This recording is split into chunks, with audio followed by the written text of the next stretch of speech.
Mark between games of today's doubleheader. We'll let you know when and where to line up.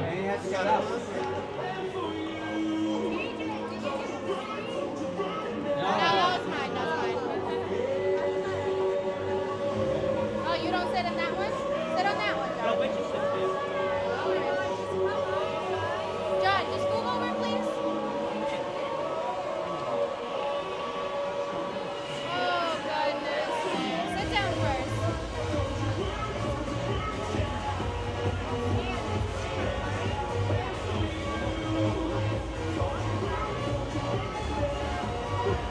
Here, John. That's not it.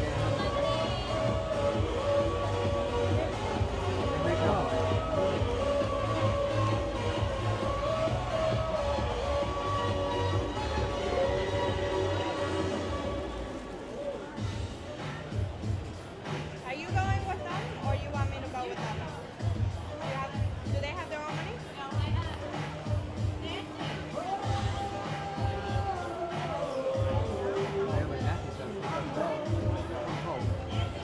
Haha, Ricky, you must be that buffer. That is the buffer. Glendo. That's not nice.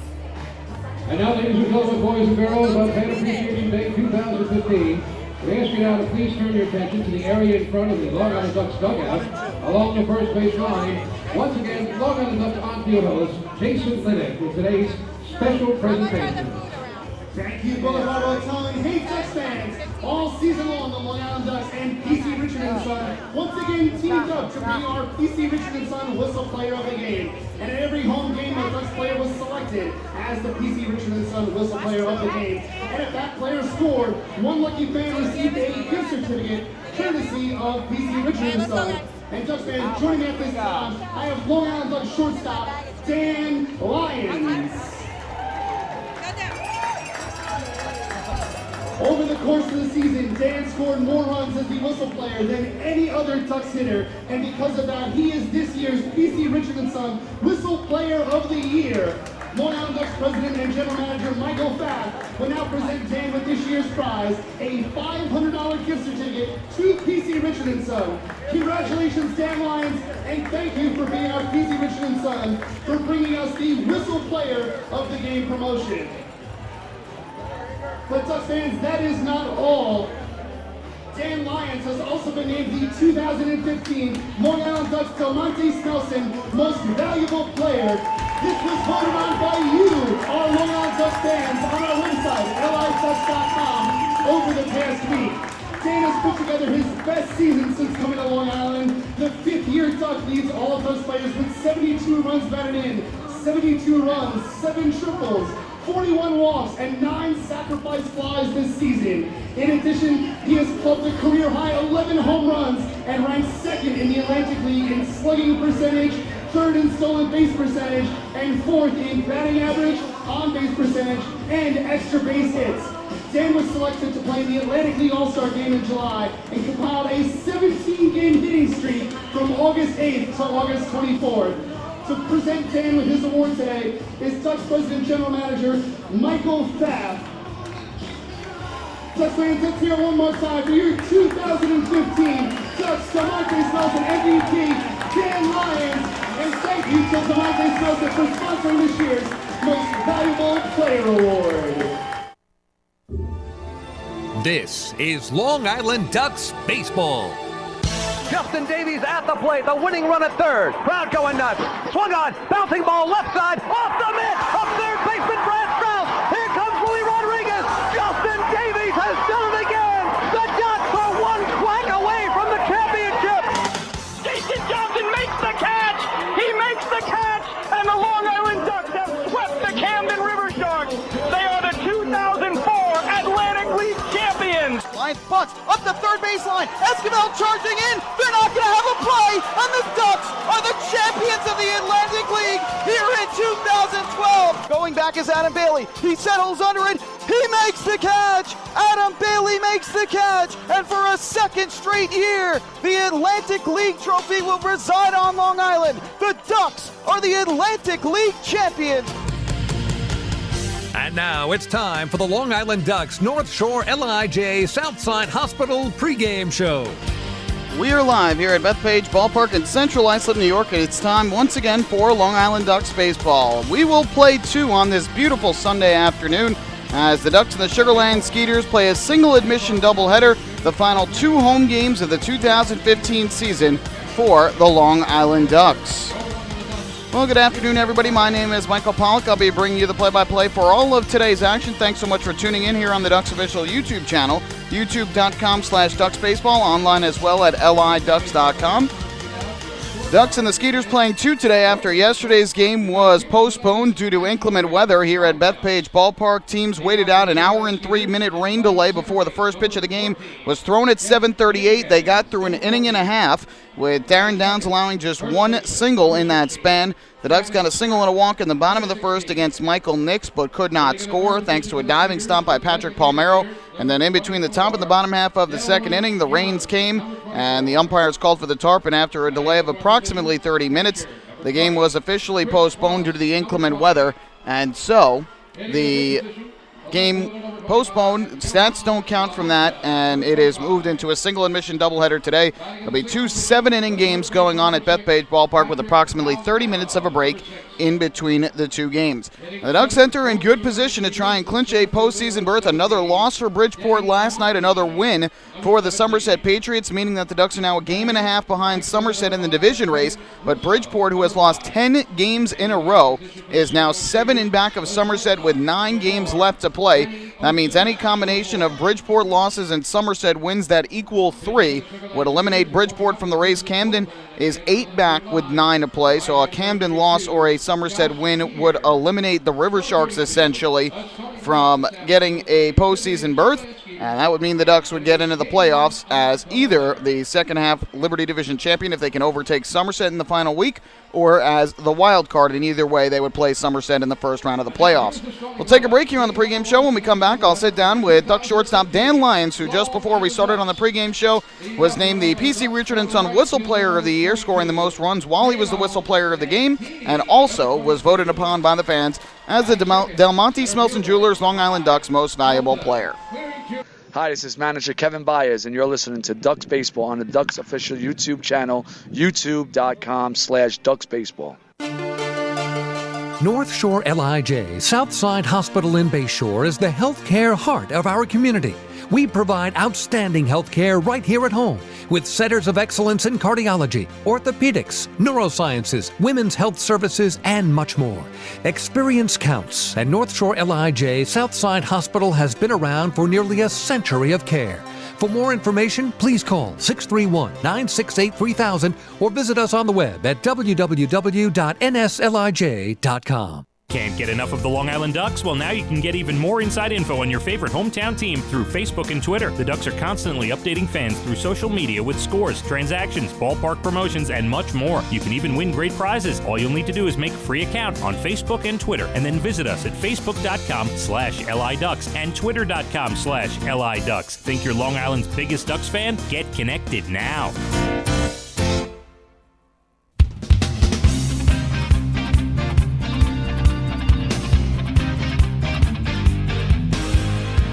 Back at Bethpage Ballpark, getting ready for today's Game 1 of the doubleheader between the Long Island Ducks and the Sugarland Skeeters.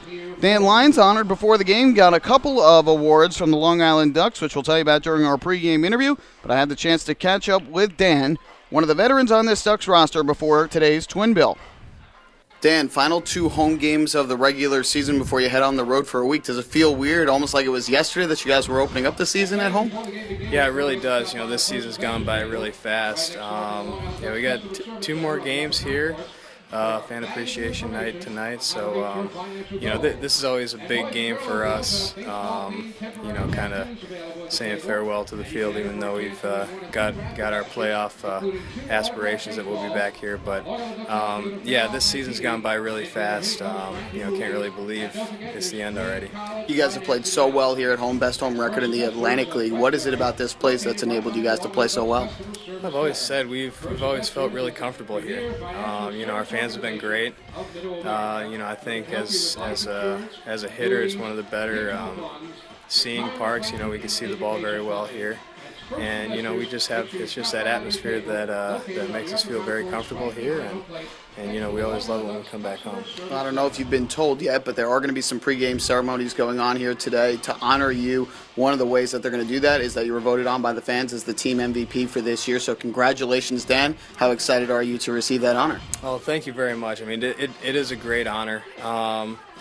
To be among the top players is always a great thing, and to be recognized for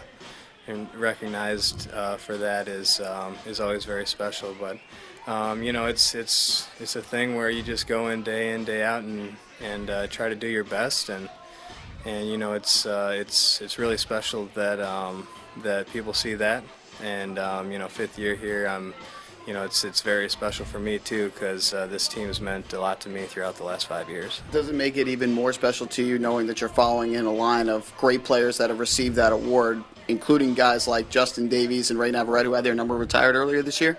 Absolutely. Those guys have been great examples for all the Ducks coming through this locker room. To be mentioned alongside legends like that is a big deal for me. It's really special. Not only is it enough that you were voted as the team MVP, but you also ended up winning the PC Richard & Son Whistle Player of the Year competition this year. 8 games you were the whistle player, and you scored 8 runs in that span. What was it about the number 8 that just seemed to work out well for you? I don't know. I had no idea about that. It was always a thing in the past where I always hated being the PC Richard & Son Whistle Player of the game, because I always felt like I never scored and I never got on base. I don't know if I put any extra pressure on myself for that or what, but that's another thing. That's a fun thing that the Ducks do, and they give back to the fans with that, and that's special. When you go up to bat and you hear that whistle, it kind of gives you a little extra incentive to get on base and score. Well, that's what I was going to say. Is it a situation where you hear that you're the whistle player of the game, where you go out with more determination to get that run and get on that scoreboard, or is it a situation where you kind of almost say, oh, now I've got all the pressure on my shoulders? Well, it's something where you try not to think about all that stuff, but you hear that, the fans kind of get a little riled up, because they want to see the whistle player score, and they kind of get out of their seats a little bit, so you got them back up behind you a little bit more, but it's something. It's fun for the fans. It's fun for the team. A lot of the guys like to have their name called when they talk about the PC Richard & Son Player of the Game, but it's fun. We all enjoy it, and again, it's good to get that. Well, down this stretch, you guys are right in the thick of things in terms of the playoff race. As days go on, you guys are inching closer and closer. Have you guys been doing a lot of scoreboard watching during this stretch, seeing what Bridgeport's doing, seeing what Somerset's doing, or is it a situation where you guys are just going out there worrying about you winning a game? Well, we always just go out there and worry about what we do. At the same time, we do watch and we do check to see how Bridgeport's doing, because that was our main competition for this second half. But as the half went down, the lead started to get bigger and bigger. We got, we're pretty confident right now that we're going to be in there, and it's one of those things. Again, we just go out there and we try to win our games. We don't have any control over what they do, even though we know what they do. We don't have any control over it, so we just go out there and we play our game. Finally, what's going to be the key to taking both games today, and the key to mentally and physically staying in it for every inning in both games? Yeah, we just got to keep on doing what we've been doing. We're playing at home. We got a little more incentive to do this for the fans on the Fan Appreciation Day. And we want to build some momentum. I believe if we make the playoffs that we're going to start off at home, so we want to build momentum, and we want to make sure that we get those first 2 games at home. We get W's during those. We want to finish off strong, so we want to go into our road trip strong. Thanks so much, Dan. Best of luck in today's doubleheader. Congratulations once again on the 2 honors. Thank you, Mike. Appreciate it. That is Dan Lyons, shortstop of the Long Island Ducks, voted by the fans as the Del Monte Smolson Most Valuable Player for this year for the Long Island Ducks, and as well named the PC Richard & Son Whistle Player of the Year. We'll take a break. When we come back, pitching matchups, starting lineups, and first pitch between the Ducks and the Skeeters. Hi, this is Bud Harrelson, and you're listening to Ducks Baseball on the Ducks official YouTube channel, youtube.com/DucksBaseball. North Shore LIJ Southside Hospital in Bayshore is the healthcare heart of our community. We provide outstanding healthcare right here at home with centers of excellence in cardiology, orthopedics, neurosciences, women's health services, and much more. Experience counts, and North Shore LIJ Southside Hospital has been around for nearly a century of care. For more information, please call 631-968-3000 or visit us on the web at www.nslij.com.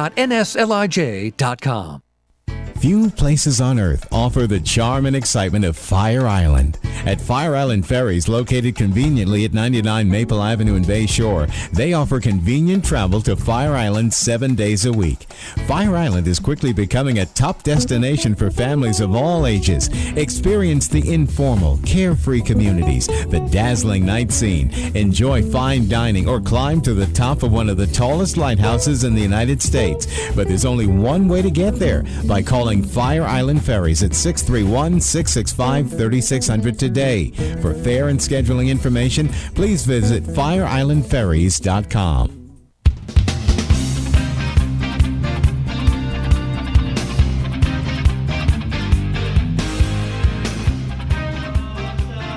Star-spangled banner yet wave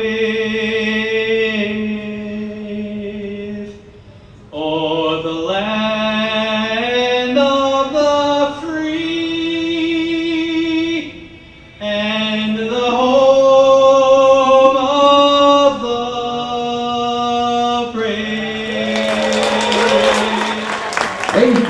Jim DeCastro with today's national anthem on this Fan Appreciation Day at Bethpage Ballpark. Final 2 home games of the regular season for the Ducks today as they take on the Skeeters in a single admission doubleheader following last night's rainout. And then it's off on the road for a week to Pennsylvania. They'll play 3 against York, 4 against Lancaster will the Ducks to close out the 2015 season. They are hoping that at least 1, if not 2 rounds of playoffs loom beyond that. Ducks will send out their ace right-hander John Brownell to the mound to start off this doubleheader today. He's 11-5 on the year, a 3.23 ERA, 24 starts this season, and in his last start struck out 8, the final of which broke the franchise record for most strikeouts in a single season with his 134. On the other side, it'll be righty Josh Gear for the Skeeters. He has been up and down this year, won its last start, but he's 6-7 with a 4.52 ERA in 21 starts. Only 70 strikeouts in 117 in the third innings, but he's also only walked 26. Starting lineups for today's game for the Skeeters, who are managed by former big leaguer Gary Gaetti. Jeff Dominguez will lead off. He is the second baseman.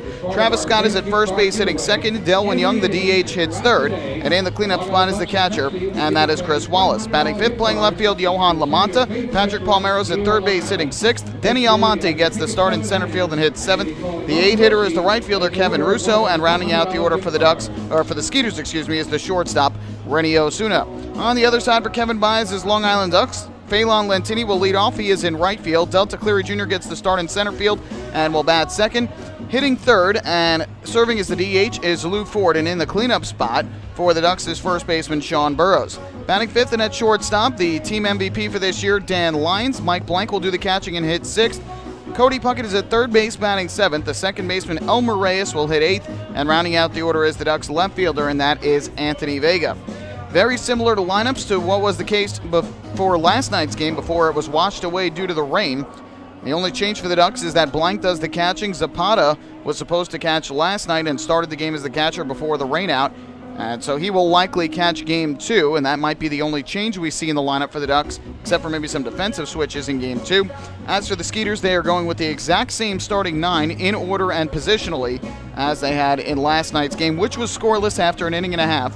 Before the skies opened up, the tarp came on the field, and after a delay of about 30 minutes, the game was called due to the inclement weather. So we are just about ready to go on this beautiful Sunday afternoon. Much better weather-wise right now than it was last night here. Just a chilly, soggy night. But here the sun's shining. Brownell out of the windup, and his first pitch on the way is a fastball in for a strike, and we are underway. 1:36, the official first pitch time here on this Sunday afternoon.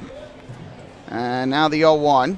Swung and lifted in the air to center field. Racing in is Delta Cleary Jr. gets to the spot in shallow left center to make the catch, and Dominguez retired for the first out. 78 degrees. 78 degrees, the first pitch temperature here at Bethpage Ballpark. Slightly on the warm and humid side, but not too terrible. The wind is blowing from right to left, a moderate breeze here at Bethpage Ballpark. Right from that right field foul pole to the left field foul pole. So one down with the bases empty, and up to the plate steps the lefty swinging Travis Scott, first baseman and two-hitter for Sugar Land. First pitch on the way from Brownell, swung and nubbed foul, third base side to the end of the Skeeters dugout, and the count 0-1. Ducks are in their Sunday orange jerseys with the Sunday white caps featuring the new LI logo on the front. Skeeters are in their alternate black jerseys with the royal blue numbering. A white and royal blue cap. 0-1, breaking ball cut on and missed. Nice off speed there from Brownell. He's ahead of Scott, 0-2. Some high, thin clouds mostly overhead. Off in the distance behind the left center and right center field walls are some more cumulus-type puffy clouds, but nothing threatening. 0-2. Fastball just missed the inside corner. That'll run the count to 1-2 on Scott, who bats from the left side. Open stance at the plate. Brownell with the closed stance on the mound. Here's his 1-2, and Scott takes a breaking ball low in the dirt. Blocked there by Blank, and he has worked the count even. Crowd continuing to file in on Fan Appreciation Day, which will feature a great gift card giveaway. Here in Game 1, every inning, the Ducks will announce a lucky seat throughout the ballpark. 2-2 to Scott. Fastball is down low, and the count has gone from 0-2 to 3-2 here on Travis Scott. And the fan sitting in that lucky seat will take home a $100 gift card to a select Long Island restaurant, and a lot of good ones on that list of restaurants, which Pepsi has donated gift cards for. 3-2, and that's up and away ball 4. So not good there for Brownell. Got ahead 0-2 on Travis Scott, and missed 4 straight times. Scott would not chase. And a one-out walk for the Sugar Land first baseman. Number 24, Elwin Young, number 24. Defensively for the Ducks here today, it is Anthony Vega in left field, Delta Cleary Jr. in center, and Phelan Lentini around in right. On the infield, Cody Puckett's at third base, Stan Lyons the shortstop, Elmer Reyes over at second. First baseman is Sean Burrows. Behind home plate doing the catching is Mike Blank for right-hander John Brownell. First pitch on the way to Delwin Young. Takes a fastball in at the belt for a called strike, and the count 0-1. Young, a switch hitter batting from the left side, hitting .284 on the year. 10 home runs, 45 runs batted in for Sugar Land. From the stretch, the 0-1. Brownell kicks, fires, and that fastball is a bit up and outside. Leaving things up at a ball and a strike. Young had a fantastic season a year ago with Sugar Land. Not quite as dominant at the plate this year, but batting average-wise has turned things on a bit in the second half. The 1-1. Young swings, grounds it back up the middle into center field, a base hit. Scott will stop at second as Cleary Jr. fires into third. So a walk and a single with 1 out in the inning, and the Skeeters threatening against John Brownell. It was a ground ball right back through the box. Batting in the fourth position. Went right through the wickets of Brownell. Much too hard hit to stop it. And out of the reach of both Lyons and Reyes. So after getting ahead 0-2 on Travis Scott, Brownell walks Scott, then gives up the single to Young, and now the catcher and cleanup hitter Chris Wallace will come to the plate. Wallace batting from the right side, first pitch. He takes the breaking ball low and outside, ball 1. Brownell ran into some trouble his last time out. That came on Tuesday in Camden, New Jersey. Series opener in which he allowed a run in the first, 2 in the second. 1-0. Swing and a miss. Good fastball that Wallace cut through. Count 1-1. And ultimately, those 3 runs in the early going for Camden held up. Bill Murphy, the former Duck, throwing a complete game 7-hit shutout in Camden's 3-0 win. The Ducks have won 2 games that they have played since that. It'll be a 1-1. Brownell fires. And that fastball is over the outside corner. A called strike on Wallace. That's 1-2 on the catcher, who leads the Skeeters with 16 homers and 73 runs batted in. But he is also the Atlantic League leader in strikeouts this year, having struck out, or second in strikeouts, having struck out 143 times. The 1-2. That breaking ball low, blocked by Blank. Keeps the runners where they are. count is 2-2. The league leader in strikeouts is actually Denny Almonte, his teammate, who hits in the 7th spot of the order today. He has 158. Young, the runner at first, Scott at second with 1 out. No score, top of the first inning. And it'll be a 2-ball, 2-strike pitch from Brownell. Gets the sign set at the belt, deals the 2-2, swung on and missed, strike 3. Good hard cutter there from John Brownell. First strikeout of the ballgame, his Ducks record 135th of the season. So 2 away for Brownell. And up to the plate will step the lefty swinging Johan Lamanta. Brownell has traded wins and losses in his last 4 starts, so he would be due for a win here today. And aside from his loss at Southern Maryland, which was 3 starts ago, has pitched very well of late. First pitch is in for a called strike. And the count 0-1. Ultimately, after allowing those 3 runs his last time out, really settled down nicely. Ended up throwing 8 innings of 3-run ball. Gave up 6 hits and 2 walks while striking out 8. Ducks offense just couldn't capitalize against Murphy. 0-1, Lamanta grounds this one foul near the Ducks on deck circle on the first base side. So the count 0-2, and Brownell 1 strike away from getting out of any trouble here in the first inning.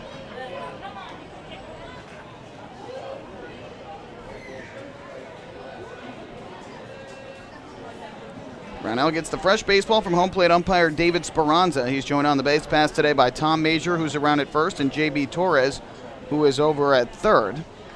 Major's first game of the series. Torres was behind the plate here on Friday night. 0-2 pitch. Lamanta swings, lifts this one in the air down the left field line, slicing foul. 1 hop off the warning track and into the seats. And we will do it once again at 0-2.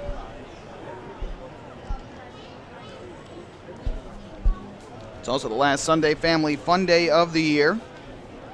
So prior to Game 1, pregame autograph session on the field. And in between games, kids will get to run the bases. 0-2, fastball, just getting a piece of it was Lamanta. Pitch was down and away, just got a little bit to stay alive. Brownell already having to throw 20 pitches here in this first inning.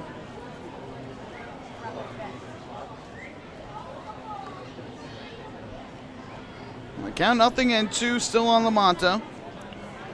Scott at second, Young at first. The 0-2. Breaking ball, grounded up the first base line, foul. David McDaniel, the first base coach, will pick it up and flip it into the stands. Something we saw that the Skeeters did very well against Joe Bircher here on Friday night. Bircher would get to 2 strikes on several batters, and then all of a sudden, the Skeeters kept fighting off tough pitch after tough pitch, making his pitch count go higher and higher. And he was okay through the first 3, but then fell apart with 2 out in the 4th. The 0-2 again. That fastball missed inside from Brownell. So Lamanta's worked the count to 1-2. Patrick Palmero, a righty hitter, waits on deck.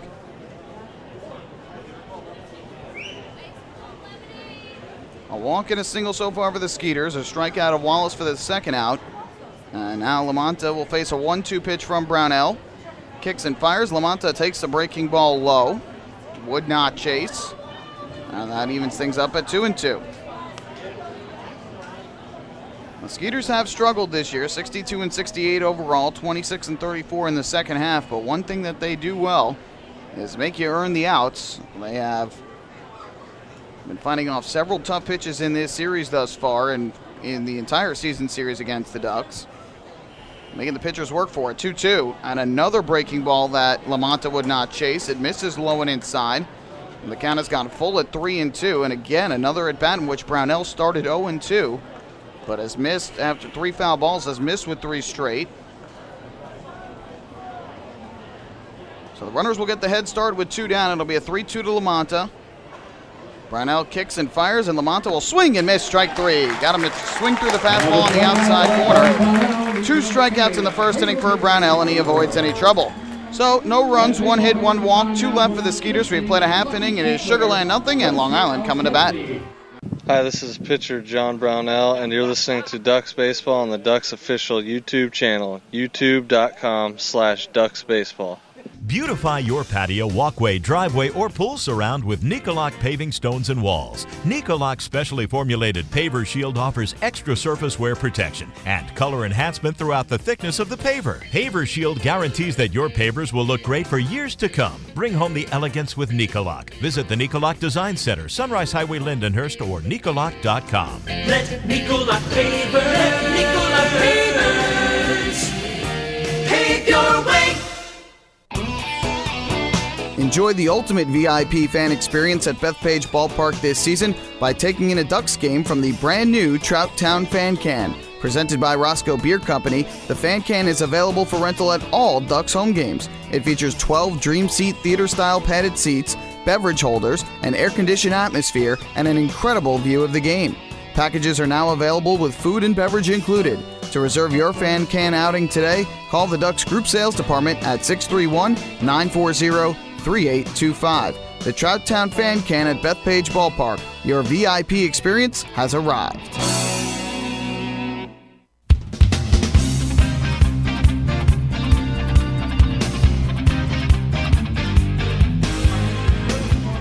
Bottom of the first inning, no score between the Ducks and the Skeeters. The Ducks and Municipal Credit Union have teamed up again this season to present the Walk with a Purpose promotion. Every time a Long Island Ducks player walks, Municipal Credit Union will make a donation to the Quacker Jack Foundation. Municipal Credit Union serving members since 1916. So we go to the bottom of the first after Brownell escapes the jam in the first inning. After a lot of pitches, 25 to get through that first inning. But ultimately strikes out Lamonta on the 3-2 pitch, ninth pitch of the at-bat, and gets out of that jam. So now we'll see if the Ducks can get the early lead against Sugarland right-hander Josh Geer. The first pitch on the way from the righty is a fastball strike over the outside corner, 0-1. Geer making his fifth start of the year, against the Ducks, and his 22nd overall. Here's the 0-1. Slider misses outside. That'll even things up at 1-1 on Lentini, who is hitting .298 with the Ducks. 3 home runs, 20 runs batted in. 1-1 pitch. Tapper foul up the first baseline off the end of the bat. Count 1-2. Geer's only start here at Bethpage Ballpark back on June 17th. Lasted just 4 innings and gave up 9 hits and 3 runs while striking out 2. A game in which the Ducks won 4-1. 1-2, breaking ball, line into left field. On the run is Lamonta. He won't get it. It'll land for a base hit. Lentini turns first. Big turn. Gets about a quarter to a third of the way to second, but then puts on the brakes. Either way, an inning opening single for Phelan Lentini, who has now hit safely in 11 straight games. Second position for Long Island. Center fielder number 5, Delta Cleary Jr., number 5. So runner at first, nobody out. Here's Delta Cleary Jr. And like was the case last night and on Friday, I have to think he'll try and sacrifice Lentini to second. He squares, pushes the bunt foul, third base side. And the count 0-1. Cleary Jr. on Friday. Lentini reached. And Cleary sacrificed him over to second in the first inning. Same thing last night. Reached on a single in the first, and then was sacrificed to second. But of course, last night's sacrifice doesn't count due to the postponed game. Throw over. Lentini dives back ahead of the tag of Travis Scott. Lentini 7 steals in 10 attempts this year.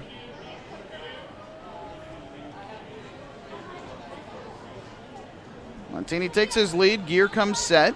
His 0-1. Cleary Jr. bunts right out in front of the plate. Wallace will pick it up. Throws to first in time for the out. So Cleary Jr. with sack bunt number 22 on the year as he successfully moves Lentini to second. Put out goes 2-3 on the sacrifice. And now runner at second base with 1 out for Lou Ford. Ford, number 20.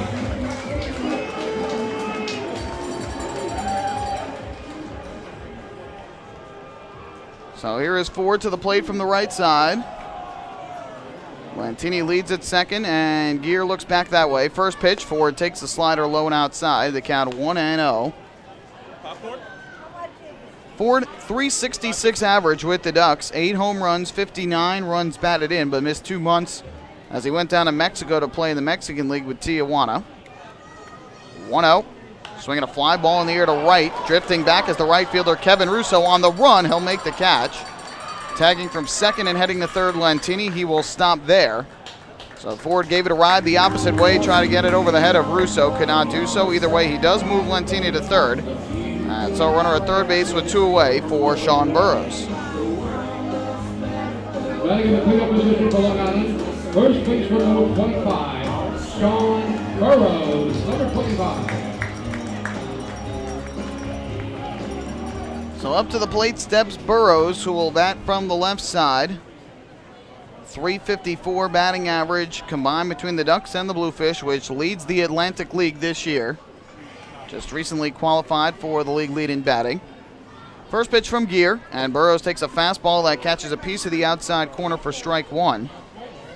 Gear made 3 starts against the Ducks in Sugarland, won 2, lost 1. The loss was the most recent one he made on August 8th, when he allowed 6 runs on 8 hits and 5 walks in 5 innings. The 0-1. Burrows takes low and outside this time to even things up at 1 ball and 1 strike. Lentini at third base with 2 down, single to open up the inning. From the stretch, the 1-1, and Burrows takes a fastball just off the outside edge. Good take there by Burrows, and he gets ahead in the count at 2-1. He reaches, Dan Lyons will be next. Pitch on the way from Gear, and Burrows takes a fastball again outside. The Ducks first baseman has worked the count from 0-1 to 3-1. Both teams have gotten runners in a scoring position in the opening inning. Nobody has scored yet, though. Here's the 3-1 pitch, and Burrows will take low and outside, ball 4. So good at bat there for Sean Burrows as he draws the free pass. First Municipal Credit Union walk with the purpose of the ball game. Every time a Ducks batter walks, the Quacker Jack Foundation wins. This inning looking very similar to last night's game. Lentini singled to open up the inning.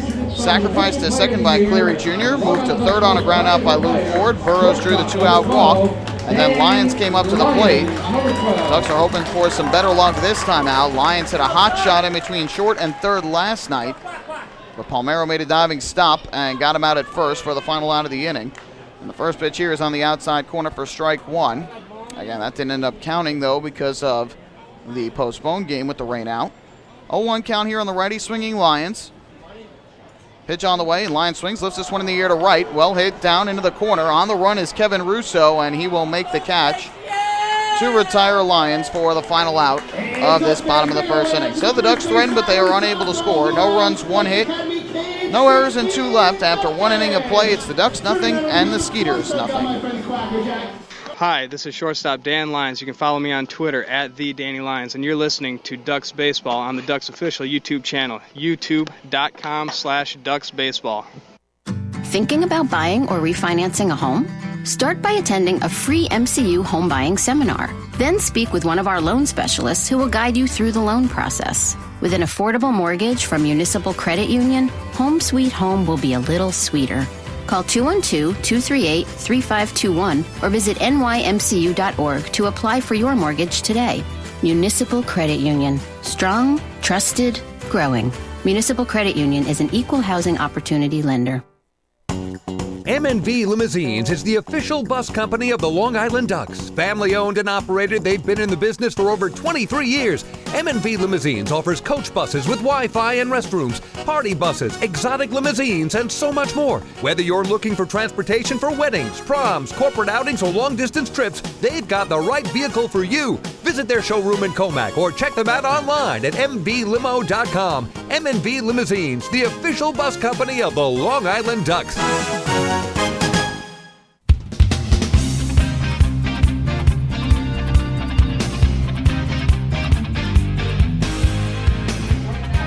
To the second inning we go here at Bethpage Ballpark. Ducks and the Skeeters scoreless after 1. Time for the Ducks Health Report, which is brought to you by Island Shore Physical Therapy, the official therapists of the Long Island Ducks. No injuries to speak of on the Ducks end. They are a healthy bunch. Randy Ruiz most likely getting both games off today. Kevin Byers wants to give him some extra rest, even though they did have the rain out yesterday and he wasn't in the lineup, and they had the rain out on Thursday in Camden. Kevin Byers trying to keep him as healthy and fresh as possible, especially if the Ducks make the playoffs, which it's looking more and more every day like they will. And so Kevin Byers wants to keep him healthy, and he will get probably both games off today unless they need him in a pinch hit situation or in an emergency. First pitch is in for a called strike to Patrick Palmero. The count 0-1.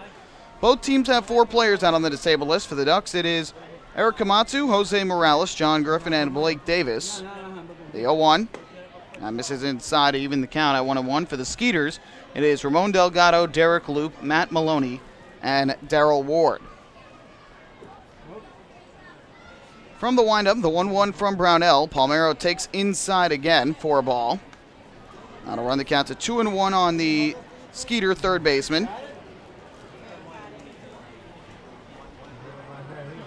Brownell kicks and deals to the plate. Palmero swings and grounds this one foul to the third base dugout. Evens things up at 2-2. Infield for the most part playing straight away. Second baseman Elmer Reyes is shaded towards the middle. So a bigger hole on the right side than on the left side of the infield. And the 2-2 on the way. There's a breaking ball low and outside. Palmero not chasing. The count full at 3-2.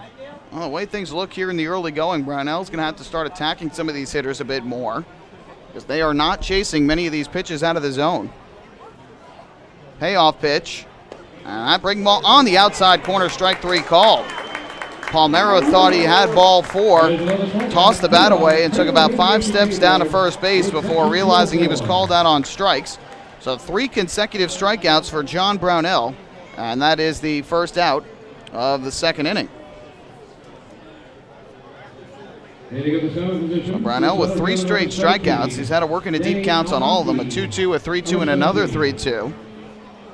Sugarland being patient for the most part, and the pitches that they have struck out on, except for that called strike 3. They swung at actual strikes from Brownell. First pitch here to Denny Almonte, way out in front. Swings and misses for strike 1. He is hitting .205 on the year. 10 homers, 31 RBI. Switch hitter from the left side. Now the 0-1. Fouled over the screen, back behind the plate, just off to our left, here behind home plate, at the top of the seating bowl. So the count 0-2 on Almonte. Brownell out of the windup, his 0-2 offering, and that misses inside, looking like a slider that time. On the count to 1 ball and 2 strikes. Final 2 home games of the year for the Ducks today. The 1-2. Breaking ball swung on and missed. Strike 3. Brownell continuing to ratchet up the strikeouts. 4K of the ball game already for Brownell, who is now up to 138 on the season, the most ever in Long Island Ducks history for a single season.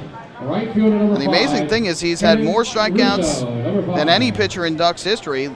He had set the mark 2 years ago in 2013 when he struck out 133.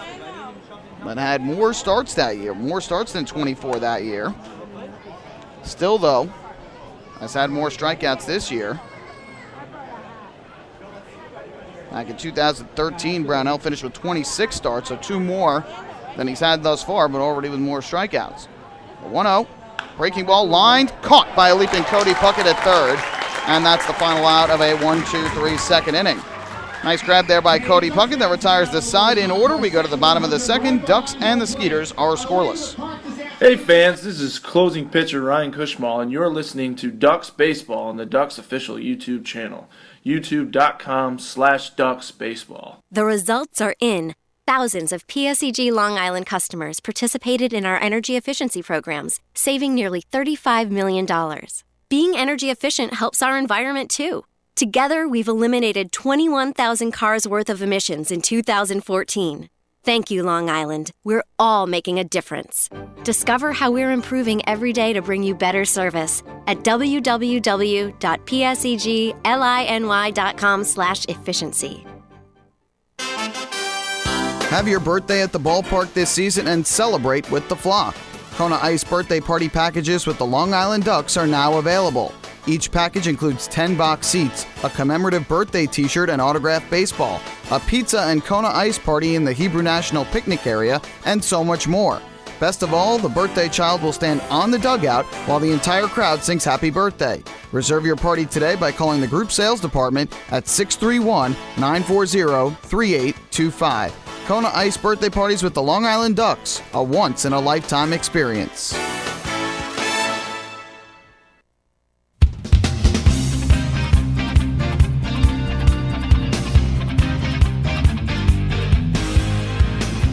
Bottom of inning number 2, Ducks and the Skeeters scoreless. Ducks playoff tickets are on sale now for all 4 potential home playoff games.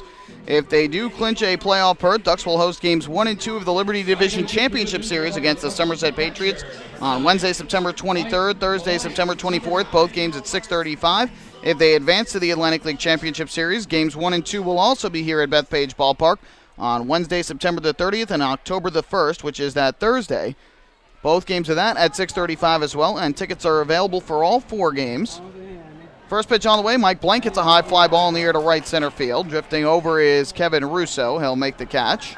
So on one pitch, Mike Blank retired for the first out of the second inning.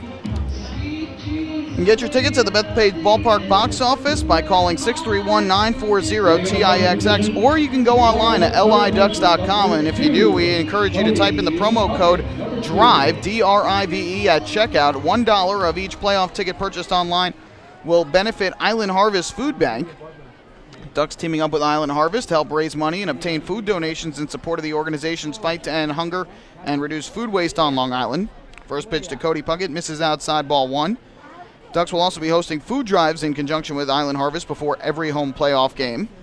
There's a strike on the outside corner to even the count at 1-1. And any fan who donates 4 cans of food will receive a free ticket to a Ducks postseason game this year with a limit of 4 tickets per customer. Puckett takes low and outside for ball 1.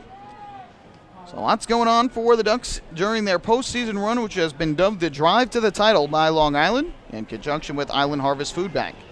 2-1 to the righty swinging. Puckett is ripped on the ground off the third base line, just foul though. Hit it hard on the ground, but to the left of the chalk. So that'll even things up at 2-2. Puckett had 276 on the year, 8 home runs, and 49 runs batted in. No score in this afternoon's game. Game 1 of a doubleheader, single admission here today, 2 7-inning games. Here's the 2-2, and Puckett swings, just gets a piece. A pitch that was coming down and in. Fights it off. We'll do it again at 2 balls and 2 strikes.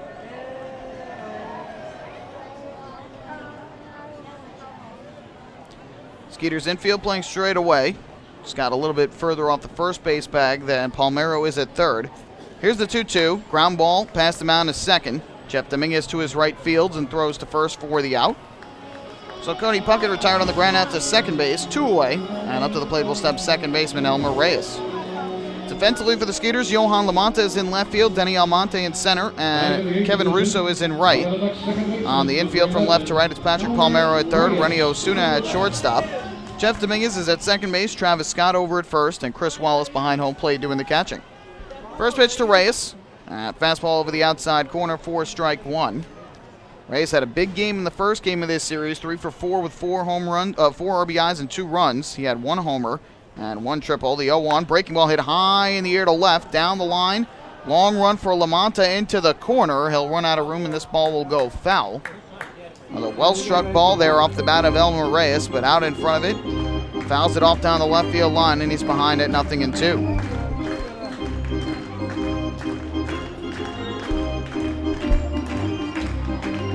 So Josh Gear trying to mimic John Brownell in the second and work a 1-2-3 inning. Out of the windup, the 0-2, and Reyes takes the fastball up and away for ball 1. Game 2 will feature righty Ian Marshall for the Ducks. And lefty Kelvin Villa for the Skeeters as Reyes lines a bullet into left field, a base hit. Screaming line drive over the head of shortstop Rennie Osuna. So Reyes with the second hit of the day for the Ducks. And he is on at first with 2 down. That'll give Anthony Vega an opportunity. Hitting in the ninth position for Long Island, left fielder number 27, Anthony Vega. Ian Marshall had been knocked out of the Ducks rotation with his struggles on the mound of late, and Joe Bircher, who started on Friday, taking his spot. First pitch is over the outside corner for strike one. In addition, Bruce Kern, who is in the rotation, was scheduled to start on Thursday, but that game got rained out. So he ended up not being able to make the start, but he pitched on Friday night when Bircher lasted only 3 2/3, and Kern ended up getting the win. Ground ball left side out of the reach of Osuna, and into left field a base hit. Reyes a big turn at second, but he'll hold on. Ducks threatening with 2 outs here in the inning. Back-to-back singles by Reyes and Vega. And they've got 2 on and 2 out. Back to the top of the order for Phelan Lentini. Number 22, Phelan Lentini, number 22. So after Marshall bounced from the rotation, he's going to end up starting today anyway because of yesterday's rain out. But one thing that the 2 rain outs plus the 2 games in Camden did was pretty much rest the bullpen. Bullpen did not have to throw in either of the 2 rainouts. They did not have to throw in the second game of the series on Wednesday, on a Tuesday when Brownell pitched and went all 8 innings, and then on Wednesday when Blevins went 8 2/3, only 1 out needed for Amalio Diaz. So the bullpen has been fairly rested of late. First pitch to Lentini, takes a breaking ball, it catches a piece of the outside corner for strike one. Lentini a single into left field his first time up, kind of a shallow hit single in the left field towards the line. Runners lead the 0-1. Gear looks to second, fires to the plate. Lentini swings, grounds it past the mound towards the middle, but Jeff Dominguez right there. He'll step on the second base bag, and the side is retired. So the Ducks threatening in the second, but for the second straight inning, they leave 2 on. No runs, 2 hits, 2 left. We go to the third. No score between the Ducks and the Skeeters. Hey fans, this is first baseman John Griffin, and you're listening to Ducks Baseball on Ducks official YouTube channel, youtube.com/DucksBaseball. James Simmons is going back. He is looking up, and on the Park Night, that one is gone and reaches a kennel in Central Islip. That was another home run for the Ducks. And Duck fans, what's more fun than a home run that helps the Ducks win a game? How about a homer that helps the community win? Chappie's Funeral Home and the Long Island Ducks have once again teamed up for the Chappie's Home Run Challenge. If the Ducks hit 100 homers this season, Chappie's Funeral Home will donate $5,000 to the Quackerjack Foundation. So every time a Ducks hitter goes deep this season, watch for the Chappie's Challenge home run count on the scoreboard. And if we reach 100, we're all a winner. Chappie's Funeral Home, where caring for others is a family tradition. Can't get enough of the Long Island Ducks? Well, now you can get even more inside info on your favorite hometown team through Facebook and Twitter. The Ducks are constantly updating fans through social media with scores, transactions, ballpark promotions, and much more. You can even win great prizes. All you'll need to do is make a free account on Facebook and Twitter, and then visit us at facebook.com/LIDucks and twitter.com/LIDucks. Think you're Long Island's biggest Ducks fan? Get connected now.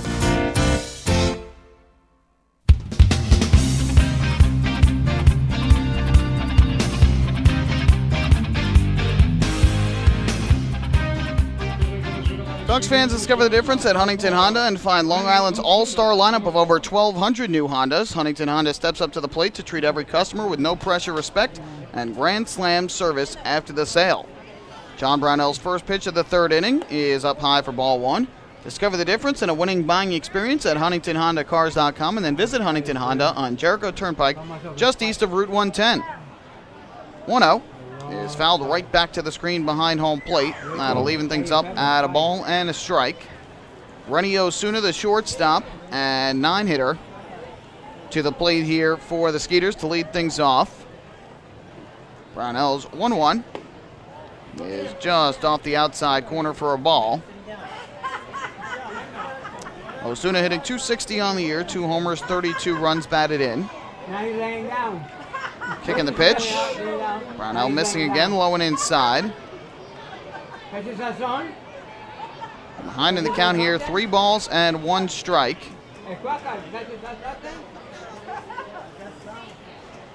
Winds and fires.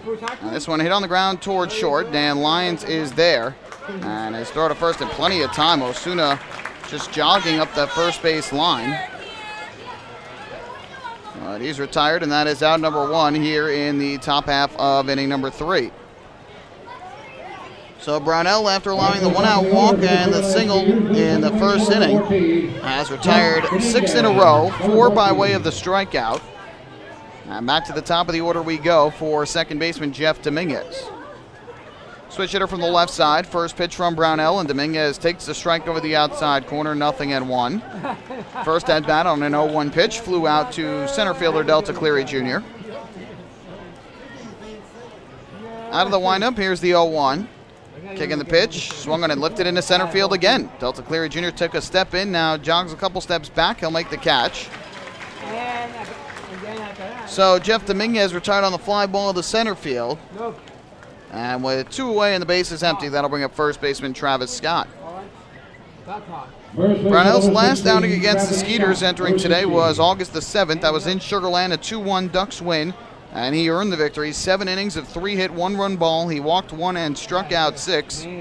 Great performance there. He also was fantastic against the Skeeters in his only start against them here this year, back on May 1st, opening night at this ballpark. So fitting that Brownell pitches the first game of the year at home, and in the final day of home games here at Bethpage Ballpark. Of course, this is the second to last game. 1-0, chopped on the ground foul. Third base side of the plate to even the count at 1-1. And in that start, Brownell threw 8 shutout innings, giving up just 4 hits and 2 walks while striking out 5 in a 5-0 Ducks win. Sean Burrows, the first baseman, playing close to the line with the lefty hitter at the plate, Travis Scott. 1-1, ripped down the right field line, but this will hook foul and into the seats. Well struck ball there by Travis Scott, but out in front in the count 1-2. Only time he didn't beat the Skeeters this year was June 25th in Sugar Land. Took a no decision in an 8-7 loss. Gave up 4 runs on 7 hits in 6 innings. Here Scott takes a breaking ball down low, the count 2-2. First time up, Brownell got ahead of Scott 0-2, but missed with 4 straight pitches and walked him with 1 out. Scott has been doing a good job of taking pitches here in this series. Now the 2-2. Breaking ball, just got a piece of it. Tried to get him to swing through it and literally just got a hair of the baseball. Tapped it to the first base side of the home plate circle, so the count remains even. Brownell looking for a second straight 1-2-3 inning. Gets the sign from Mike Blank. And the 2-2 on the way. Swung on and hit high in the air to right field. Down the line into the corner, going back. Phelan Lantini near the wall. Looks up and it's off the wall.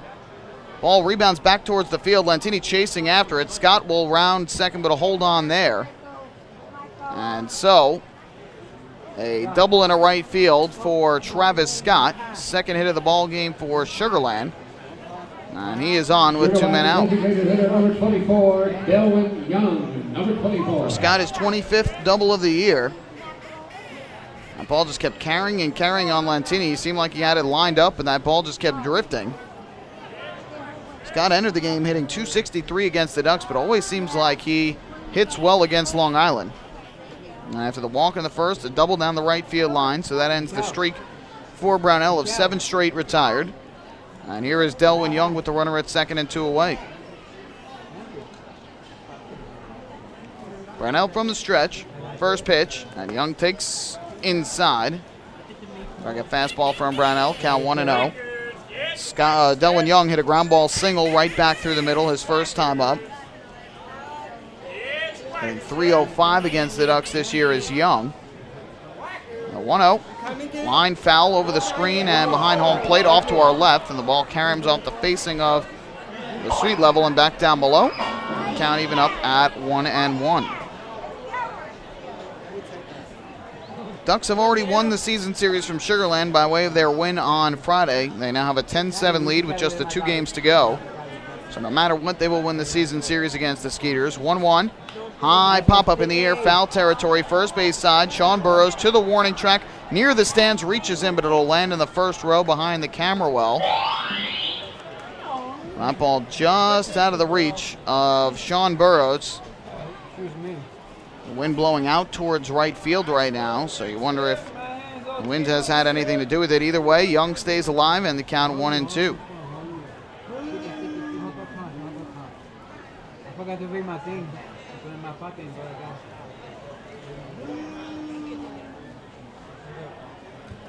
Ready to go, Brownell. Runner leads at second, 2 down. The 1-2 to Young is just inside. Been trying to hit that inside corner a bunch in this game, but has not been getting the call. Close pitch. So the count even at 2 balls and 2 strikes. That's the Skeeters again working the count against the Ducks right-hander.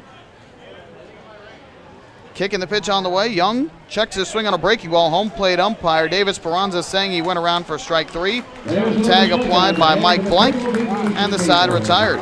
So for John Brownell, 5 strikeouts over the first 3 innings. Works around the 2-out double by Travis Scott.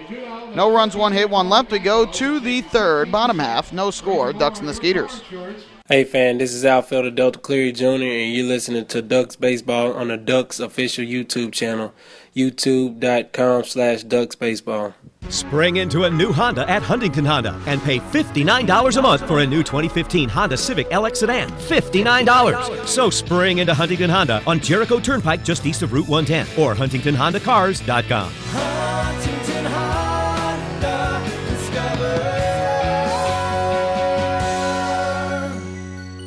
the difference. Auto 24-month lease, total due at inception. Civic $31.90 includes bank fee, first month's payment, no security deposit. Taxes, DMV, title fees extra with excellent credit through HFS. Baseball fans, the Long Island Ducks mobile app has officially arrived. Powered by Clear Vision Apps, it's your one-stop shop for all things Ducks baseball. Buy tickets straight from your mobile device. Receive game status updates with push notifications. Check out up-to-the-minute news and scores and interact with the Ducks on social media. Best of all, it's free. Download the Ducks mobile app today by visiting the App Store on your Apple-powered device or Google Play on your Android-powered device. The Long Island Ducks mobile app, with you wherever you flock to.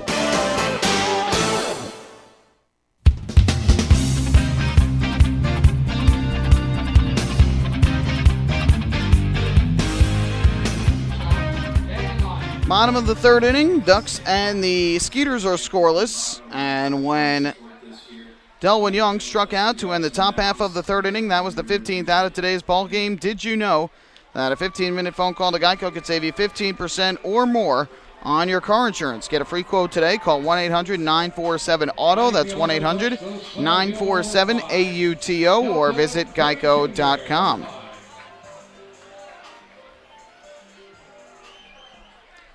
So, Delta Cleary Jr. will start things off, and the first pitch is a breaking ball strike over the outside corner. The count goes to 0-1. Cleary Jr. a sacrifice bunt his first time up. And now the 0-1, swung on and fouled off over the screen. Third base side of the plate out of play, and it's 0-2. Cleary Jr., third in the league in batting, .312 average, 1 homer, 39 runs batted in. He was one of the 4 nominees for Ducks team MVP, the 0-2. Ripped back towards the middle, but caught on the line by shortstop Renny Osuna. So a hard line drive there, but a nice catch made. And that's the first out here in the third inning. That'll bring Lou Ford up to the plate for the Ducks. Look at the Ducks designated hitter, number 20, Lou Ford. Number 20. So here is Lou Ford, the popular fan favorite. And first pitch is a strike over the outside corner, 0-1. Ford back with the team after a stint in Mexico. Flew out to right field his first time up. And now takes the ball down low, backhanded by Wallace to even the count at 1-1. Ford hit over .370 down in Mexico, helped his team into the playoffs where they made it to Game 7 of the semifinals before losing to Monclova. Pitch misses down low for a ball. Count goes to 2-1 on Ford. Righty-righty matchup with Josh Gear of the Skeeters, being his 22nd start of the year, the 2-1. Ground ball, third baseline foul. Goes down the line where Yohan Lamonta will have to go retrieve it. So the count even at 2 balls and 2 strikes on Lou Ford, who was absolutely fantastic in the first half of the season, absolutely earned the Atlantic League All-Star honor that he was given, and played in the game up in Bridgeport, and then right after the All-Star break signed by Mexico. And so this series, his first action in the second half, 2-2. Fisted out, past the mound toward short. Charging in Osuna, bare hands, he'll have no play, and Lou Ford is on with a single. That'll be the 4th hit of the ball game for the Ducks, and a bit of luck there for Long Island. Ford looked like he got jammed, might have broken the bat.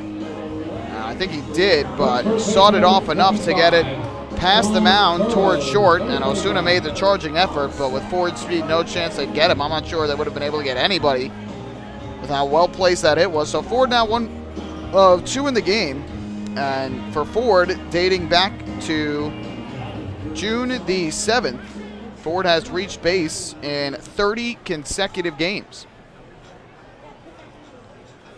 First pitch to Sean Burrows. He takes outside, a fastball for ball 1. Had the 2-month break in between, but no Atlantic League game since June 6th in which Lou Ford has not reached base in at least once. That's pretty impressive. 30 games in a row. 1-0, swing and a miss. Fastball blown right by him. And that'll even up the count at 1 ball and 1 strike.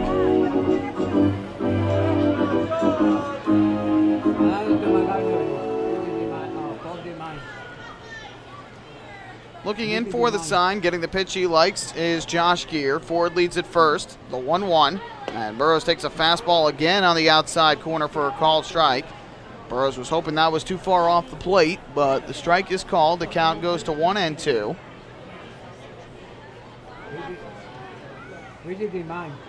From the stretch, Gear deals, and Burrows swings, lifts this one in the air down the left field line. Palmeiro chasing in foul territory. He'll run out of room.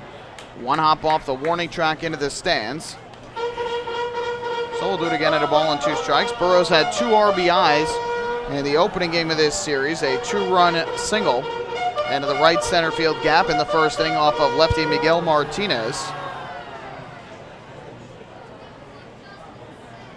1 on, 1 out, bottom of the 3rd. No score between the Ducks and the Skeeters. Ducks with 4 hits, Skeeters with 2.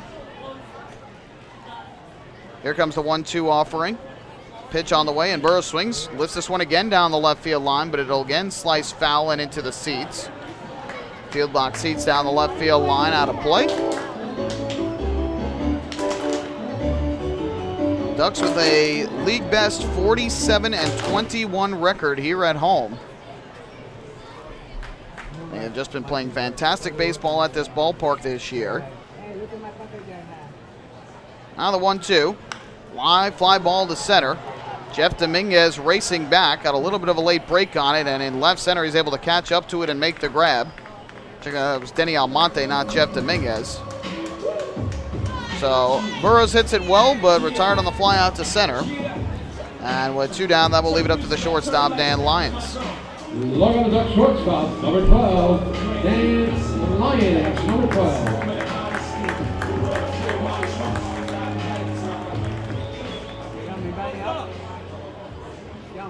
Anybody up?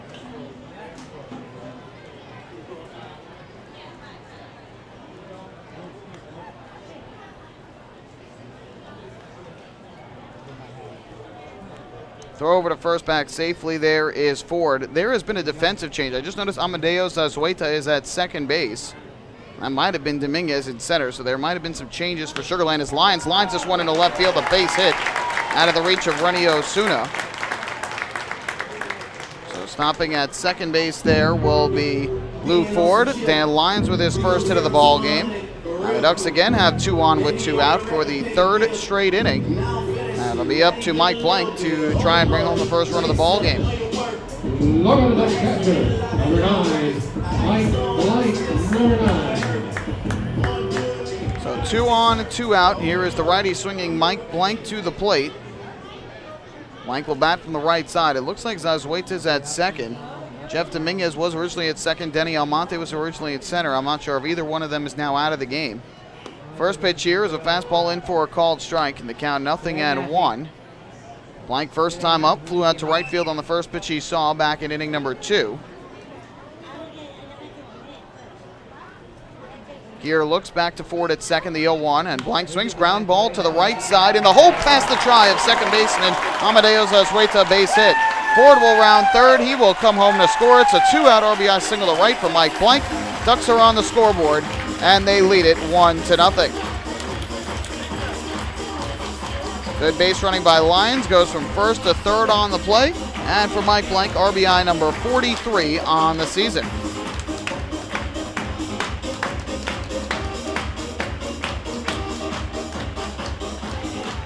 So the 2-out single by Dan Lyons keeps the inning alive, and Mike Blank with a good piece of hitting goes the opposite way. A ground ball just out of the reach of Zazueta, who tried to field it going to his left.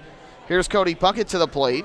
First pitch, and a breaking ball misses up high from Gear for ball 1.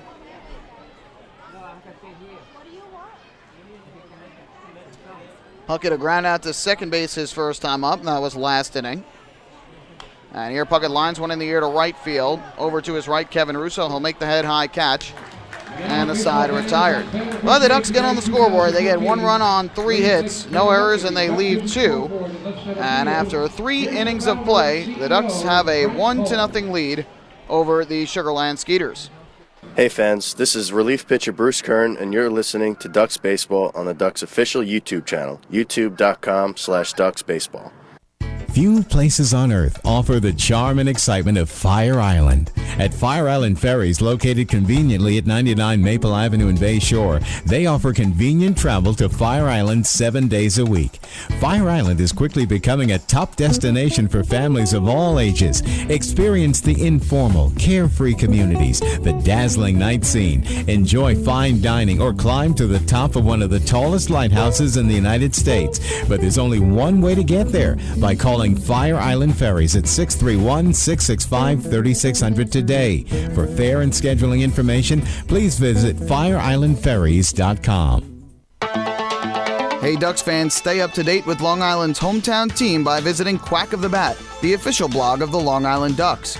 Quack of the Bat will bring Ducks fans beyond the headlines with in-depth feature articles, breaking news stories, game previews, post-game wrap-ups, and so much more. Interact with the team during the entire season through quotes directly from the players and coaches, as well as exclusive video clips and photos. Check out the blog today at quackofthebat.wordpress.com. Quack of the Bat, the official blog of the Long Island Ducks.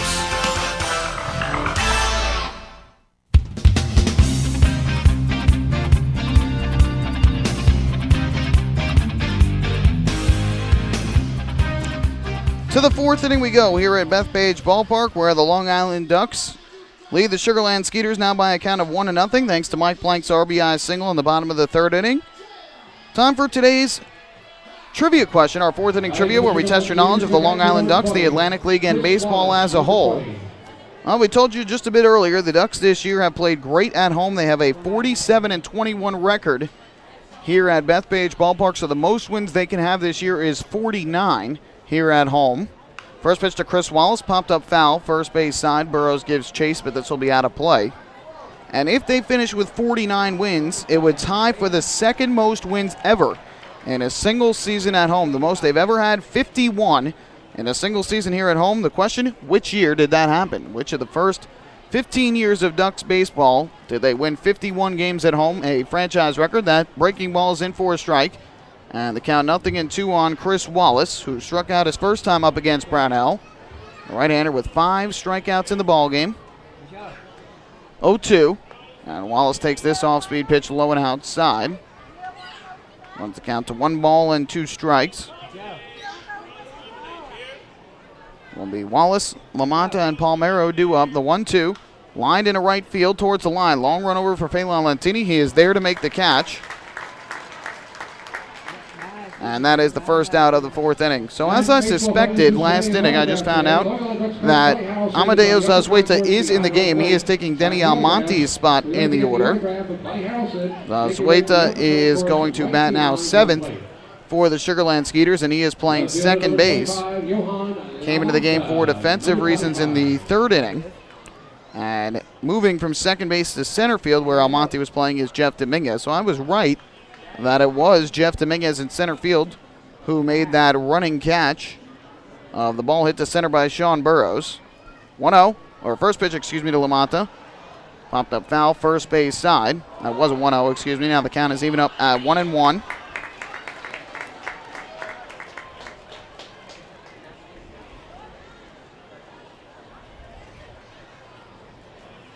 LaMonta from the left side, struck out swinging his first time up, the 1-1. Big curveball jumps in for a strike. And the count is 1-2. Got into a good battle with Brownell, fell behind 0-2, fouled off 3 straight pitches, then drew 3 straight balls. before striking out on a fastball over the outside corner. Here he takes a fastball up high. And the count evens up at 2-2 on Lamonta. That was a big strikeout at the time. Skeeters had 2 on with 2 out, trying to get the early lead in the game. Now the 2-2 from Brownell. Fastball in for a called strike 3. That went right over the plate. Lamonta, I think, was expecting breaking ball, got a fastball, 6th strikeout of the ball game. For John Brownell is 140th of the year, which leads the league and is a franchise record. And with 2 away, that'll bring up Patrick Palmero. Third base for number 6, Patrick Palmero, number 6. Don't know if there was any injury or anything like that to Almonte. First pitch breaking ball misses outside. The count goes to 1-0. But either way, Almonte out of the game. That means only 1 position player available for the Skeeters on their bench, as Palmero swings and misses for strike 1. They only have 11 position players on their roster. That means righty swinging Willie Taveras, who's been DHing for the most part. It's the only available player left. 1-1 from Brownell. Kicks and fires, and Palmero takes a curveball that misses low and outside. Runs the count to 2-1. Palmero, strikeout victim his first time up, looking at a 3-2 pitch over the outside corner. He thought it was ball 4, made a couple steps to first before realizing he was out. 2-1. Foul tipped into the glove of Mike Blank. Another nice breaking ball there from Brownell. And Palmero fouled it into the glove of the Ducks catcher. 2-2 the count, and Brownell looking for a 1-2-3 inning here in the 4th.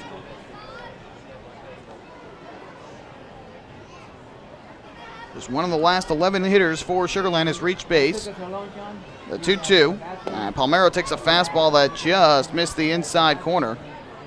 Good pitch about belt high. Trying to get that call on the inside corner. Did not get it from home plate umpire David Speranza. So it'll be a 3-2 pitch. The kick, the offering from Brownell, and Palmero swings and misses strike 3. Breaking ball diving down low. Another strikeout for Brownell, who is up to 7 through the first 4 innings. And he retires the Skeeters in order. We go to the bottom half of inning number 4. Ducks 1 and the Skeeters nothing. Hey fans, this is outfielder Phelant Lentini, and you're listening to Ducks Baseball on the Ducks official YouTube channel, youtube.com/DucksBaseball.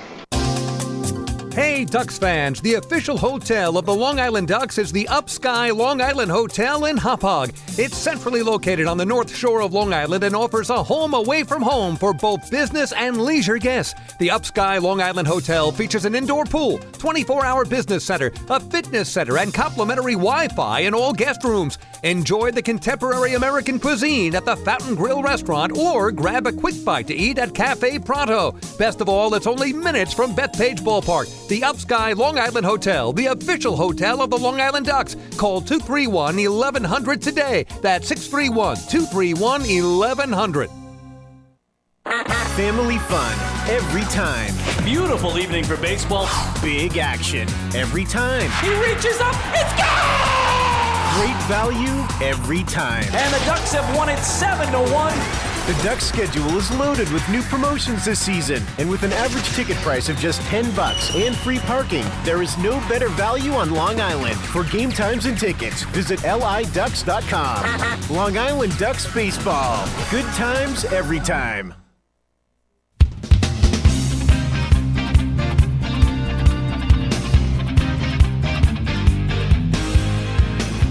Bottom of the 4th inning here at Bethpage Ballpark. Ducks with a 1-0 lead over the Sugar Land Skeeters. Time for the answer to today's 4th inning trivia, where we test your knowledge of the Long Island Ducks, the Atlantic League, and baseball as a whole.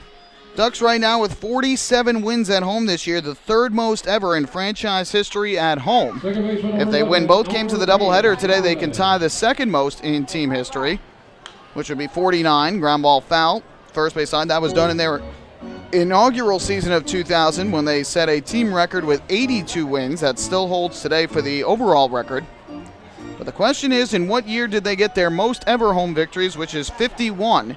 They went 51-20 at home that year. And if you guessed 2011, you would be correct.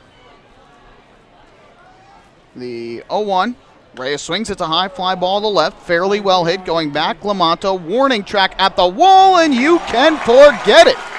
Elmer Reyes continuing to show his pop. 2nd home run of this series, the 4th as a Duck in just 11 games. The Ducks double their lead to 2 in the bottom of the 4th inning. It's a 2-0 game. A high fly ball to left field that just kept going and going and going, and eventually Lamonta ran out of room, and Elmer Reyes continuing to flex his muscle at the bottom of the order. 4th home run in 11 games as a member of the Ducks for the second baseman. He's now 2 for 2 in the ballgame. So a good start to the 4th for the Ducks as they now lead it 2-0. And Anthony Vega takes the first pitch for a ball, the count of 1-0. Well, that home run for Reyes, as we mentioned, is 4th of the year with the Ducks. 9th RBI as Vega grounds one off the end of the bat to short. Osuna Fields throw to first just in time to get Vega, who's hustling up that first base line. That's the first out of the inning. For the Ducks, their 86th home run of the year, which means they are just 14 home runs away from meeting the Chappie's home run challenge. They've got the rest of this game and 9 more games to do it. If they hit 100, they'll meet the Chappie's Home Run Challenge, and Chappie's Funeral Homes will donate $5,000 to the Quacker Jack Foundation.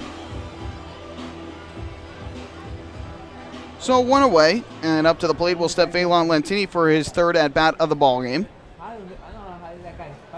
First pitch on the way, and Lentini takes low for ball 1. Again, a reminder, this is a 7-inning game. The later game will be a 7-inning game as well.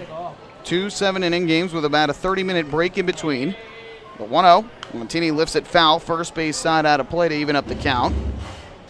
So the key is to get an early lead, as you want to put extra pressure on the other team to try and rally back in the game, but they'll have less time to do it, with it only being a 7-inning game today. The 1-1. That fastball over the outside edge for a called strike. The count goes to 1-2. Ducks currently with 78 wins overall, tied for the second most in team history. 1-2, a swing and a miss, strike 3. Ball skipped away to the first base side of home plate, but Chris Wallace is there and throws to first for the putout. So the strikeout swinging of Lentini, the 2-3 putout. And for Josh Gear, it's his first strikeout of the day. 2 down, bases empty, and that'll bring up Delta Cleary Jr.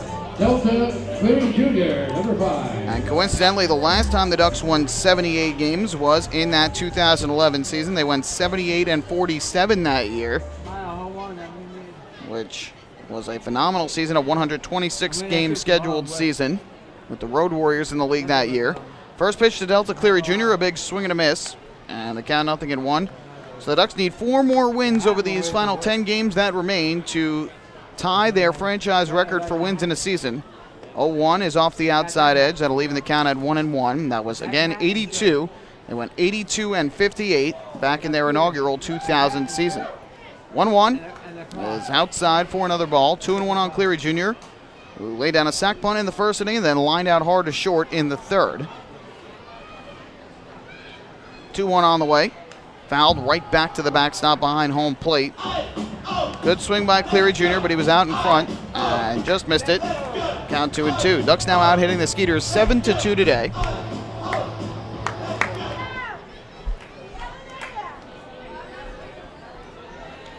Two from Josh Gear, and Cleary Jr. takes the fastball way low and inside. So that runs the count full at 3-2. For Josh Gear, the home run hit by Elmer Reyes, the 9th he has given up this year. Payoff pitch inside, ball 4. So Delta Cleary Jr. draws the 2-out walk. Another Municipal Credit Union walk with a purpose. Every time a Ducks batter walks, the Quacker Jack Foundation wins. And with that walk, Delta Cleary Jr. has now reached base safely in 26 consecutive games.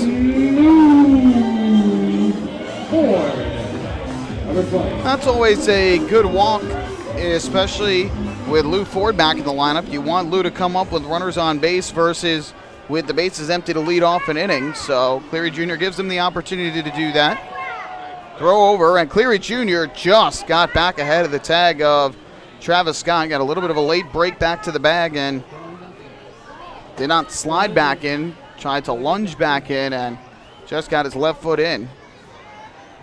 First pitch, Cleary Jr. goes, pitches up high, the throw down to second base, and it is in time. Nice throw from Chris Wallace to second baseman Amadeo Zazueta, who applied the tag.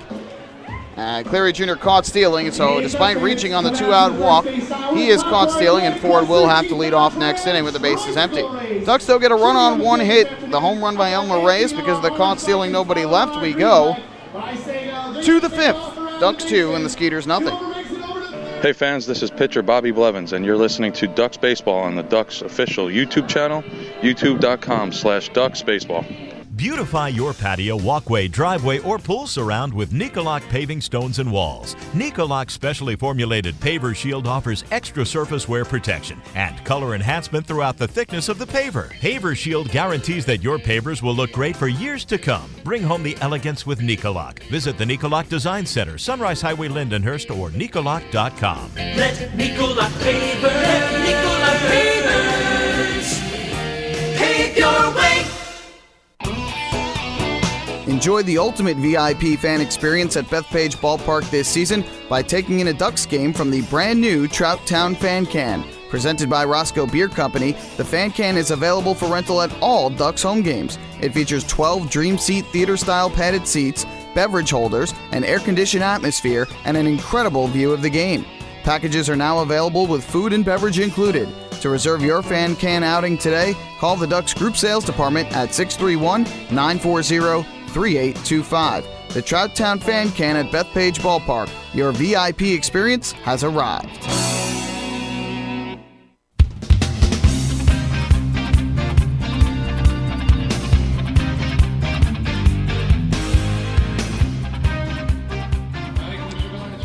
So we go to the 5th inning here at Bethpage Ballpark with the Ducks on top by a count of 2-0. Ducks fans, don't forget to stop by the Waddle Inn Shop on your next visit here to Bethpage Ballpark, where exclusive hard-to-find Ducks memorabilia is now on sale. Proceeds benefit the Quacker Jack Foundation, the charitable arm of the Long Island Ducks. First pitch is in for a called strike, and the count 0-1. Zazueta getting his first at bat of the game. Again, he took over at second base as Denny Almonte left the game in the 3rd inning. And here he pops one up, right side of the infield, foul territory. Mike Blank over towards the Ducks dugout on the warning track, cannot make the catch. Hits off the warning track and hops into the crowd. And so the count is 0-2.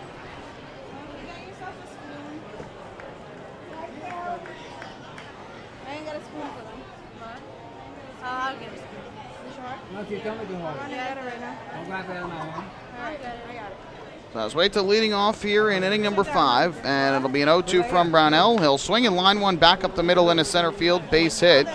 So in his first at bat of the ball game, Zazueta picks up the single.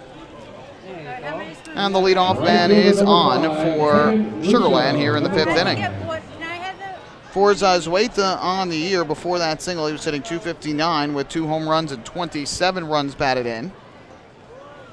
So he is on at first with nobody out, and that'll bring up the right fielder Kevin Russo, who bats from the right side.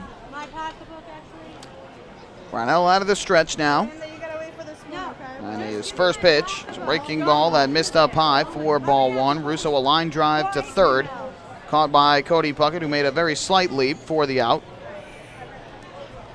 That was back in the 2nd inning. Here comes a 1-0. Pitch on the way. Line drive into right field. Lantini on the run. He will make the head-high catch. Thought about making a quick throw back to first, but Zazueta was back there in time. Russo flies out the other way, 1 away here in the 5th inning. Quick look at the out-of-town scoreboard. Only one other game going on right now. That is in Bridgewater, New Jersey, where Somerset has a 5-0 lead over the Lancaster Barnstormers, top half of the 7th inning. Again, in terms of clinching a playoff berth, that helps the Ducks for Somerset to win and helps further eliminate both Bridgeport and Camden.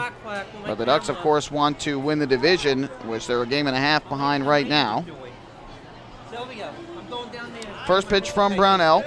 And this grounded to short. Dan lines to his right, gobbles it up, goes to second for 1. The turn to first in time. Nicely turned. 6-4, 3-double play by the Ducks on the first pitch to Rennie Osuna. First double play of the game, and the side is retired. No runs, 1 hit, bases left empty. 4.5 completed Bethpage Ballpark. Ducks lead it 2-0. Hey fans, this is pitcher Ian Marshall, and you're listening to Ducks Baseball on the Ducks official YouTube channel, youtube.com/DucksBaseball. Thinking about buying or refinancing a home? Start by attending a free MCU home buying seminar. Then speak with one of our loan specialists who will guide you through the loan process. With an affordable mortgage from Municipal Credit Union, Home Sweet Home will be a little sweeter. Call 212-238-3521 or visit nymcu.org to apply for your mortgage today. Municipal Credit Union. Strong, trusted, growing. Municipal Credit Union is an equal housing opportunity lender. Take your group out to the ball game this season and enjoy all the fun of Ducks baseball at discounted prices with the Hebrew National Picnic Area, luxury suites, the Smokin' Owls Party Deck, the Trout Town Fan Can, and so much more. Bringing your group to the game will be an unforgettable experience. The Ducks even offer opportunities to sing the national anthem, serve as the Ridgewood Savings Bank color guard, be the Nicolak Dream Team, put on a pregame performance, or shag fly balls during Ducks batting practice. To book your outing today, call 631-940-3825 and ask for the group sales department. Long Island Ducks Baseball. Good times every time.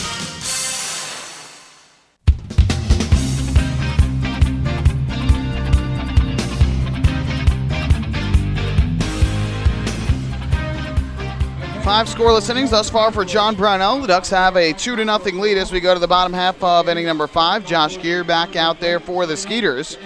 Just got word that Denny Almonte left the game with a strained oblique, so that is why he came out back in the third inning, and Amadeo Sazueta went in and played second while Jeff Dominguez, who was at second, moved to center to take over for Almonte. So Lou Ford will come to the plate, batting from the right side. First pitch on the way from Josh Gear, and Ford takes a breaking ball for a called strike over the outside corner. The count 0-1. Ford was at the plate in the bottom of the fourth when he took a ball, but Delta Cleary Jr. caught stealing at second. This pitch misses low to even up the count. For Cleary Jr., the 8th time this year he's been caught stealing, so he's now 33 of 41. A 1-1. That's low and inside. Taken for a ball by Ford. Now ahead in the count, 2 balls and 1 strike. Sean Burrows waiting in the on-deck circle as the 2-1 comes, and Ford swings and misses way out in front of that breaking ball. Ford the other night here finished 2 for 4 at the plate in his first game back with the Ducks, an RBI and a run scored. Picked up the RBI on a first inning single in his first at bat coming back. Here's the 2-2. Ford takes low, good eye that time. Gear tried the same pitch, Ford would not bite. Payoff upcoming from the right-hander. The 3-2 swung on and foul tipped. Ford just got a piece to stay alive. Got jammed on the pitch. 1 for 2 today. Reached on an infield single to short his last time up back in the third inning. Little nubber on a broken bat liner that went just past the mound. First time up he flew out to right. Another 3-2. And Ford swings, fouls it right back to the screen. A high fastball. Ford chasing, but was able to make contact, stay alive. So we'll do it again. Ford an RBI away from reaching number 60 on the season with the Ducks. The run he scored was his 46th. Payoff, popped up, foul territory behind the plate. Chris Wallace gives it a look, but this will be back into the seats. Off to the first base side of the plate. Lands in an empty chair. Count remaining even.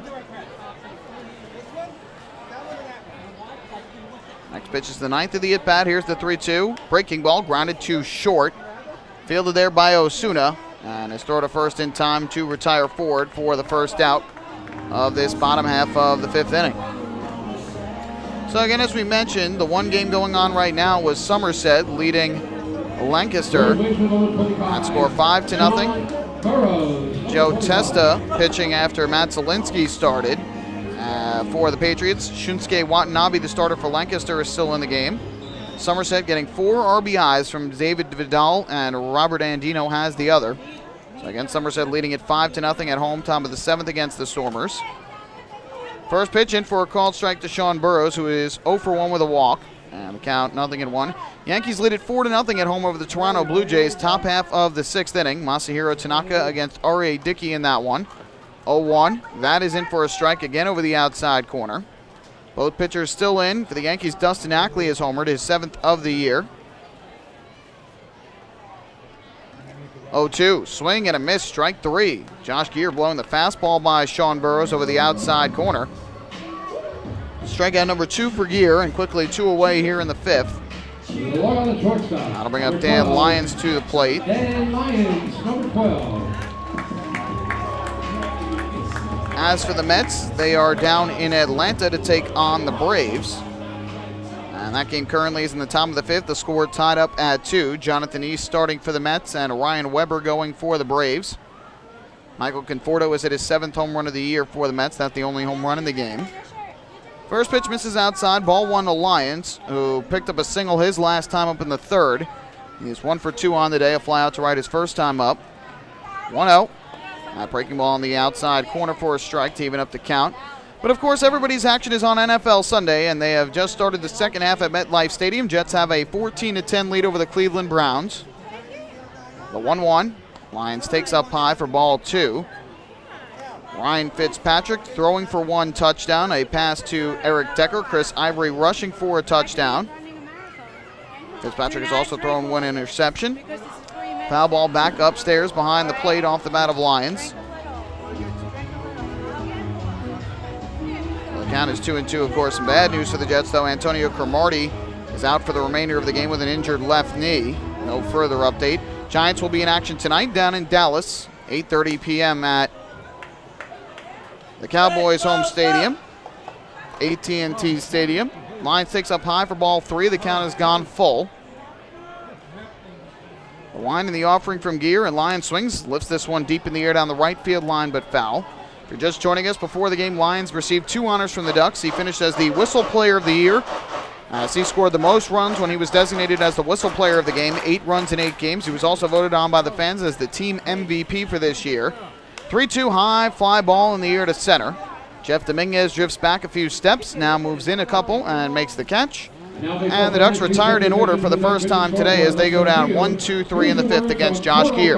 Let's take this game to the 6th at Bethpage Ballpark, game 1 of a doubleheader, and the Ducks have a 2-0 lead over Sugar Land. Hey fans, this is Blake Davis, and you're listening to Ducks Baseball on the Ducks official YouTube channel, youtube.com/DucksBaseball. The results are in. PSEG Long Island is delivering 99.9% reliability. We got there by strengthening equipment and clearing trees along power lines across our area. And our new outage management system will continue to ensure improved communications and faster restoration. 99.9% reliable. It's one more way we're serving you better. Discover how we're improving every day to bring you better service at www.psegliny.com/reliability. M&V Limousines is the official bus company of the Long Island Ducks. Family owned and operated, they've been in the business for over 23 years. M&V Limousines offers coach buses with Wi-Fi and restrooms, party buses, exotic limousines, and so much more. Whether you're looking for transportation for weddings, proms, corporate outings, or long-distance trips, they've got the right vehicle for you. Visit their showroom in Comac or check them out online at mvlimo.com. M&V Limousines, the official bus company of the Long Island Ducks.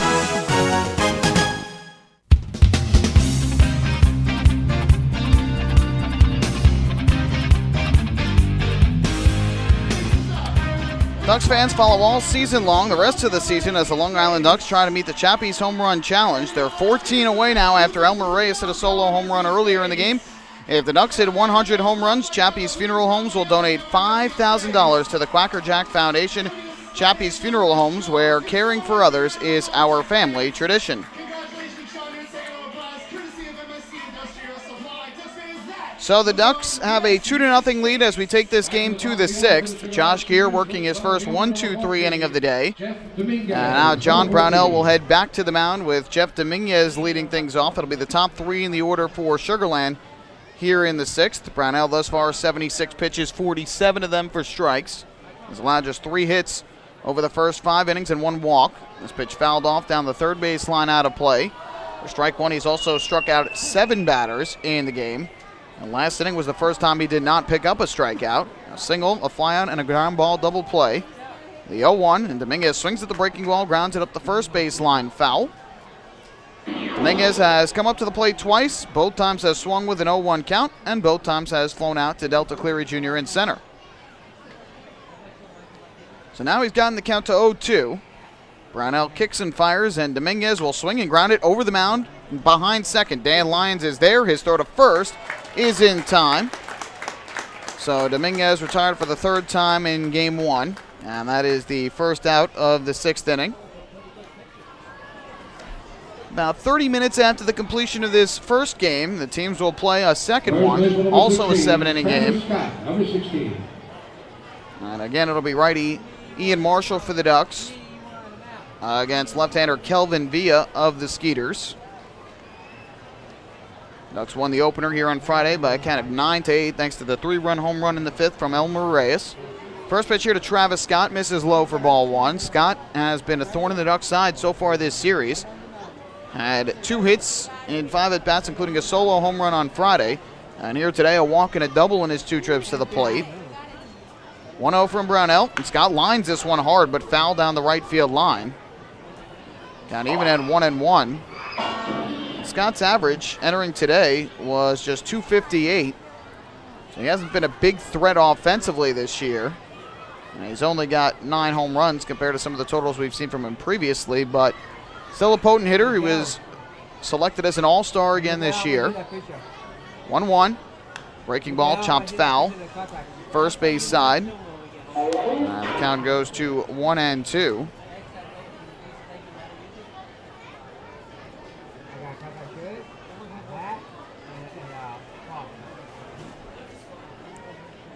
On August 27th, set the all-time Skeeters doubles record. And the 1-2 is low. Count goes to 2-2, and on August the 29th became the first Skeeters player to hit 30 career home runs. So he has been one of the best in the short history of the Skeeters. It's their 4th year of existence. 2-2 from Brownell, and Scott swings at the breaking ball and fouls it back to the screen behind the plate. Just got a piece to stay alive. Continuing to be that pesky hitter that he is. Count even up at 2-2 on Scott. Delwyn Young will be next for Sugarland.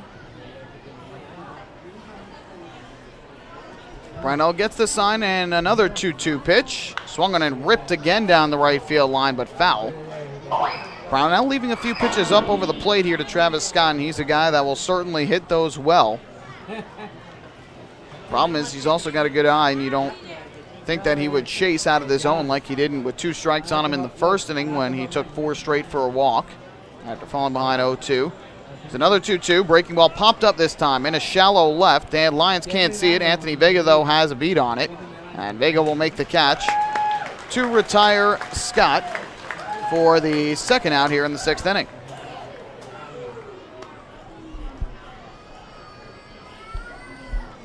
So 2 away for Sugarland since the first inning when the Skeeters threatened with runners at first and second, 1 out. Brownell has allowed just 2 base runners, the 2-out double in the 3rd to Travis Scott and the leadoff single in the 5th to Zazueta. That has been it. First pitch to Delwyn Young. That's off the outside corner, a fastball for ball 1. Young 1 for 2 on the day. A single to center back in the first inning and then struck out swinging in the 3rd. 1-0. Young swings, lines this one down the right field line, hooking foul and into the field box seats. Count even up at 1 ball and 1 strike. Skeeters have had some good swings, made some good contact, but have been having trouble keeping the ball in play for the most part. 1-1. Young takes the fastball and misses low for a ball to count 2-1. By the way, there is one score we forgot to mention to you earlier on the out-of-town scoreboard, and that is down in Tampa, Florida. Now, that's an important one because former Long Island Duck pitcher Rich Hill is starting today. Swing and a miss, strike 3. Bat goes hurtling towards the stands, and fortunately, that was strike 2, it lands in the tunnel right to the right of the Ducks dugout. What a fortunate break there. Young, a big swing and a miss. The bat went spiraling into the area past the Ducks dugout, and there is a gated area, which is the tunnel that leads to the Ducks clubhouse, and it went over the Ducks dugout and landed right down into that tunnel. So fortunately, no fans struck with the bat on the play, and you always hold your breath when you see a bat going into the crowd or out of a player's hand, and fortunately that one had some good eyes to land into that tunnel instead of in the crowd. Here's a 2-2 pitch now, And he takes low in the dirt for ball 3, does Young.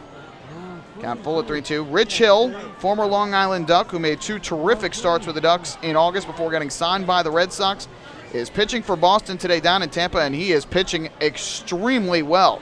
6 innings of 1-hit shutout baseball, has walked 1 and struck out 8. 3-2, line foul, first base side into the crowd. So we'll do it again at 3-2.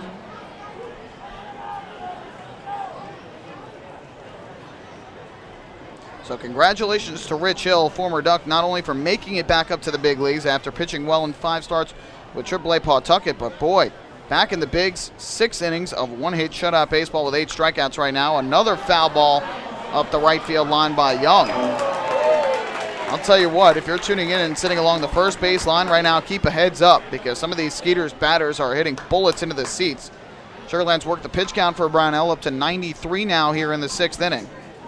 Now we'll have another 3-2 to Delwyn Young. Here comes the pitch, and Young takes a called strike 3 over the outside corner. A good fastball from Brownell. His 8th strikeout of the game. Back-to-back starts with 8 strikeouts for Brownell. And he retires the top 3 in the order, 1, 2, 3. We go to the bottom half of the 6th inning. Ducks 2 and the Skeeters nothing. Hi, this is shortstop Dan Lyons. You can follow me on Twitter at @TheDannyLyons, and you're listening to Ducks Baseball on the Ducks official YouTube channel, youtube.com/DucksBaseball. James Simmons is going back. He is looking up, and on the Park Night, that one is gone and reaches a kennel in Central Islip. That was another home run for the Ducks. And Duck fans, what's more fun than a home run that helps the Ducks win a game? How about a homer that helps the community win? Chappie's Funeral Home and the Long Island Ducks have once again teamed up for the Chappie's Home Run Challenge. If the Ducks hit 100 homers this season, Chappie's Funeral Home will donate $5,000 to the Quackerjack Foundation. So every time a Ducks hitter goes deep this season, watch for the Chappie's Challenge home run count on the scoreboard. And if we reach 100, we're all a winner. Chappie's Funeral Home, where caring for others is a family tradition. Can't get enough of the Long Island Ducks? Well, now you can get even more inside info on your favorite hometown team through Facebook and Twitter. The Ducks are constantly updating fans through social media with scores, transactions, ballpark promotions, and much more. You can even win great prizes. All you'll need to do is make a free account on Facebook and Twitter, and then visit us at facebook.com/LIDucks and twitter.com/LIDucks. Think you're Long Island's biggest Ducks fan? Get connected now.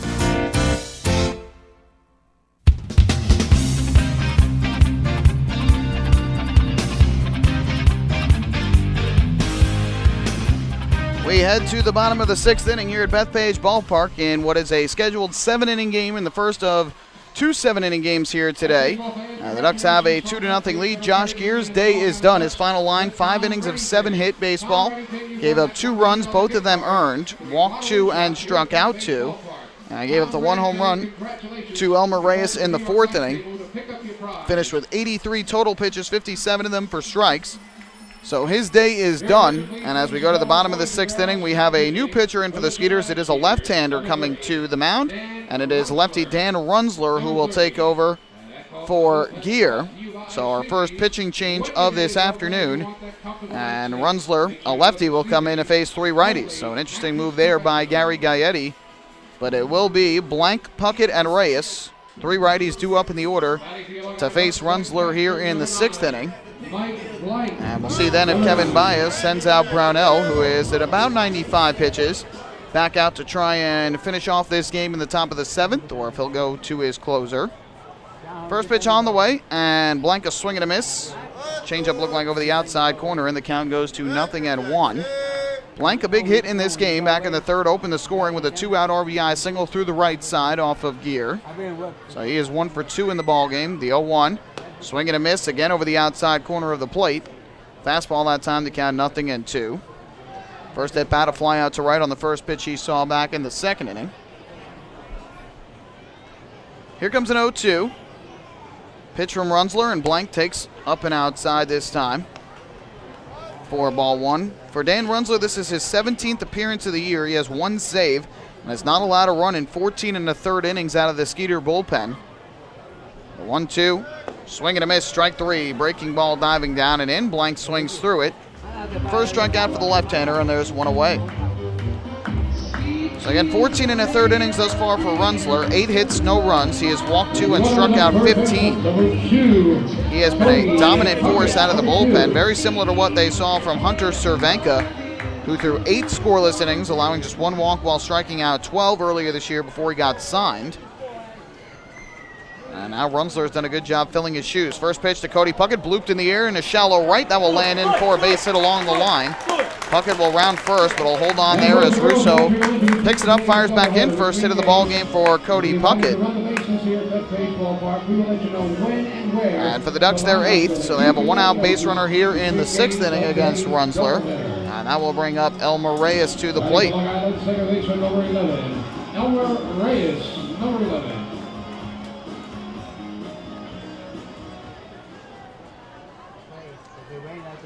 Elmer Reyes to bat for Long Island. First pitch is a fastball taken low.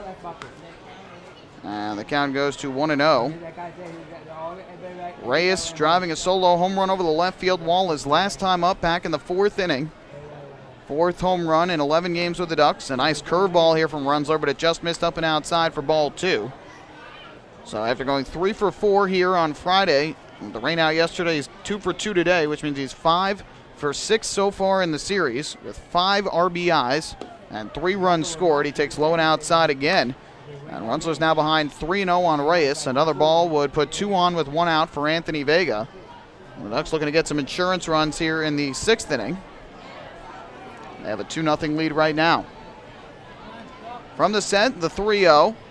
Fastball is in at the knees for a called strike, and the count goes to 3-1.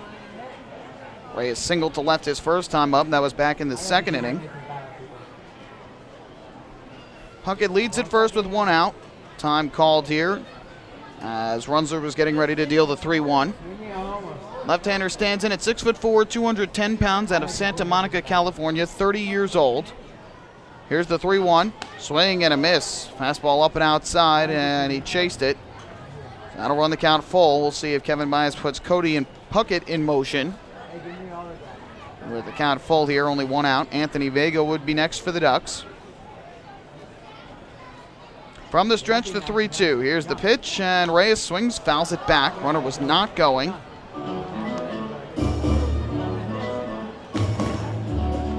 So we'll do it again at 3 balls and 2 strikes. Nice crowd on hand here on this Sunday afternoon for the final day of home baseball in the 2015 regular season for the Ducks.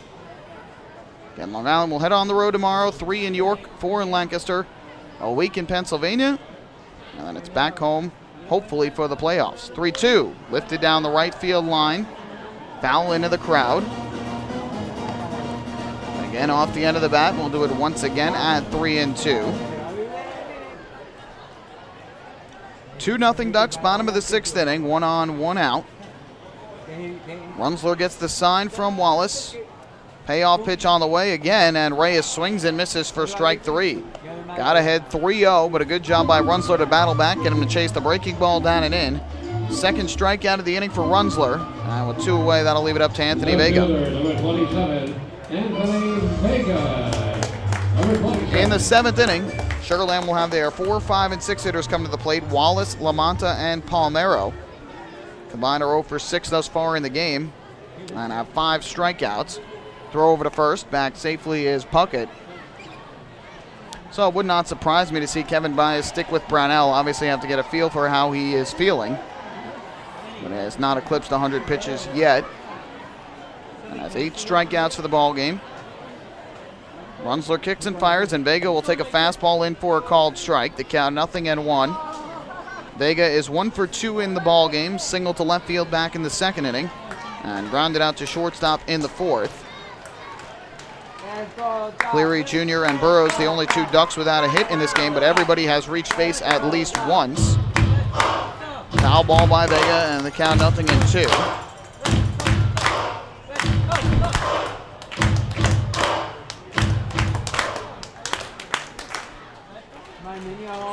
One out single by Puckett. He is still at first with 2 down.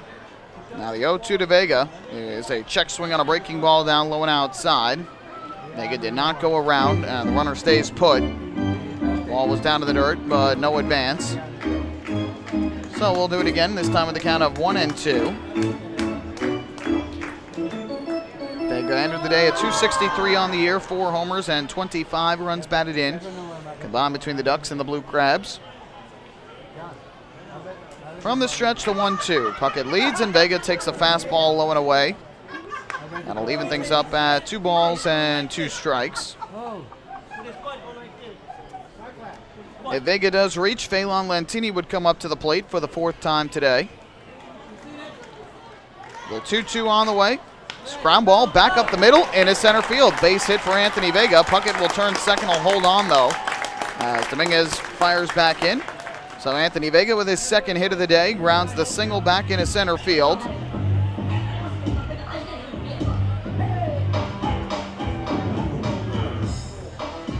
So Vega on at first base. Puckett moves to second. And up to the plate will step Phelan Lantini, who is 1 for 3 on the afternoon.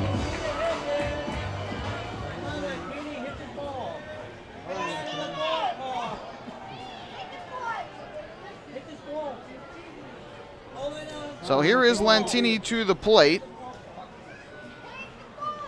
First pitch on the way. He'll take a fastball over the outside corner for a called strike. Lantini a single to left field.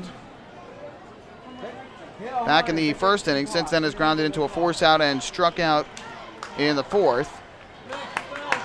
0-1.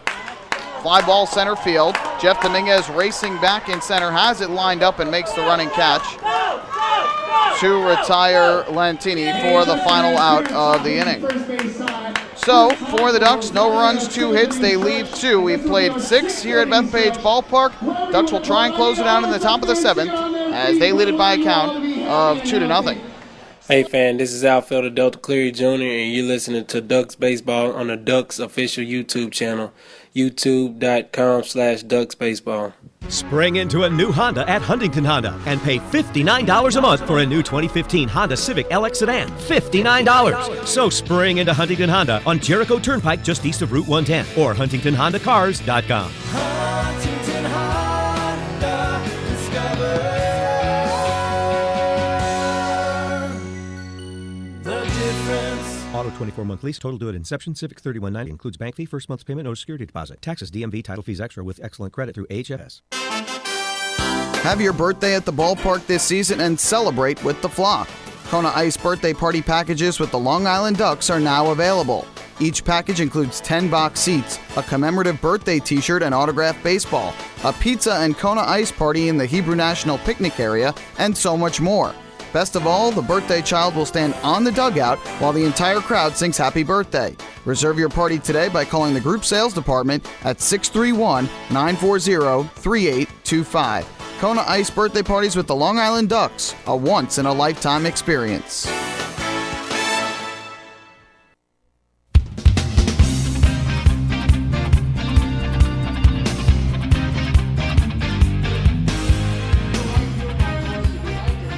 Going to the 7th here at Bethpage Ballpark, game 1 of a single admission doubleheader, 2 7-inning games. The Ducks have a 2-0 lead over Sugarland, and John Brownell back to the mound to try and complete this one. And they'll face the 4, 5, and 6 hitters in the order for the Skeeters. It'll be Chris Wallace, Johan Lamonta, and Patrick Palmero due up. Righty, lefty, righty, and the first pitch to Wallace is a breaking ball in for a strike. They count 0-1.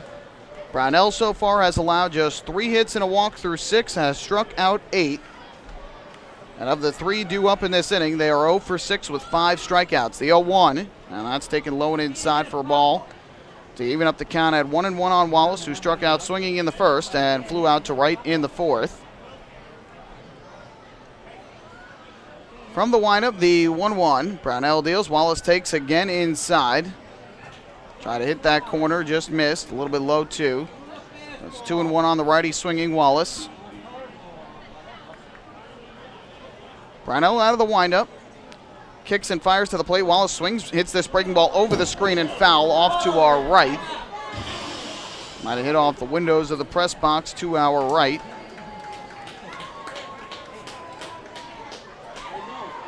Now leaving things up at 2-2 on Brownell. Winds and fires to the plate, and Wallace will swing and foul it back again. This time to the screen. Trying to get strike 3 here on Wallace for his 9th K of the game. Season high was 12 for Brownell. That came way back on May 22nd here against Camden.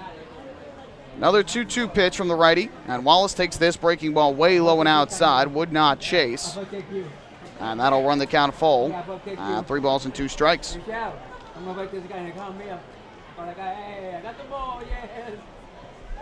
So Wallace will dig back in with the count full. Cody Puckett playing right along the line at third. Here's the 3-2, and Wallace will swing and ground it right to Puckett, right along the line. Fields the long throw across, is in time for the out.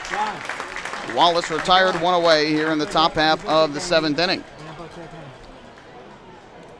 So with 1 away, that'll bring up the lefty swinging Johan Lamanta to the plate, who has struck out twice in the ball game. Johan Lamanta, number 25.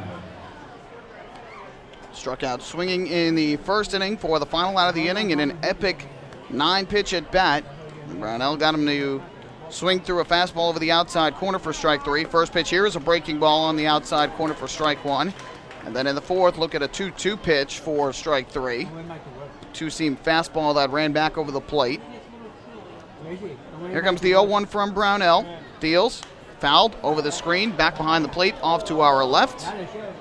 Out of play in the count quickly, 0-2. Patrick Palmero will be next for Sugarland. Brownell looking for the hat trick against Lamanta. Here's the 0-2, and Lamanta lays off that high breaking ball, would not chase. So he stays alive, the count 1 ball and 2 strikes. Ducks out hitting the Skeeters 9-3 here in game 1 of the Twin Bill. The 1-2 on the way. Lamanta swings, fouls it off again. Third base side, way upstairs. Pitch kind of ran back up and out over the outer part of the plate. Puckett now way off the bag at third with the lefty at the plate. Burrows along the line at first. Here's the 1-2. Lamanta swings. It's a high fly ball down the right field line, foul. Up onto the concourse and out of play. Many of the kids going to line up on that right field concourse to run the bases in between the games here this Sunday afternoon.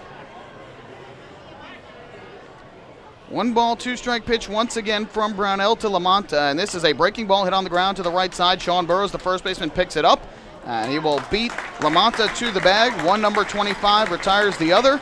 2 away, and Brownell 1 out away from the complete game shutout. So that you can run the bases here at Bethpage Ballpark. Well, John Brownell thus far here in 2015 has 3 complete games and 1 shutout. 3 complete games, tied for the league lead with Somerset's Sean Bierman. And a shutout here today would tie him with Camden's Bill Murphy for the league lead. First pitch to Palmero. Fastball just missed low and outside, ball 1. Palmero has struck out twice in this game, went down looking in the second on a 3-2 pitch and swinging in the fourth on a 3-2 offering. Here comes the 1-0. Breaking ball is in for a strike at the belt. Nice pitch. And that'll even things up at 1-1. Brownell led the Atlantic League in 2013 with 7 complete games and 2 shutouts. 1-1 is swung on and missed. Another breaking ball for strike 2, excuse me. And Brownell looking for strike 3 to end this one. 2-0 Ducks, top of the 7th inning. It'll be a 1 ball, 2 strike pitch from John Brownell to Patrick Palmero. Palmero digs in on the right side. Brownell out of the windup. The 1-2 offering is just inside. Try to hit the inside corner with a fastball, just missed. Count even up at 2-2. Puckett along the line at third. Burrows off the bag at first. 2-2 from Brownell, and Palmero will swing and line this one into right field. It'll get down for a base hit. So Patrick Palmero keeps the ball game alive for Sugarland with a single the opposite way and a right. On the 2-2 pitch from Brownell, 4th hit of the game for Sugarland. Number 9. 1 on with 2 away. And now Amadeo Zazueta, the second baseman, will step up to the plate for the 2nd time today. First at-bat came in the 5th after taking over at second base. And he singled up the middle. First pitch on the way, and Zazueta takes a fastball over the outside corner for strike 1. Denny Almonte suffering the oblique injury, had to come out of the game in the third. 0-1 from Brownell. Zazueta, ground ball to short. Dan Lyons is there. The shovel pass to second for the Force. This ball game is over, and the Long Island Ducks win their 79th game of the year, the second most ever in franchise history. They take the opener of this single admission doubleheader by a final count of 2-0. John Brownell with his second complete game shutout of the year and his fourth complete game overall. So the Ducks got the hits that they needed to get on the scoreboard. Jay got a terrific start again from John Brownell, who picks up his league-leading 12th win of the season. And the Ducks take the opening game of this single admission doubleheader 2-0. Don't go anywhere. We'll come back with a post-game show after this, where we'll recap the game and hand out the Player of the Game award. Ducks win it 2-0 in Game 1 of the Twin Bill. Hi, this is pitcher John Brownell, and you're listening to Ducks Baseball on the Ducks official YouTube channel, youtube.com/DucksBaseball. Hey, Ducks fans, the official hotel of the Long Island Ducks is the Upsky Long Island Hotel in Hauppauge. It's centrally located on the north shore of Long Island and offers a home away from home for both business and leisure guests. The Upsky Long Island Hotel features an indoor pool, 24-hour business center, a fitness center, and complimentary Wi-Fi in all guest rooms. Enjoy the contemporary American cuisine at the Fountain Grill restaurant or grab a quick bite to eat at Cafe Pronto. Best of all, it's only minutes from Bethpage Ballpark. The Upsky Long Island Hotel, the official hotel of the Long Island Ducks. Call 231-1100 today. That's 631-231-1100. Family fun every time. Beautiful evening for baseball. Big action every time. He reaches up, it's gone! Great value every time. And the Ducks have won it 7-1. The Ducks schedule is loaded with new promotions this season, and with an average ticket price of just $10 and free parking, there is no better value on Long Island. For game times and tickets, visit liducks.com. Long Island Ducks Baseball. Good times every time.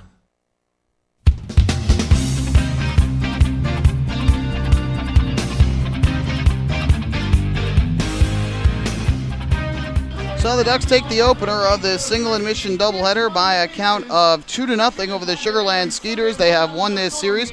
Taking the first two games, they'll go for a sweep in Game 2 of the doubleheader, which will begin approximately 30 minutes after the completion of Game 1. Game 1 ended at about 3:21, so you figure Game 2 will probably start anywhere in the 3:50 to 4 o'clock range, and that will also be a 7-inning game. Let's recap this one. It was a quick and tidy one at 1 hour and 45 minutes, and John Brownell with the complete game shutout effort. Neither side was able to score over the first 2 innings of the ball game, but in the third, the Ducks got on the scoreboard when Lou Ford reached on an infield single to short with 1 out, and then with 2 outs in the inning, Dan Lyons singled to center field, and then Mike Blank followed with an RBI single into right field in between first and second. It scored Ford, Blank's 43rd RBI of the year. The Ducks had a 1-0 lead. They would double that lead in the fourth as Elmer Reyes led off the inning with a solo home run to left field, his 4th home run in 11 games with the Ducks, 9th RBI. And the Ducks had the 2-0 lead. That would be all they would need. John Brownell, terrific for the Ducks. He allowed a walk and a single with 1 out in the first inning, settled down afterwards, struck out the next 2 hitters to end that threat, and from that point on allowed just 3 more hits through the rest of the game. A 2-out double to Travis Scott in the third, a leadoff single in the fifth to Amadeo Zazueta, and a single to right with 2 out in the seventh to Patrick Palmero, and that was it. The final totals from the game: for the Ducks, 2 runs on 9 hits, no errors. They left a total of 8 men on base. For the Skeeters, no runs on 4 hits, no errors in the game for Sugarland, and they left a total of 4. The winning pitcher, John Brownell, who improves to his Atlantic League leading 12th win compared to 5 losses. The loser, Josh Keir, who pitched fairly well, allowing just 2 runs over 5 innings, but he suffers the loss, falls to 6-8. No save in the game. Again, it took 1 hour and 45 minutes here at Bethpage Ballpark. No attendance yet. We'll get that for you after the second game, since it is a single admission doubleheader. And as for the player of the game for Game 1, John Brownell, his second complete game shutout of the year, fourth complete game, second shutout overall. He leads the league in both categories, allowed just 4 hits and a walk, struck out 8 for the second straight start, finished with 114 pitches, 74 of them for strikes. Looking at the out-of-town scoreboard, only one game going on. It just went final. Somerset with the win by a count of 5-1 over the Lancaster Barnstormers. So the Ducks lead is still a game and a half, or the Ducks deficit, is still a game and a half to Somerset in the Liberty Division standings, but it also knocks another number off that magic number. Now the number to eliminate Bridgeport and therefore eliminate any chance of the Ducks potentially missing the playoffs in the division is down to 2. And a combination of Somerset wins and Bluefish losses that equal 2 would give the Ducks a postseason berth. Ducks will play again, as we mentioned, at about 3:54 o'clock. At 5:05 in Southern Maryland, it'll be the Revolution taking on the Blue Crabs. And then at 5:35 in Camden, it is the aforementioned Bridgeport Bluefish visiting the Camden River Sharks. 4-0 Yankees lead, top of the 8th inning at Yankee Stadium over the Toronto Blue Jays. Masahiro Tanaka started, 7 scoreless for the Yankees. R.A. Dickey started for the Blue Jays with 7 innings of 4-run ball. Dylan Betances is now in the game for New York. Dustin Ackley has hit a home run for the Yankees, his 7th of the season. And as for the Mets, they are down in Atlanta. And the Braves have a 3-2 lead top half of the 7th inning. Jonathan East started for the Mets. He is still in. Ryan Weber started for Atlanta. Matt Marksberry is now in the game. And for the Mets, Michael Conforto hitting his 7th home run of the season, the only home run of the game. Former Long Island Duck pitcher Rich Hill making his return to the major leagues today with the Boston Red Sox, and what a beauty he has turned in so far. 7 innings of 1-hit shutout baseball against the Tampa Bay Rays in St. Petersburg. He's allowed 1 hit and 1 walk while striking out 10, so what a return to the majors for former Ducks pitcher Rich Hill. What a great story. As for the NFL action today, the Jets have a 24-10 lead over the Cleveland Browns with 14 minutes and 12 seconds to go in the game. Ryan Fitzpatrick has thrown for 2 touchdowns, 1 interception. Chris Ivory has rushed for a touchdown. Eric Decker and Brandon Marshall have each caught 1. And the Giants will be in action later tonight. That game will begin at 8:30 p.m. on NBC. Giants and the Cowboys from AT&T Stadium in Dallas, or Arlington, Texas, I should say.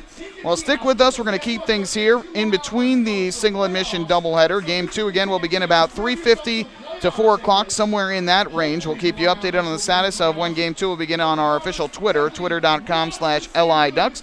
And it's going to be righty Ian Marshall for the Ducks, who is 7-7 on the year with a 4.20 ERA. He will take on left-hander Kelvin Villa of the Skeeters. He is 0-2 with a 3.80 earned run average. So for now, as we wait out the break, kids are running the bases here at Bethpage Ballpark. We will send it to the audio soundtrack of the Ducks Championship DVD from 2004. We will be back when we are ready to go in Game 2 of this single admission doubleheader. Ducks taking Game 1, 2-0. Hi, I'm Chris King, the radio and TV voice of your Long Island Ducks. 2004 was a very special season for the Ducks, both on and off the field. From the first pitch of spring training until the final out of their championship victory, there were packed houses, nail-biting wins, and enough excitement to last a lifetime. During the Ducks' first ever trip to the Atlantic League playoffs, each of their 6 games was decided by just 1 run, with the Ducks winning 5 of those. In putting together this championship DVD, we'll take a walk down memory lane and take you step by step through the Long Island Ducks' 2004 Atlantic League Championship.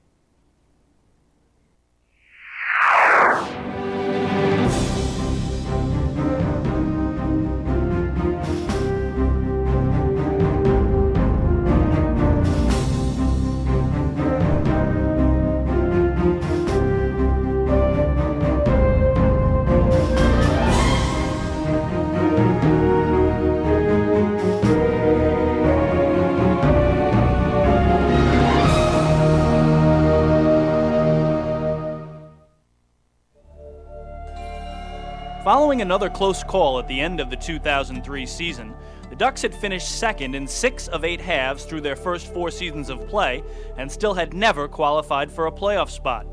After a winter full of organizational meetings and player signings, the team headed down to spring training loaded with talent, brimming with confidence, and eager to prove that this team was different.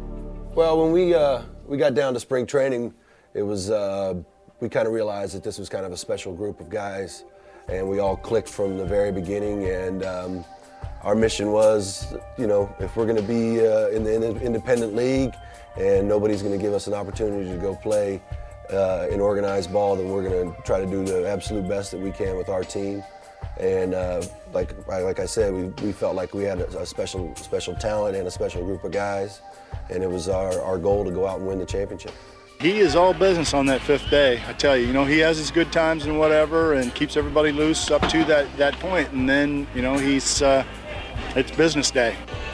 I expect to win, and I expect to win pretty much with the whole pitching staff. When you get Bill out there, he's going to fight you. He's going to fight you to the end. He never wants to come out, and that's always good. Of the 25 players on Long Island's opening day roster, 14 had major league experience, highlighted by a pitching staff that featured Bill Pulsipher, Matt Beach, Matt DeWitt, Bill Seamus, and Lance Davis, all of whom had experienced success at the big league level. Every spring training, especially with the Ducks, you go into it of not knowing how long you're going to keep your guys, and that's always a concern. But when we walked down on the field the first day, when Pulsipher and Seamus showed up, there was no longer any worry of what type of clubhouse we were going to have. The camaraderie was there just with those two individuals, and as a coach, as a manager, when you know your camaraderie is good, it solves a lot of problems. So everybody else was going to fit into place. All the guys that we had from the previous year, we knew were very good guys, very good individuals, and we pride ourselves with the Ducks of bringing in good individuals, not just statistics, but they got to be good people to play here. And as soon as we had those two guys, we knew we were set. As the season began, Long Island came out of the gates on fire, emerging victorious in each of their first 6 games. 4, and the Ducks win the game. Final score, Long Island Ducks 5, Pennsylvania Road Warriors 4. By the end of the season's first month, Long Island was on a roll, in first place with a 16-7 record. We had a lot of guys returning from the year before. It was myself and Barty and Doug and JJ and stuff. Well, those guys, I know they remember the hurt that we felt in that last game and how close we were to it. And then getting guys like Pulsipher and Seamus and Lance and Beach and those guys in the beginning of the year, we knew we had a staff that could take us all the way. Of course, the big question was how long were we going to have them for? Which comes across every year with the Ducks, is that we start off great, and if somehow or another the guys get picked up, which is what the league is for, and but it hurts our team club, and we never seem to make the playoffs because we got guys leaving, and sometimes you just can't replace those guys. By mid-June, however, 3 of Long Island's top pitchers had been signed to major league organizational deals. Clint Weibel was the first to go, followed by Matt DeWitt and Matt Beach. Following their departures, the Ducks hit a skid, and, following a July 5th loss at the hands of the Nashua Pride, found themselves 1 game behind the arch-rival Bridgeport Bluefish with just 7 games remaining in the season's first half. Despite regaining their footing in the following series against Pennsylvania, the Ducks found themselves needing a sweep of Bridgeport in the half's final series in order to earn a berth in the Atlantic League playoffs. All the Bluefish needed was 1 victory in the 3-game set, and the Ducks' playoff hopes would be dashed yet again. And the Ducks would have to do it against their arch rivals on the road in a ballpark in which their playoff dreams died in the last week of the 2000 season. They'd also have to do it in a ballpark where they'd only won 13 times in 37 games coming into the season. You're listening to the soundtrack of the Ducks Championship DVD, 2004 Long Island Ducks, A Season to Remember. Game 1 of the Ducks doubleheader is complete. Game 2 will be coming up shortly. Stay tuned, and thanks for listening to Long Island Ducks baseball exclusively here on LIDucks.com. We now return you to our trip down memory lane. The 3-game series with Bridgeport during the July 10th through the 12th was quite an exciting series, and it was great to have the fans coming over. I mean, there was so many little facets of that particular series that was going into play that not a lot of people, unless you had been around and been a part of the Long Island Duck organization for a while, would really understand the complexity of it. With that veteran team that we had, we knew that if we just went in and played 1 game at a time, which is of course very cliche, but yet it's very applicable for the situation. If we win the first couple of games, that we would put the pressure back on them, and that's what we did. The Monday night game, after it being called after the 9 innings, was very frustrating for all of us, both teams in general.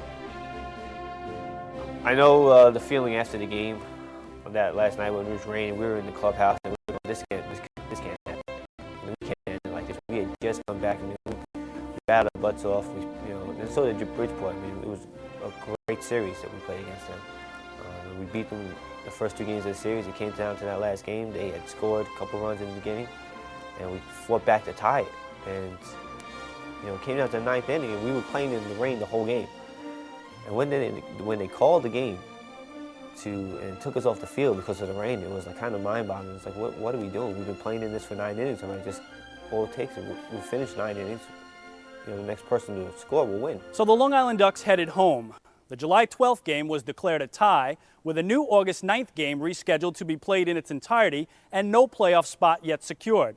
Despite the fact that they had come so far, the Ducks had no closure. The second half would begin on Friday night, but there was still 4 weeks of baseball to play before the first half champion would be declared. Well, so we start the second half of the season. We don't know who the first half champion is, and we're going to play that game 2.5, 3 weeks out. It really kept the tension around here at a certain pitch. Certainly kept all the fans' interest. We started to point our whole season towards one game, and that's sort of good and it's sort of bad. For the fans, it was high drama. For us in our organization, it was high drama. For the ball players, so we were all focused in on that August 9th game. And while the Ducks would have to wait for their chance to play for their first ever playoff spot, they would continue their pursuit of individual and team records that would fall during the magical 2004 season.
The Ducks' second half playoff drive has begun. But wait a minute, what about the first half?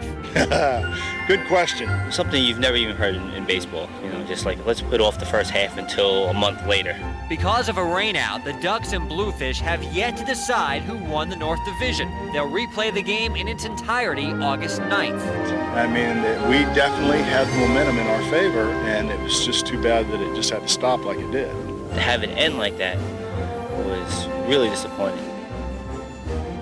We have some guys that do real well now. Who knows if Doug, Kamara, Barty, or Pulsford is going to be here come August 9th. That could really change things. They were a big part of our team.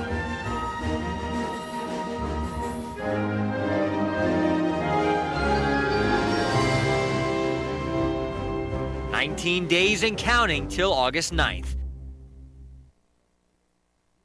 You're listening to the soundtrack of the Ducks Championship DVD, 2004 Long Island Ducks, A Season to Remember. Game 1 of the Ducks doubleheader is complete. Game 2 will be coming up shortly.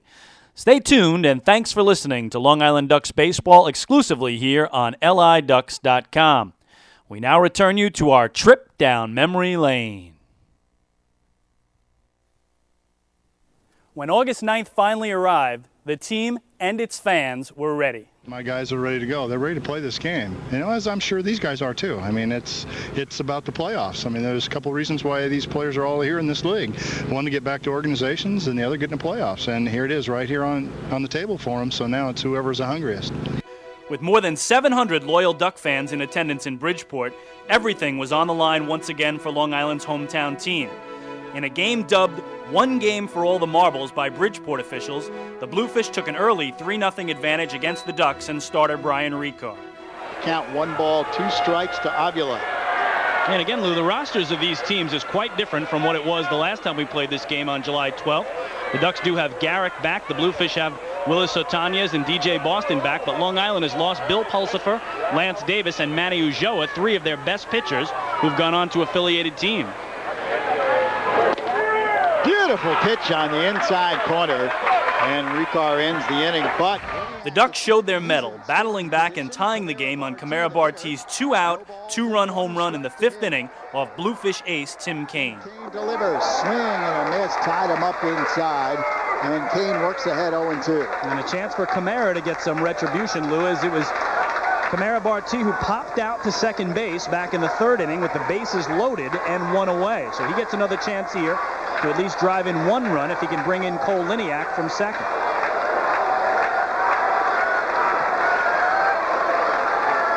0-2 pitch, swung on and drilled to deep left field.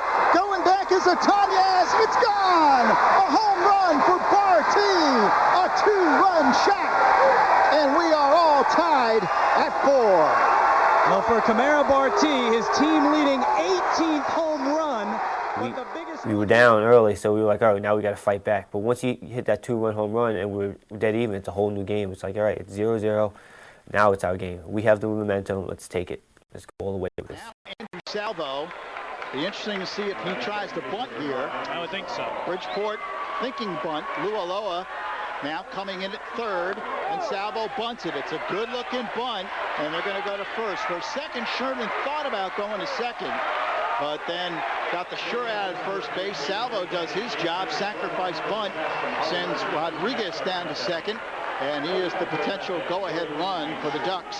Well, Andrew Salvo practices that bunt every day in batting practice, and in the biggest spot of the season for Long Island, he comes through as manager Don McCormack there, playing small ball here in a tie game, and now he hopes that Kevin Baez, who's had the best defensive play of the game for Long Island, can come through with some offense.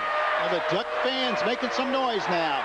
Baez and Justin Davies will try to give the Ducks the lead. Baez swings and lifts it deep down the right field line. Pennyfeather is there, makes the catch. Rodriguez is going to try to go. Pennyfeather's throw is into the stands, and Rodriguez will score on the overthrow. Long Island takes the lead. It's 5-4 Ducks. Well, can you believe it? Will Pennyfeather, who had the best catch of the game for the Bluefish and one of the best arms in the Atlantic League, just threw one into the seats, into the Duck fan section. And as he did, Louis Rodriguez, who was tagging, is able to circle 3rd and score. The Ducks have their first lead of the game in the top of the 9th on a Will Pennyfeather overthrow.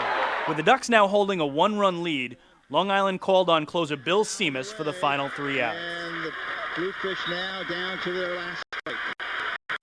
And much like they do at Citibank Park, the Duck fans are on their feet throughout this ballpark, hundreds of them, standing and cheering for what they hope will be strike 3. No balls, 2 strikes to Boston. Seamus gets the sign. Here's the 0-2 pitch. Swing and a miss, strike 3. The Long Island Ducks have won the first half championship in the Atlantic League's North Division. And the Ducks will go to the playoffs for the first time in franchise history.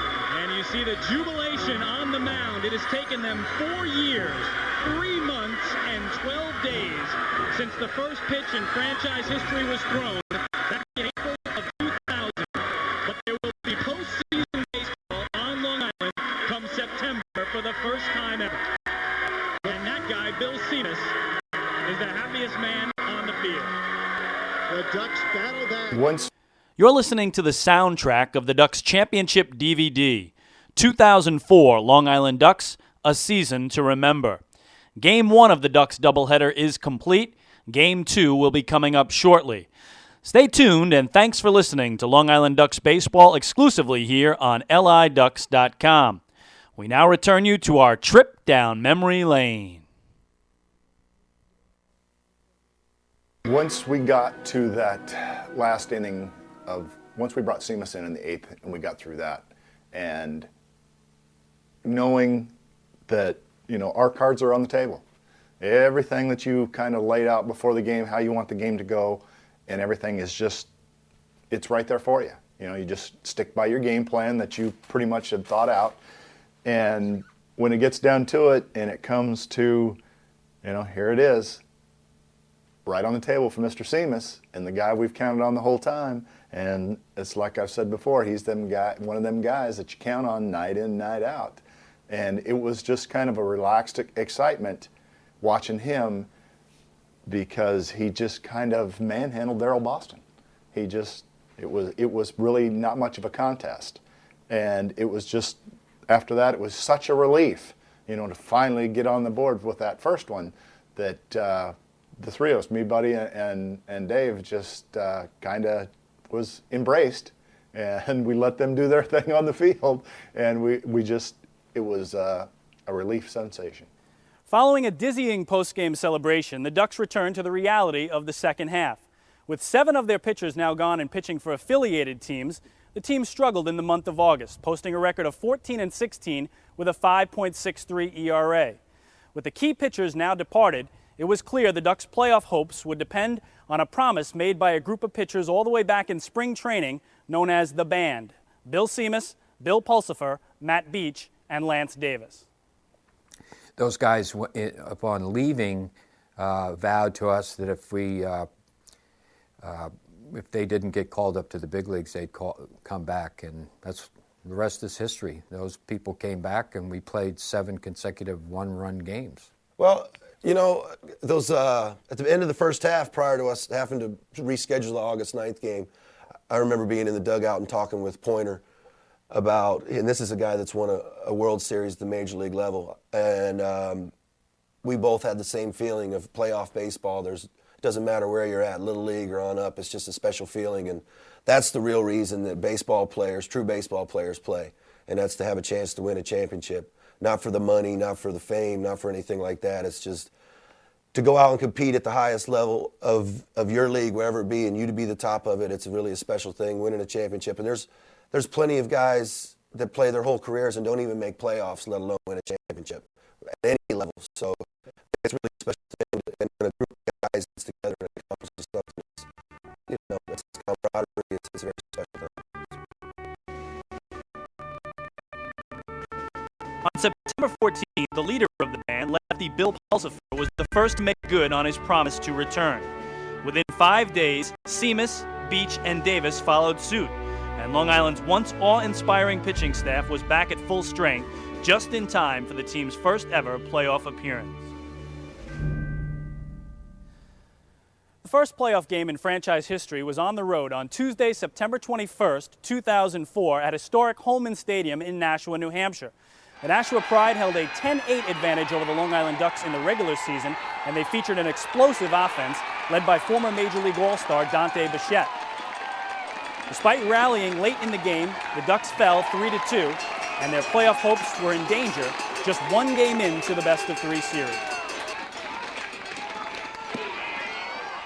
Yeah, you'd like to, you'd like to win that first game, but we were coming back home, so I thought it was a great game, and up there we just didn't, we didn't make our move late in the game like we normally do, and then you come back here and you have all this enthusiasm. You have this 4 years of frustration, which is more in-house than it is the new players that came in. They had nothing to do with being defeated. There are a couple guys here, Justin Davies and Doug Jennings, who had gone through all these close losses for all these years, and then you have the fans who had gone through that.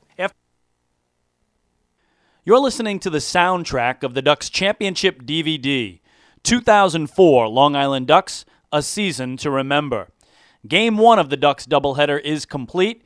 Game 2 will be coming up shortly. Stay tuned, and thanks for listening to Long Island Ducks baseball exclusively here on LIDucks.com. We now return you to our trip down memory lane. After dropping Game 1 of the Atlantic League North Division playoffs in Nashua, the Ducks returned home to a raucous Citibank Park for the first home playoff game in franchise history. The sellout crowd had waited 5 years for this night to arrive. 6,322 strong and armed with thundersticks was in full throat as Bill Pulsipher headed out to the mound. The first playoff game here at Citibank Park was all obviously very personal to me and very special for me. And I've been to Super Bowls and I've been to Final Four in college basketball games and been to a tremendous amount of, played in a few championship games myself. But this was, from the time I walked from my office to my seat, it was like I was in the game. And so were 6,000 other people. This was an electric night for the fans and for our whole organization. I mean, it really felt like I had to put my chin strap on, actually, and get ready to play. Almost had that football game feeling to it, not a baseball game. So it wasn't lost on anyone in the house that night how important this game was, and that we were really ready to play that baseball game. After Pulsifer exited with a 1-run lead in the 7th inning, relievers Jordan Zimmerman and Joe Cotton got the game to the 8th inning for Bill Seamus, who slammed the door shut on the Nashua Pride with a 6-out save. With a 3-2 victory of their own, the Ducks were headed to the decisive Game 3, with Lance Davis headed to the hill. Davis was dazzling in Game 3, tossing 7 2/3 innings of shutout ball before giving way to Joe Cotton, who closed out the 8th inning. And while Davis was brilliant, his counterpart on Nashua, former Duck Denny Harriger, was equal to the task, leaving Long Island clinging to a 1-0 lead going into the final inning of play. Interesting, we're going against Denny Harriger, who we had let go, and we always thought with Denny, if you can get him early, you're going to get him big. And we got him a little bit early, but then he settled down and pitched a great game. He really pitched a great game, and I was just amazed at the pitches he was throwing where he wanted to. But we just had better pitching that day. We had Lance Davis and we had Bill Seamus, and they didn't. After Seamus closed out the Pride in the 9th, the Ducks had clinched the North Division title and were headed to the Atlantic League's championship round. The post-game celebration was subdued as the players in the clubhouse knew there was still one more mountain to climb. The Ducks would battle the Camden River Sharks in a best-of-5 Atlantic League Championship Series starting Friday night, September the 24th at Citibank Park in Central Islip. Game 1 of the Atlantic League Championship Series was a high-scoring affair, with Long Island leading 10-6 in the top of the 9th inning and the bases loaded. Manager Don McCormick turned to Joe Cotton to get the game's final 2 outs. For once, Long Island's bullpen didn't respond, as former Montreal Expo Chris Widger stepped to the plate and hit a grand slam home run to tie the game at 10. In extra innings, it was Justin Davies who took center stage and played the hero. The original Duck, who had amassed over 500 games in a Long Island uniform, was now in position to register his first game-winning playoff hit. Facing Camden's Evan Thomas with Jason Johnson on third and 2 outs, Davies lined the shot to right field with 2 strikes to deliver an 11th-inning, 4-hour and 22-minute Ducks win, and a 1-0 series advantage heading into Saturday night's Game 2. We were on Game 1 of the championship series. The game's tied. I think it was in the 11th inning or 12th inning. I know it was extra innings, and I came up with 2 outs facing Evan Thomas, who just recently came back from winning a championship with Buffalo in AAA. 2 down and man on, I think he was on the third. And he got 2 quick strikes against me. And I'm saying, all right, I know that he's going to try and end up throwing a curveball very low inside.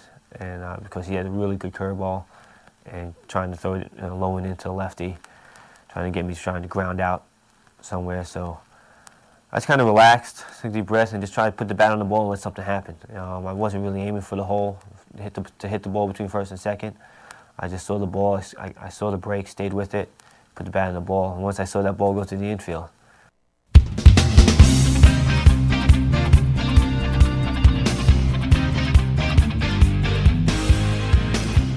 Well, we are back here at Bethpage Ballpark for Game 2 of our doubleheader today between the Long Island Ducks and the Sugarland Skeeters. Michael Pollack here bringing you all the action on the Ducks official YouTube channel, youtube.com/DucksBaseball. Thanks for tuning in. Ian Marshall, the right-hander on the mound for the Ducks, getting ready for the second game of this doubleheader. He will be opposed by lefty Kelvin Villa. And here are the lineups that the two of them will face. For the Skeeters, it'll be Willie Taveras in the lineup. After getting Game 1 off, he will DH And hitting the leadoff spot, batting second and serving as the center fielder is Jeff Dominguez. Travis Scott will do the catching and hit third, and in the cleanup spot is the first baseman, and that is Chris Wallace.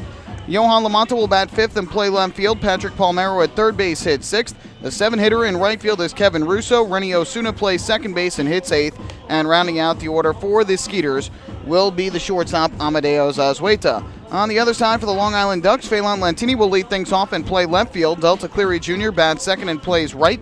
Lou Ford is in center field and will hit in the number 3 spot. Randy Ruiz in the lineup for Game 2. He will be the designated hitter and bat in the cleanup spot. Batting fifth and playing first base, Sean Burrows. Dan Lyons is the shortstop and sixth hitter. Nelfi Zapata will do the catching and bat seventh, hitting eighth, and playing third base is Cody Puckett. And rounding out the order for the Ducks is the second baseman, Elmer Reyes. So there is your look at the lineups for game number 2 of this doubleheader. Ian Marshall ready to go on the mound. Ready in the batter's box is Willie Taveras. And after a 2-0 win for the Ducks in game 1, they will try for the series sweep of the Skeeters here in game 2 of the doubleheader. So Taveras digs in. Marshall looks in for the sign. And the first pitch of game 2 is on the way, and it is swung and fouled off first base side out of play. We're underway on this Sunday afternoon. So we begin at 3:56 p.m. here in game 2 of the doubleheader. Game 1 lasting just an hour and 45 minutes. A 2-0 win, a complete game shutout for John Brownell, the 0-1. Fouled off again to the first base side on another breaking ball. And the count 0-2. 77 degrees. So 77 degrees is the game time temperature.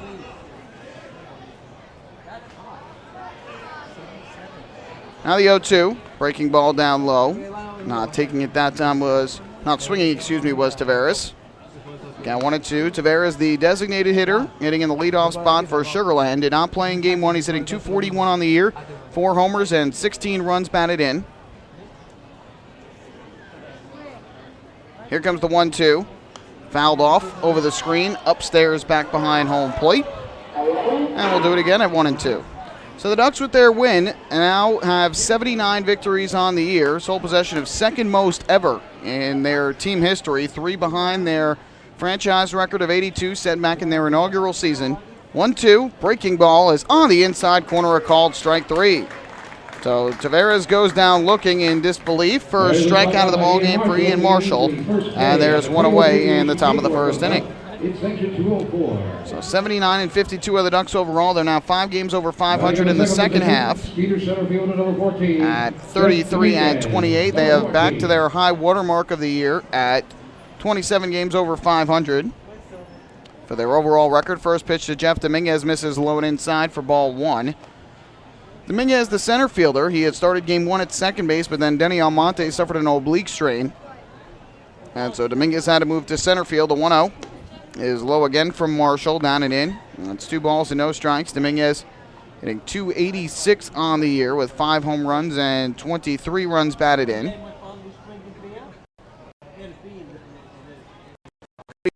With the hit back from the left side, the 2-0. That's rocketed into right center field. On the run is Phelan Lantini that lands in the gap. And it's dropped there by Lantini. Will pick it up and fire it back in, but it's safely at second with a double.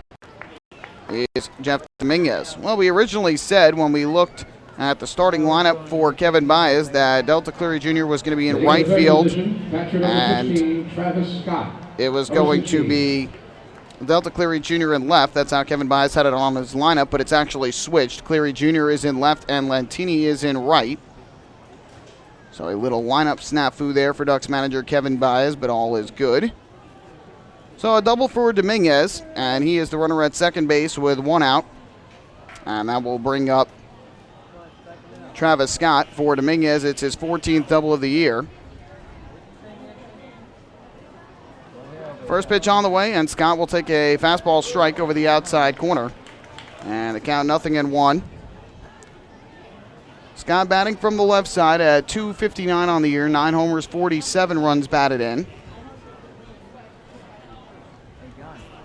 Marshall from the stretch looks back to second. Now the 0-1.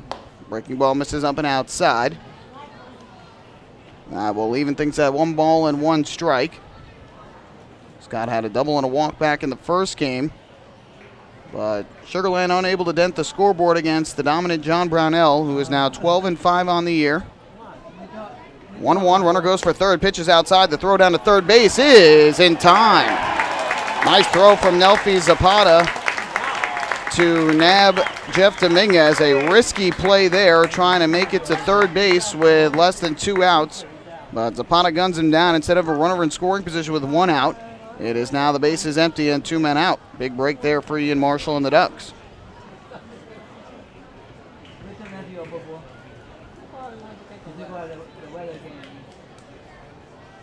So it'll be a 2-1 from Marshall to Scott. Here's the pitch. It's swung in line into center field. That'll be a base hit. Second hit in a row against Ian Marshall. So Scott is on at first with 2 away. And up to the plate will step catcher Travis Scott. The first baseman, number 20, Chris Wallace, number 20.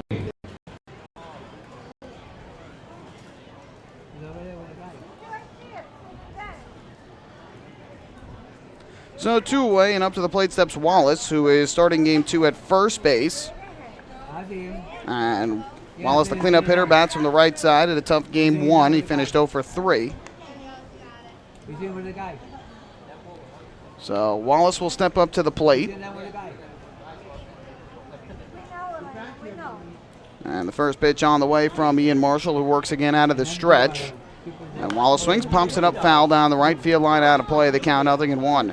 Marshall looking to get back on track here in this 7-inning game today. He has been roughed up in each of his last 3 starts, allowing 4 or more runs in each one of them and lasting 4 innings or less in each one as well. And Kevin Byes removed him from the rotation, put Joe Bircher in his spot. Bircher starting here on Friday night when Marshall's normal turn would have come up. Here's the 0-1. Wallace swings, lines one into right. Going back, Phelan Lentini. He will reach and make the catch for the final out of a scoreless top of the first. Good start for Ian Marshall. No runs, 2 hits, 1 left. We will head to the bottom of the first inning. Skeeters nothing, and the Ducks coming up to bat. Hi, this is pitcher John Brownell, and you're listening to Ducks Baseball on the Ducks official YouTube channel, youtube.com/DucksBaseball. Beautify your patio, walkway, driveway, or pool surround with Nicoloc paving stones and walls. Nicoloc's specially formulated paver shield offers extra surface wear protection and color enhancement throughout the thickness of the paver. Paver shield guarantees that your pavers will look great for years to come. Bring home the elegance with Nicoloc. Visit the Nicoloc Design Center, Sunrise Highway, Lindenhurst, or Nicoloc.com. Let Nicoloc paver, let Nicoloc pavers pave your way. Enjoy the ultimate VIP fan experience at Bethpage Ballpark this season by taking in a Ducks game from the brand new Trout Town Fan Can. Presented by Roscoe Beer Company, the Fan Can is available for rental at all Ducks home games. It features 12 Dream Seat theater-style padded seats, beverage holders, an air-conditioned atmosphere, and an incredible view of the game. Packages are now available with food and beverage included. To reserve your Fan Can outing today, call the Ducks Group Sales Department at 631-940-3825. The Trout Town Fan Can at Bethpage Ballpark. Your VIP experience has arrived.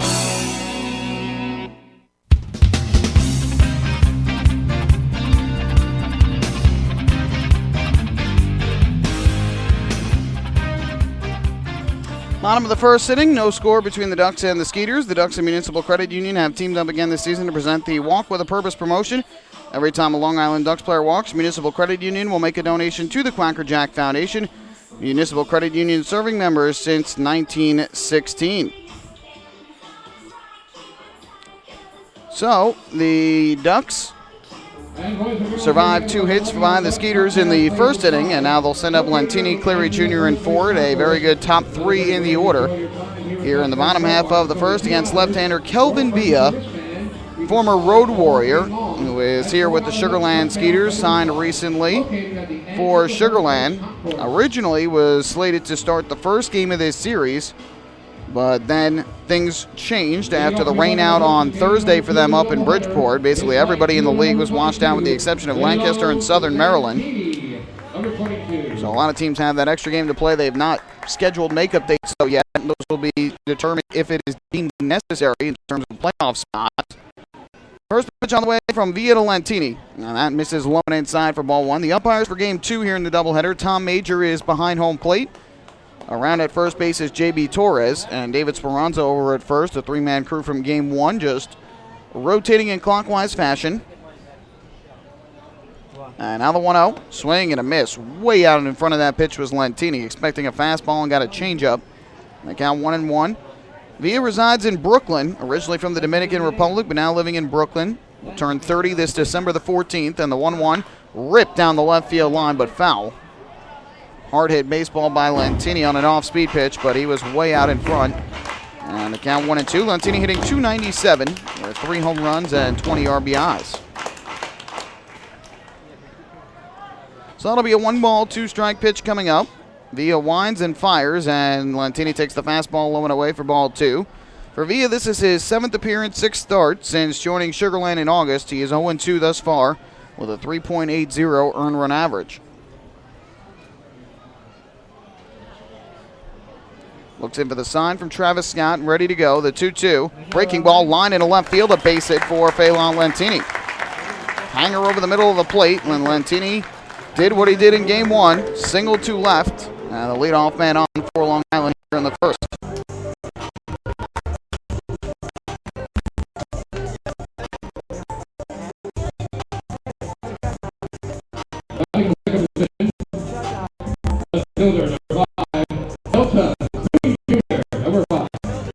That brings up Delta Cleary Jr. to the plate.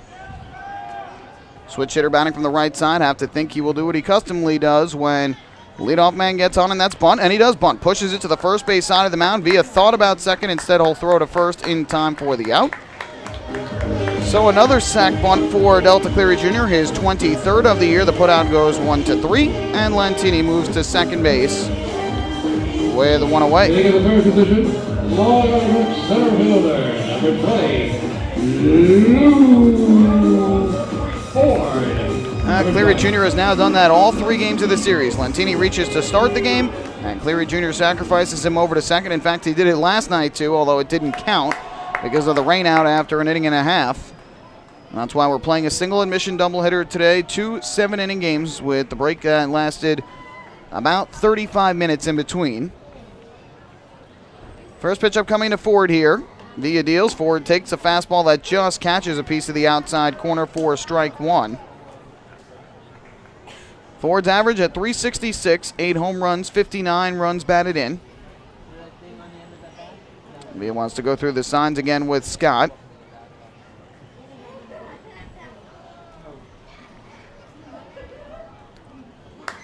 Long look in, now he's ready to go. Here's the 0-1. Ford swings, nubs this one up the third baseline. It'll kick foul. Patrick Palmero will retrieve it and flip it towards the Skeeter dugout. So the count 0-2 on Ford. Ducks going for their 80th victory of the season. They have not gotten to 80 wins. In fact, they've not gotten to the amount of wins they have right now, 79, since their inaugural season of 2000. Quite impressive this season for the Ducks, and they've still got 9 more games to go. Here's the 0-2. Off-speed pitch, misses low and outside. You got 7 games on the road trip, and then if necessary, they do still have that game from Thursday in Camden that is to be made up. So we'll see if that ends up happening or not. Probably waiting to see if it matters in terms of playoffs. Somerset winning earlier today, so that helps the Ducks in terms of clinching a playoff berth, although the Ducks still remain a game and a half behind Somerset in the standings. The 1-2, fastball is just off the outside corner of the plate, about knee-high. Evens things up at 2 balls and 2 strikes. A good portion of the crowd, in fact, most of them are still here from the first game of the doubleheader, which was originally scheduled for 1:35 and was played at 1:35 anyway. 2-2 now, and Ford grounds this one hard but foul to the third base dugout. Off the fencing in front of the dugout. We'll do it once again at 2 balls and 2 strikes. Which was only scheduled to be 1 9-inning game, instead now 2 7s. The Ducks taking game 1 and trying to get out to an early leading game 2. Lentini at second with 1 out. And another 2-2 coming from Villa to Ford. Here's the pitch, and Ford takes just off the outside edge again, a changeup. trying to get that call on the outside corner from Tom Major, doesn't get it. So that runs the count full. 3-2. Randy Ruiz, who sat out game 1, is on deck for the Ducks.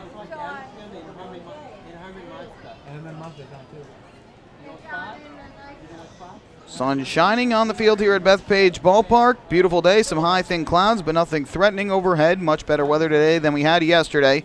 Here's the 3-2. Forward swings, lifts this one in the air to shallow right center. On the run is Jeff Dominguez, the center fielder. He won't get it. It drops in a base hit. Lentini will make his way to third and stop right there. Dominguez initially had bobbled the ball after it landed and was able to recover, so that way Lentini could not score. So the Ducks runners at the corners with one away.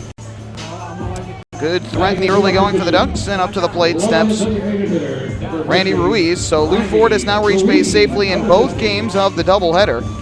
And for Ford, that is now a total of 31 straight games dating back to June the 7th that he has reached base safely in. Of course, had the 2-month break when he was in Mexico in there, but still an impressive streak. Here's Ruiz from the right side. First pitch on the way, and Ruiz takes a fastball low and inside, almost caught him on the back foot, and they count 1-0. Kevin Baez saying before the doubleheader today that his plan was to not play Ruiz in the 2 games today unless it was needed. Wanted to get him some extra rest, but Vega, who played in game 1 as well as Mike Blank, sitting out in game 2. The 1-0, ripped on the ground, left side. Nice grab made by Palmeiro. He goes to second, and the ball is juggled. They will say the out is made at second, and the bobble is on the transfer, so Ruiz reaches first base. It's an RBI fielder's choice, and the Ducks on the scoreboard. They lead it 1-0. So that'll go down as a 5-4 fielder's choice. A fortunate break for the Ducks there with Ruiz's speed. Looked like it was going to be a double play. And initially, it looked like it was going to be a single in the left field, but Palmeiro made a nice play to his left to get to it, threw to second. And Renny Osuna, the second baseman, had trouble taking the ball out of his glove and bobbled it. So Ruiz will get the RBI on the fielder's choice. And for Ruiz, that is RBI number 41 on the year. Now Sean Burrows with a runner at first and 2 down. And the first pitch on the way, Burrows swings and misses out in front. And the count goes to 0-1. Burrows hitting from the left side at .351 on the year, leads the league in batting. He's got 4 homers and 51 runs batted in. Lefty-lefty matchup with Villa. And the 0-1 pitch swung on and fouled over the screen upstairs, just off to our left behind the plate. And Burrows quickly in an 0-2 hole.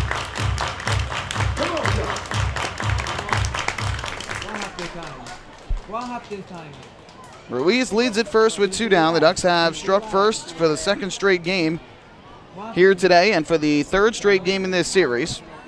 4th straight game overall, the 0-2, and Burrows swings, fouls this one again right to the top of the screen behind home plate. And we'll do it once again at 0-2. Both teams with 2 hits here in the early going.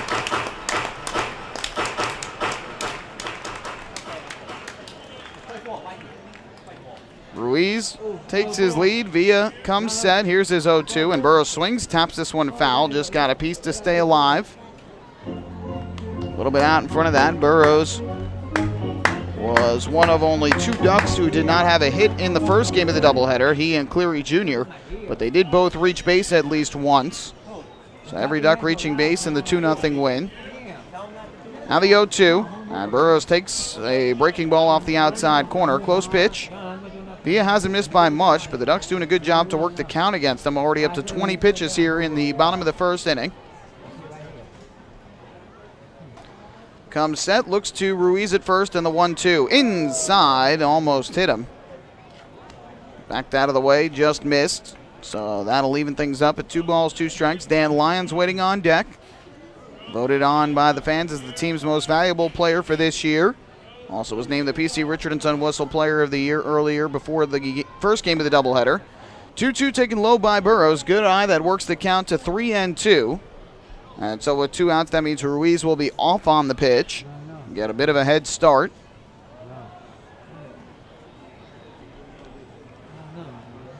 Villa comes set. Here's the payoff. Ground ball to first. Fielded there by Wallace. He will step on the bag, and the side retired. Well, the Ducks get on the scoreboard. A run on 2 hits, no errors. They lead 1. And after 1 inning of play here in game 2, it is the Ducks 1 and the Skeeters nothing. Hi, this is @DanLines. Follow me on Twitter @TheDanLines. And you're listening to Ducks Baseball on the Ducks official YouTube channel, youtube.com/DucksBaseball. Thinking about buying or refinancing a home? Start by attending a free MCU home buying seminar. Then speak with one of our loan specialists who will guide you through the loan process. With an affordable mortgage from Municipal Credit Union, Home Sweet Home will be a little sweeter. Call 212-238-3521 or visit nymcu.org to apply for your mortgage today. Municipal Credit Union. Strong, trusted, growing. Municipal Credit Union is an equal housing opportunity lender. M&V Limousines is the official bus company of the Long Island Ducks. Family owned and operated, they've been in the business for over 23 years. M&V Limousines offers coach buses with Wi-Fi and restrooms, party buses, exotic limousines, and so much more. Whether you're looking for transportation for weddings, proms, corporate outings, or long-distance trips, they've got the right vehicle for you. Visit their showroom in Comac or check them out online at mvlimo.com. M&V Limousines, the official bus company of the Long Island Ducks.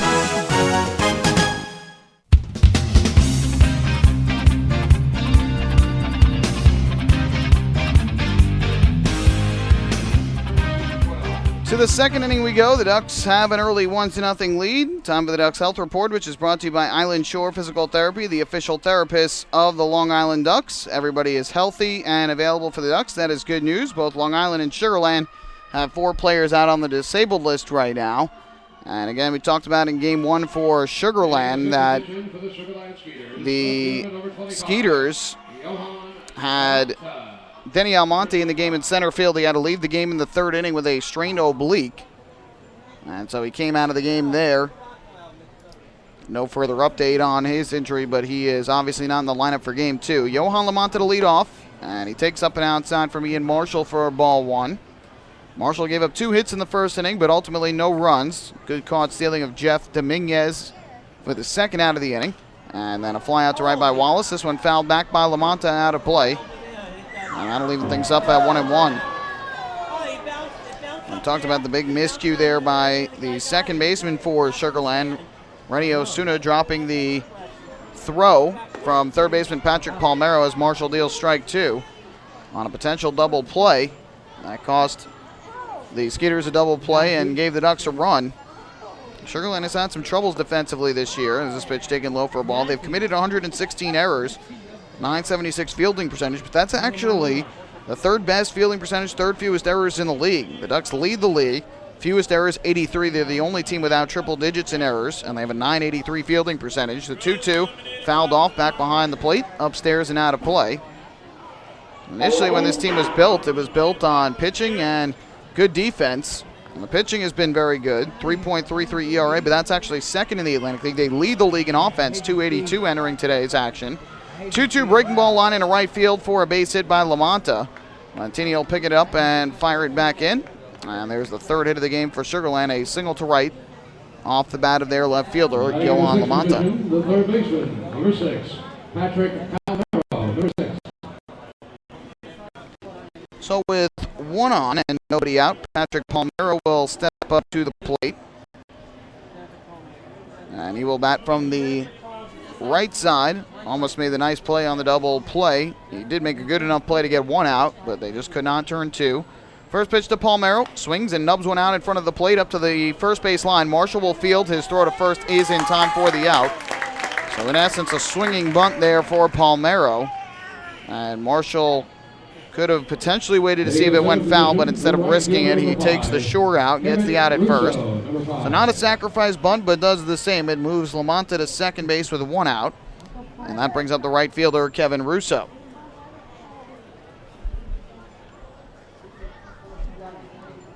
Ducks wore the orange jerseys in Game 1 of the doubleheader, and typically when there are doubleheaders, they will usually switch jerseys between. They did not. They're still wearing the orange here in Game 2. First pitch on the way, and Russo takes low and outside for ball 1. As for the Skeeters, they did make the switch. They go to the alternate orange jerseys. The alternate royal blue jerseys, excuse me, after wearing the blacks in Game 1. Here comes a 1-0. Russo swings, lines it off of Marshall's leg. He recovers, picks up the ball, shovels to first in time for the out. So Marshall makes the play. Now Dottie Pitchford, the trainer for the Ducks, is on the top step of the dugout. Kevin Baez is as well, waiting to see if they should go check on Marshall. But he seems like he is okay. Kind of walking around back up to the top of the mound. Moving to third on the play was Lamonta. Always a scary situation when you see the hard comebacker back to the mound, but Marshall did not seem to have any issue with it, and he seems okay. So now runner at third, 2 away. Up to the plate steps Rennie Osuna, the second baseman. First pitch on the way, and Osuna will take a fastball over the inside corner for a strike. The count 0-1.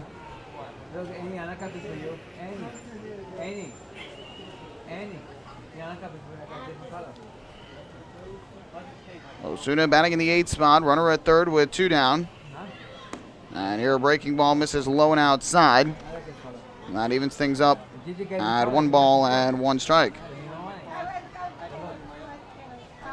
Osuna in game 1 of the doubleheader was 0 for 2 at the plate.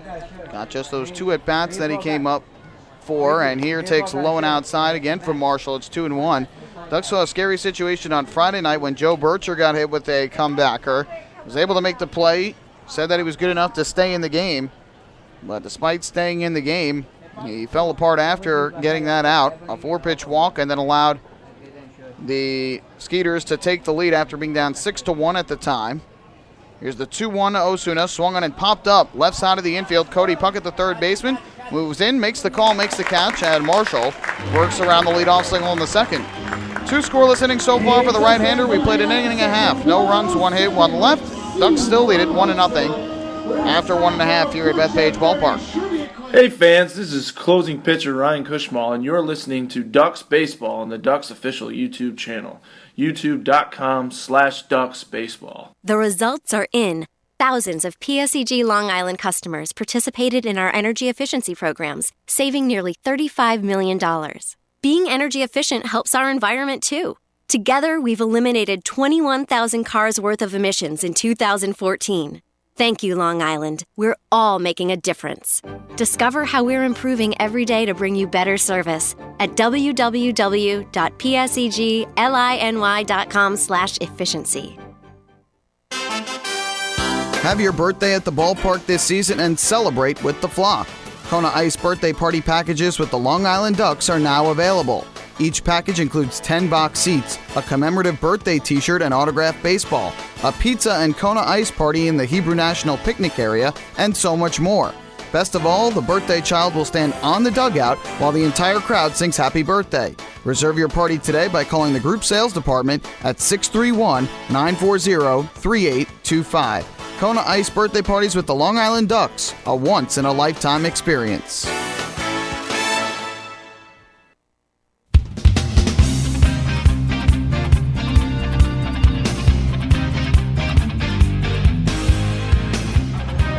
Bottom half of the second inning, Ducks with a 1-0 lead over the Sugarland Skeeters. Ducks fans chill out with a cold cup of Hampton Coffee Company Gourmet Iced Coffee available at the concession stands here at Bethpage Ballpark. Hampton Coffee is the preferred coffee of the Long Island Ducks. You can visit them at HamptonCoffeeCompany.com or check out their cafes out in the Hamptons. So Ian Marshall's allowed 3 hits over 2 innings, but ultimately no runs, and that is what matters most to the Ducks. We go to the bottom of the second inning. Ducks looking to build on a 1-0 lead. It'll be Dan Lyons, Nelfi Zapata, and Cody Puckett due up against left-hander Kelvin Villa. So Villa will step up to the mound, and the first pitch on the way to Lyons is inside on a fastball. The count goes to 1-0.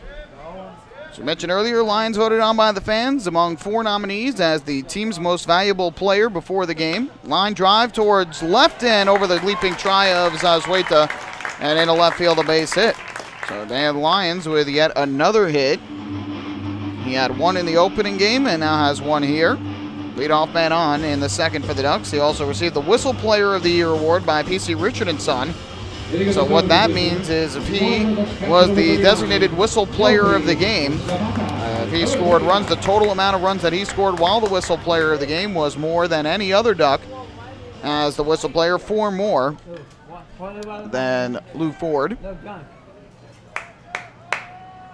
First pitch on the way, Nelfi Zapata takes a fastball in for a called strike, and the count goes to 0-1. Zapata, the catcher and 7-hitter, did not play in game 1. as Mike Blank did the catching. That's typically what you see. One team will have one guy catch game one, the other game two. The 0-1 here is up and outside to even up the count at a ball and a strike. He's hitting .297 as a Duck, 1 home run, 11 runs batted in. And since joining Long Island, has 22 hits and 74 at-bats.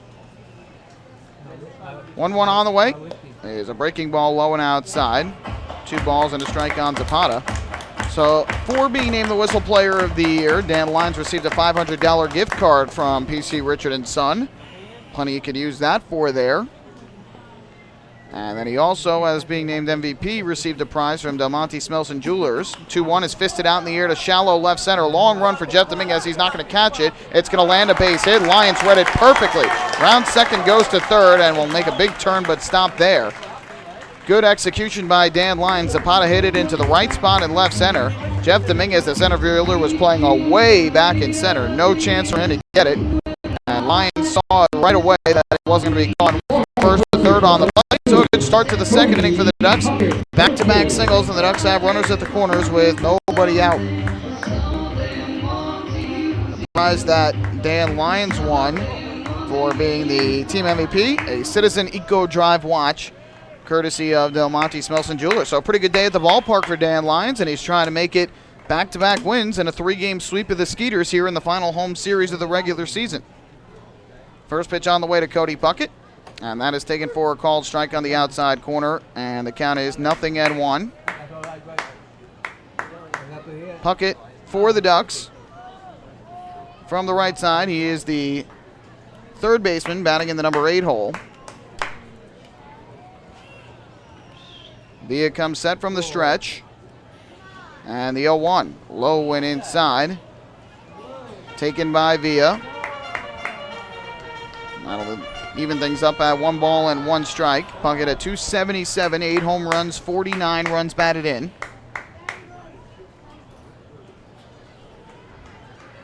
Villa looks in for the sign from Scott. Runners lead at the corners for the Ducks. The 1-1, and Puckett will swing and foul this one upstairs, back behind the plate. I believe that went up onto the roof of the ballpark. Fans waiting to see if it'll come back. Does not appear so. And it's 1 ball and 2 strikes. Villa's last outing was a loss. That was September the 6th at home against the Somerset Patriots. A 9-3 win for Somerset. Sugarland has lost 5 of the 6 games in which Villa has pitched. Now the 1-2. Swung and a tap to the left side of the infield. Palmero will field. He'll go to second for 1 on to first, not in time. It's an RBI fielder's choice for Cody Puckett to drive home Dan Lyons. And the Ducks double the lead to 2. 2-0 the score in inning number 2. With Puckett's speed, no chance for them to get 2. And either way, even if they did get 2, a run was going to score. But because they only got 1, Puckett picks up RBI number 50 on the year. He is at first with 1 away. And gets the job done by driving home Dan Lyons from third base. So with a runner at first, 1 out, here's Elmer Reyes, the 9-hitter and second baseman. First pitch, and he swings and pops this one up. Foul territory to the first base side of the plate. Travis Scott on the warning track will make the catch. So Elmer Reyes on 1 pitch, pops out foul to the catcher. That's the second out of the inning. Back to the top of the order we go for Phelan Lentini. In his last start, Villa threw 4 innings, gave up 5 hits and 4 runs, 3 of them earned, walked 2 and struck out 3. He's walked 10 in 26 innings thus far, has struck out 20, and has given up 27 hits, all those stats entering this ball game. So the Ducks are out to an early 2-0 lead, same score that they won the opener of this doubleheader by. Puckett leads at first. Villa looks and deals to the plate. Lentini takes low and inside for ball 1. First at bat for Lentini. He singled through the left side, later scored. He is now 2 for 5 in this doubleheader with that run. From the stretch, the 1-0. Lentini swings ground ball to third, gobbled up there by Palmero. And the sure-handed third baseman throws out Lentini at first for the final out of the second inning.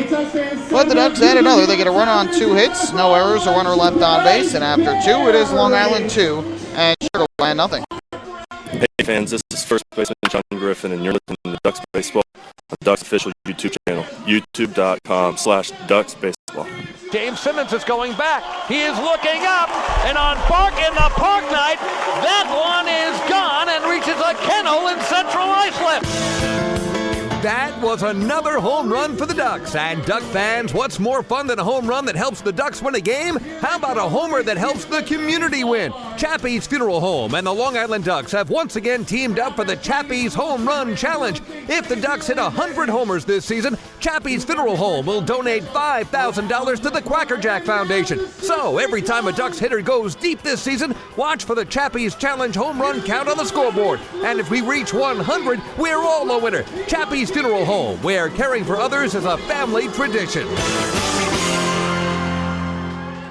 Can't get enough of the Long Island Ducks? Well, now you can get even more inside info on your favorite hometown team through Facebook and Twitter. The Ducks are constantly updating fans through social media with scores, transactions, ballpark promotions, and much more. You can even win great prizes. All you'll need to do is make a free account on Facebook and Twitter, and then visit us at facebook.com/LIDucks and twitter.com/LIDucks. Think you're Long Island's biggest Ducks fan? Get connected now.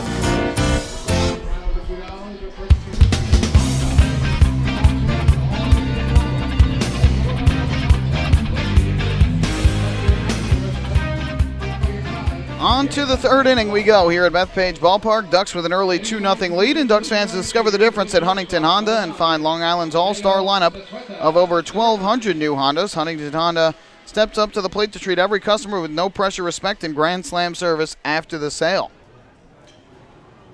First pitch from Ian Marshall to Amadeo Zazueta on the way, and it is taken on the outside corner for strike one. Discover the difference in a winning buying experience at HuntingtonHondaCars.com, and then visit Huntington Honda on Jericho Turnpike just east of Route 110. The 0-1, Zazueta swings, ground ball through the right side, a base hit. Second hit of the day for Zazueta, first of this game. And the fourth hit for Sugarland, each team now with 4. Designated hitter, number 11, Willie Tavares. So runner at first, nobody out. Willie Tavares will come into the plate. Marshall's given up at least one hit in each inning thus far, but has yet to surrender a run, and the Ducks doing a good job of trying to give him some early run support here in this game, as they have jumped out to a 2-0 lead through the first two. Here is Willie Tavares, who will bat from the right side. First pitch on the way is a breaking ball strike over the outside corner. The count goes to 0-1. Tavares in his first at-bat struck out looking against Marshall. Last night was cold. From the stretch, here comes the 0-1. Fouled off to the third base side of home plate. And Tavares quickly behind it, 0-2. Marshall's last time out was on September the 6th in that wacky 16-14 win for the Ducks over the Blue Crabs. 4 innings of work, he gave up 7 hits, 7 runs, 6 of them earned. Walked 3 and struck out 2. Now the 0-2 pitch is low in the dirt. Blocked there by Zapata to keep Zazueta at first base. So we'll do it now with a count of 1 ball and 2 strikes.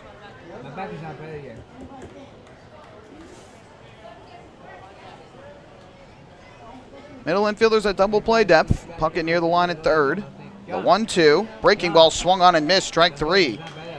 Excellent breaking ball there from Marshall, to strike out Tavares. Second strikeout of the game, both against Tavares. And a big first out there for Ian Marshall.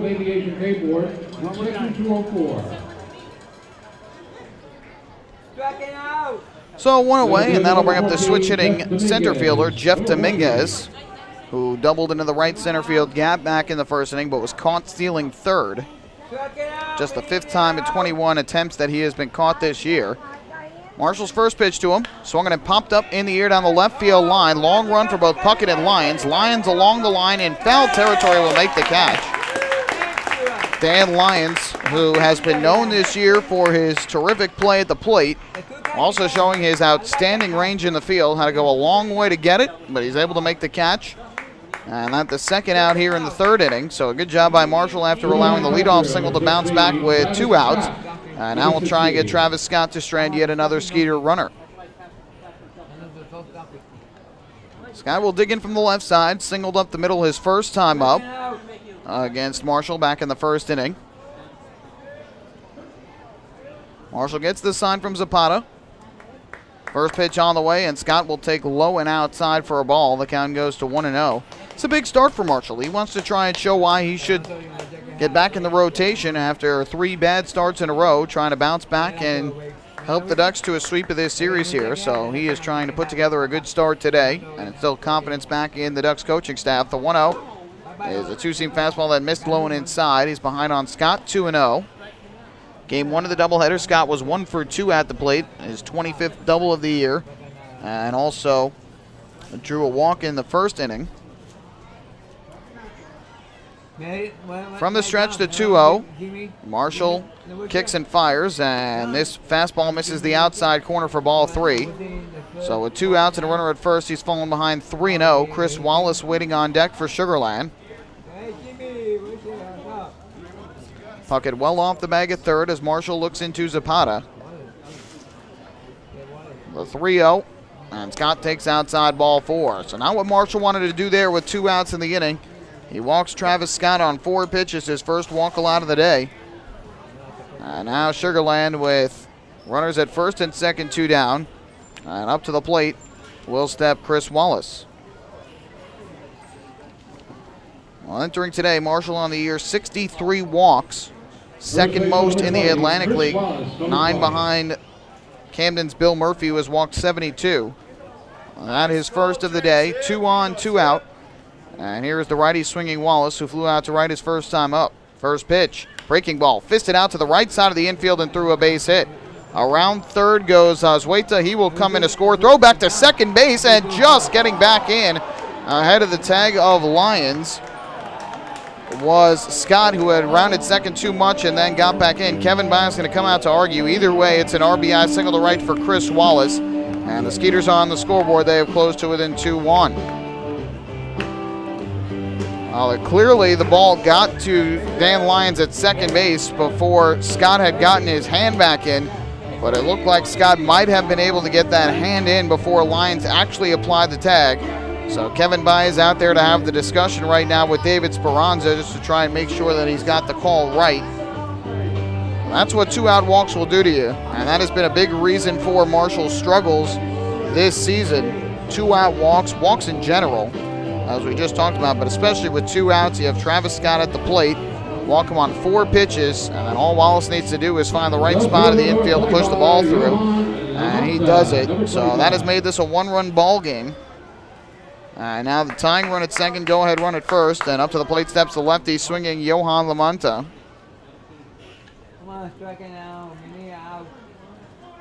First pitch on the way from Marshall, and Lamanta will take a fastball way outside for ball 1. Marshall now at 40 pitches for the game, 24 for strikes. A big key here is for Marshall to settle down and not to let this rally get too big, especially with 2 outs in the inning. The 1-0. Marshall fires. Lamanta swings. Ground ball at the first base line. Sean Burrows is there to field. He will take it to the bag himself for the out. And Marshall gets that 3rd out and avoids giving up the lead. Skeeters get on the scoreboard. A run on, 2 hits and a walk. No errors and 2 left. 2.5 complete. And it is Long Island 2 and Sugarland 1. Hey, fan. This is outfielder Delta Cleary Jr. and you're listening to Ducks Baseball on the Ducks official YouTube channel. YouTube.com/DucksBaseball. Spring into a new Honda at Huntington Honda and pay $59 a month for a new 2015 Honda Civic LX sedan. $59. So spring into Huntington Honda on Jericho Turnpike just east of Route 110 or HuntingtonHondaCars.com. Huntington Honda, discover the difference. Auto 24-month lease, total due at inception. Civic $31.90 includes bank fee, first month's payment, no security deposit. Taxes, DMV, title fees extra with excellent credit through HFS.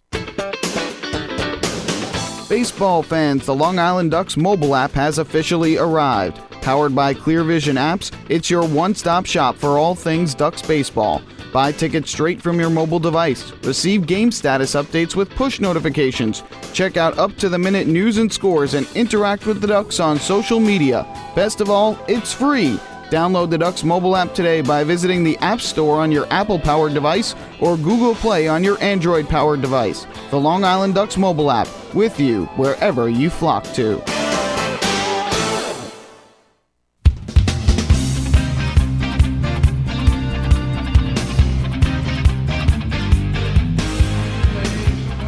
Well, Ducks fans, when Johan Lamonta grounded out to first base to end the top half of the third inning, that was the 15th out of today's ball game. Did you know that a 15-minute phone call to Geico could save you 15% or more on your car insurance? Get a free quote today. Call 1-800-947-AUTO. That's 1-800-947-AUTO, or visit geico.com. So the Ducks have a 2-1 lead. The lead still intact despite Marshall allowing the 2-out RBI single to Chris Wallace last inning. Was able to retire Lamonta to avoid any further trouble. And now the Ducks will try and get that run back here in the third against Kelvin Villa. It'll be Delta Cleary Jr. to lead off. Switch hitter from the right side. First pitch on the way is a fastball strike over the inside corner of the count, 0-1. Sack bunt in the first inning for Cleary Jr. is 23rd of the season.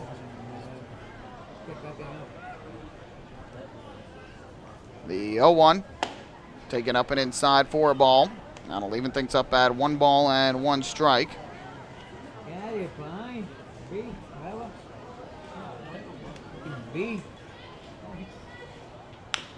Here a line drive to short, fielded on a hop by Zazueta, and his throw to first is in time for the out. One away as Cleary Jr. retired.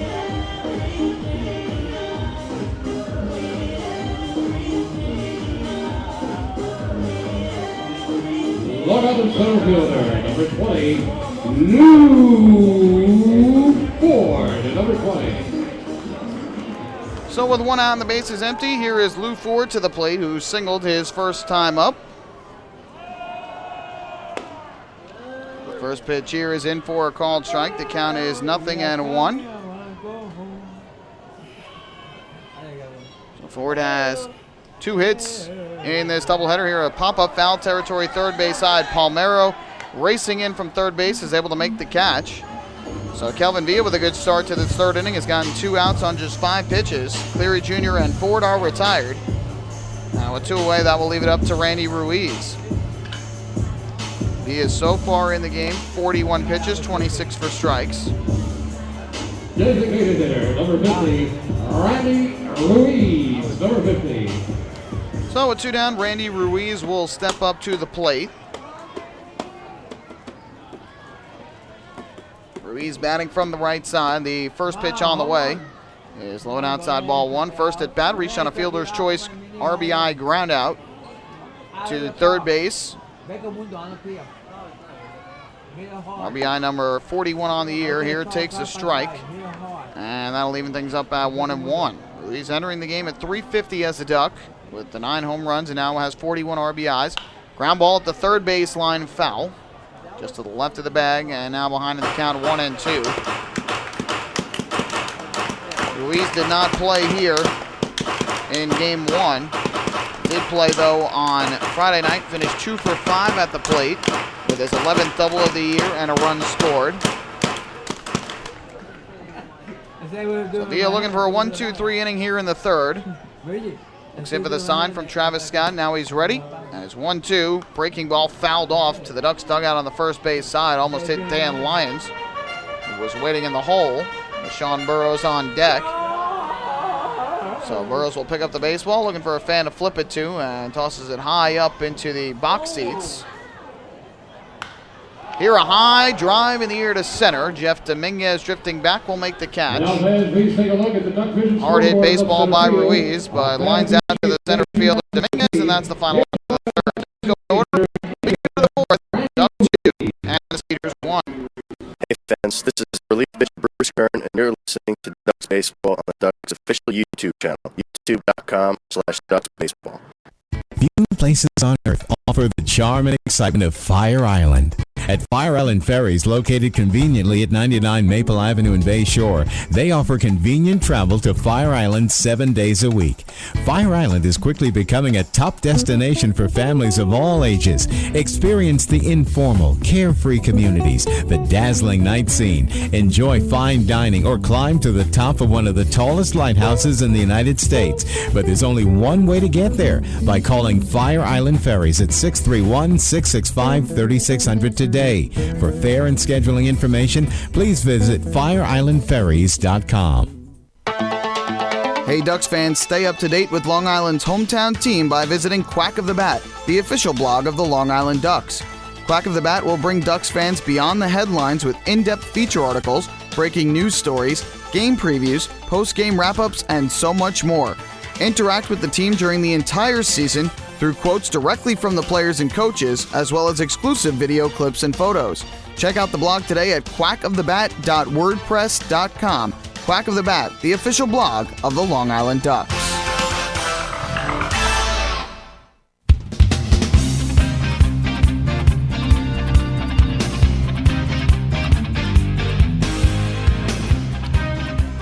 To the fourth inning we go. Ducks 2, Skeeters 1, and it is time for today's fourth inning trivia for Game 2 of our doubleheader, where we test your knowledge of the Long Island Ducks, the Atlantic League, and baseball as a whole. Ian Marshall back to the mound. His first pitch on the way to Patrick Palmero is lined in the air to center field, well hit. Going back is Lou Ford, still racing back. It's going to be over his head.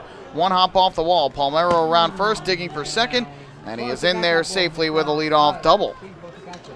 Well, Palmero hit a bullet off of the pitch from Ian Marshall, and that was well over the head of Lou Ford, who even with his good speed and judgment could not catch up to it, and Palmero's got himself his first hit of Game 2 with a double to center. For Palmero, that is his 26th double of the year. So 1 on, nobody out. That's the tying run at second base, and up to the plate steps right fielder Kevin Russo. Marshall looks in for the sign from Zapata.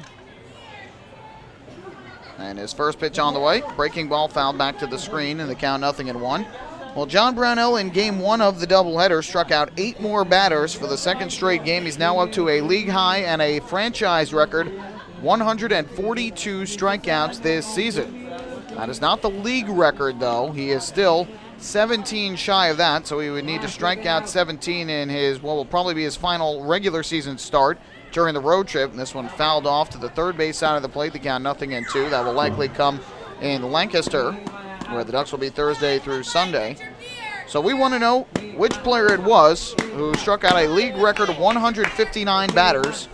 It came back in 2004, and the player did spend some time with the Long Island Ducks. So we'll let you think about it. We'll give you the answer in the bottom half of the inning. 0-2 from Marshall, and this one grounded to second, backing up Elmer Reyes. Fields on the 2-hopper, throws to first in time for the out. So Marshall gets it out. Moving over to third on the play goes Patrick Palmero. So Russo is now 0 for 2 with a pair of groundouts. Tying run at third with 1 away, and that'll bring up the second baseman, Rennie Osuna.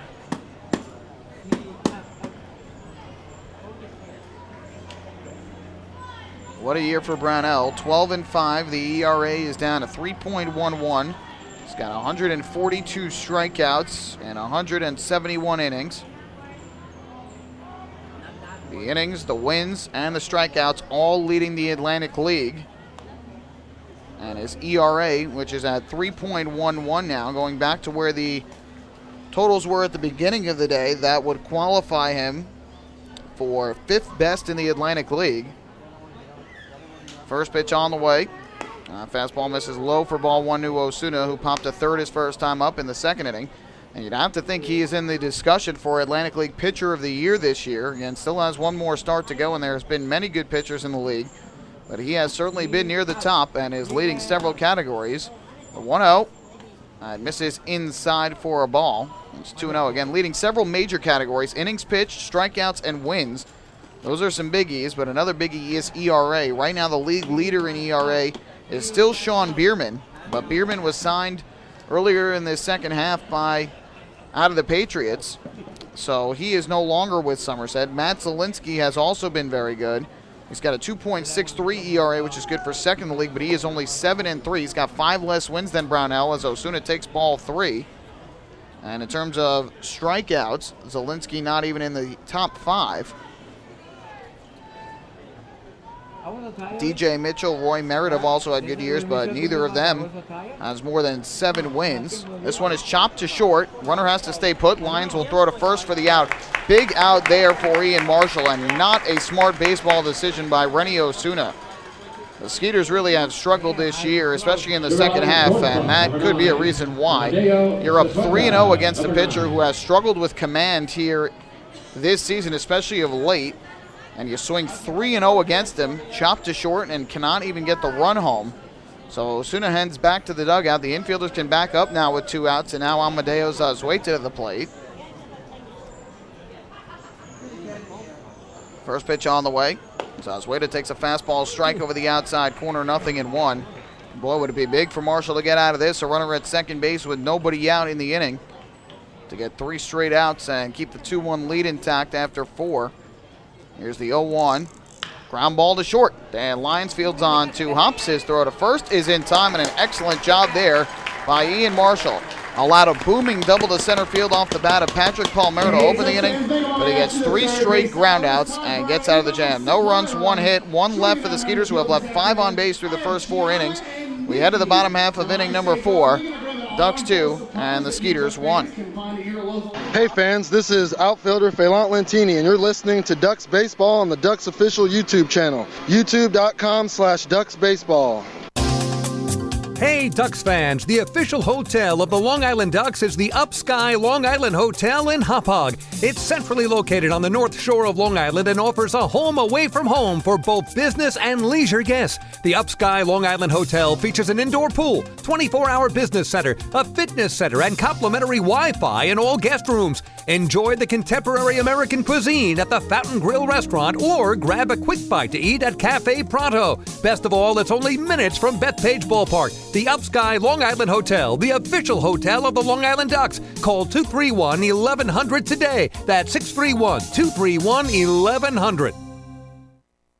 Family fun every time. Beautiful evening for baseball. Big action every time. He reaches up, it's gone! Great value every time. And the Ducks have won it 7-1.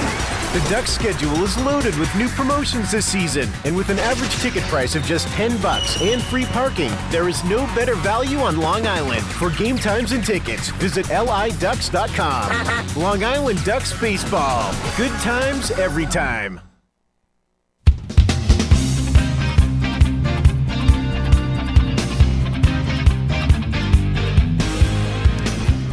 Well, we head to the bottom half of the 4th inning. The Ducks still with a 2-1 lead as Ian Marshall works out of the jam in the top of the 4th. Runner at second base with nobody out and does not concede a run. And now the Ducks will try and get their 2-run lead back here in the bottom of the 4th inning. And it'll be Sean Burrows, Dan Lyons, and Nelfi Zapata. Burrows a ground ball to first. Tough hop, but a nice grab made by Chris Wallace, and he'll step on the bag at first for the out. So 1 pitch retires Burrows, who has grounded to first base in both of his at-bats here in Game 2. And that is the first out. And now the last 7 hitters to come to the plate for the Ducks have all made out. Puckett, the RBI fielder's choice. Reyes and Lentini then retired to end the second. 3 straight outs in the third, and now an out to begin the 4th. Here's Dan Lyons to the plate. First pitch on the way, and he takes a changeup for a strike, 0-1. By the way, it's time for the answer to today's 4th inning trivia, where we test your knowledge of the Long Island Ducks, the Atlantic League, and baseball as a whole. Here another called strike to Lyons. Got quickly, 0-2. We wanted to know who holds the Atlantic League record for most strikeouts in a single season. It was 159 and done in 2004. 0-2 up and away for a ball. The answer, Julian Heredia. Heredia was the guy who did it back in 2004. That year pitched with both the Ducks and the Road Warriors in the Atlantic League and struggled that year, but did strike out a lot of batters. This one popped up in the air to right field. Shading his eyes from the sun is Kevin Russo. Now just back a few steps, he'll make the catch. So Lyons is retired on the fly out to right. And with 2 away, that'll bring up Nelfi Zapata. Now, when I'm looking here, I think there's been a mistake. The Ducks media guide lists Julian Heredia as having the most strikeouts in an Atlantic League season with 159. Oh, they have the year wrong. My mistake. I had in 2004 that he had 159 strikeouts, but I'm looking here. He's only got 139 that year. First pitch is in for a called strike to count, 0-1. In 2002, Heredia struck out 159 batters. And that was with both the Ducks, the Road Warriors, and the Nashua Pride. That combined with those three teams. I'm sorry, with the Ducks and the Road Warriors that year, combined between those two. 0-2. That's in for a called strike three. Zapata did not like the call. The breaking ball misses down and in. Another called strike three. And Zapata goes down looking, and another 1-2-3 inning for the left-hander Kelvin Villa. 4 complete here at Bethpage Ballpark. Ducks 2, the Skeeters 1. Hey fans, this is pitcher Bobby Blevins, and you're listening to Ducks Baseball on the Ducks official YouTube channel, youtube.com/Ducks Baseball. Beautify your patio, walkway, driveway, or pool surround with Nicoloc paving stones and walls. Nicoloc's specially formulated paver shield offers extra surface wear protection and color enhancement throughout the thickness of the paver. Paver shield guarantees that your pavers will look great for years to come. Bring home the elegance with Nicoloc. Visit the Nicoloc Design Center, Sunrise Highway, Lindenhurst, or Nicoloc.com. Let Nicoloc paver, let Nicoloc pavers pave your way.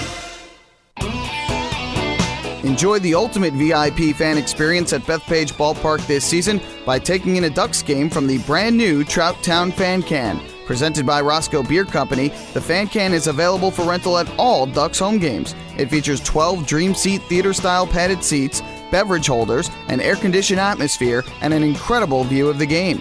Packages are now available with food and beverage included. To reserve your Fan Can outing today, call the Ducks Group Sales Department at 631-940-3825. The Trout Town Fan Can at Bethpage Ballpark. Your VIP experience has arrived.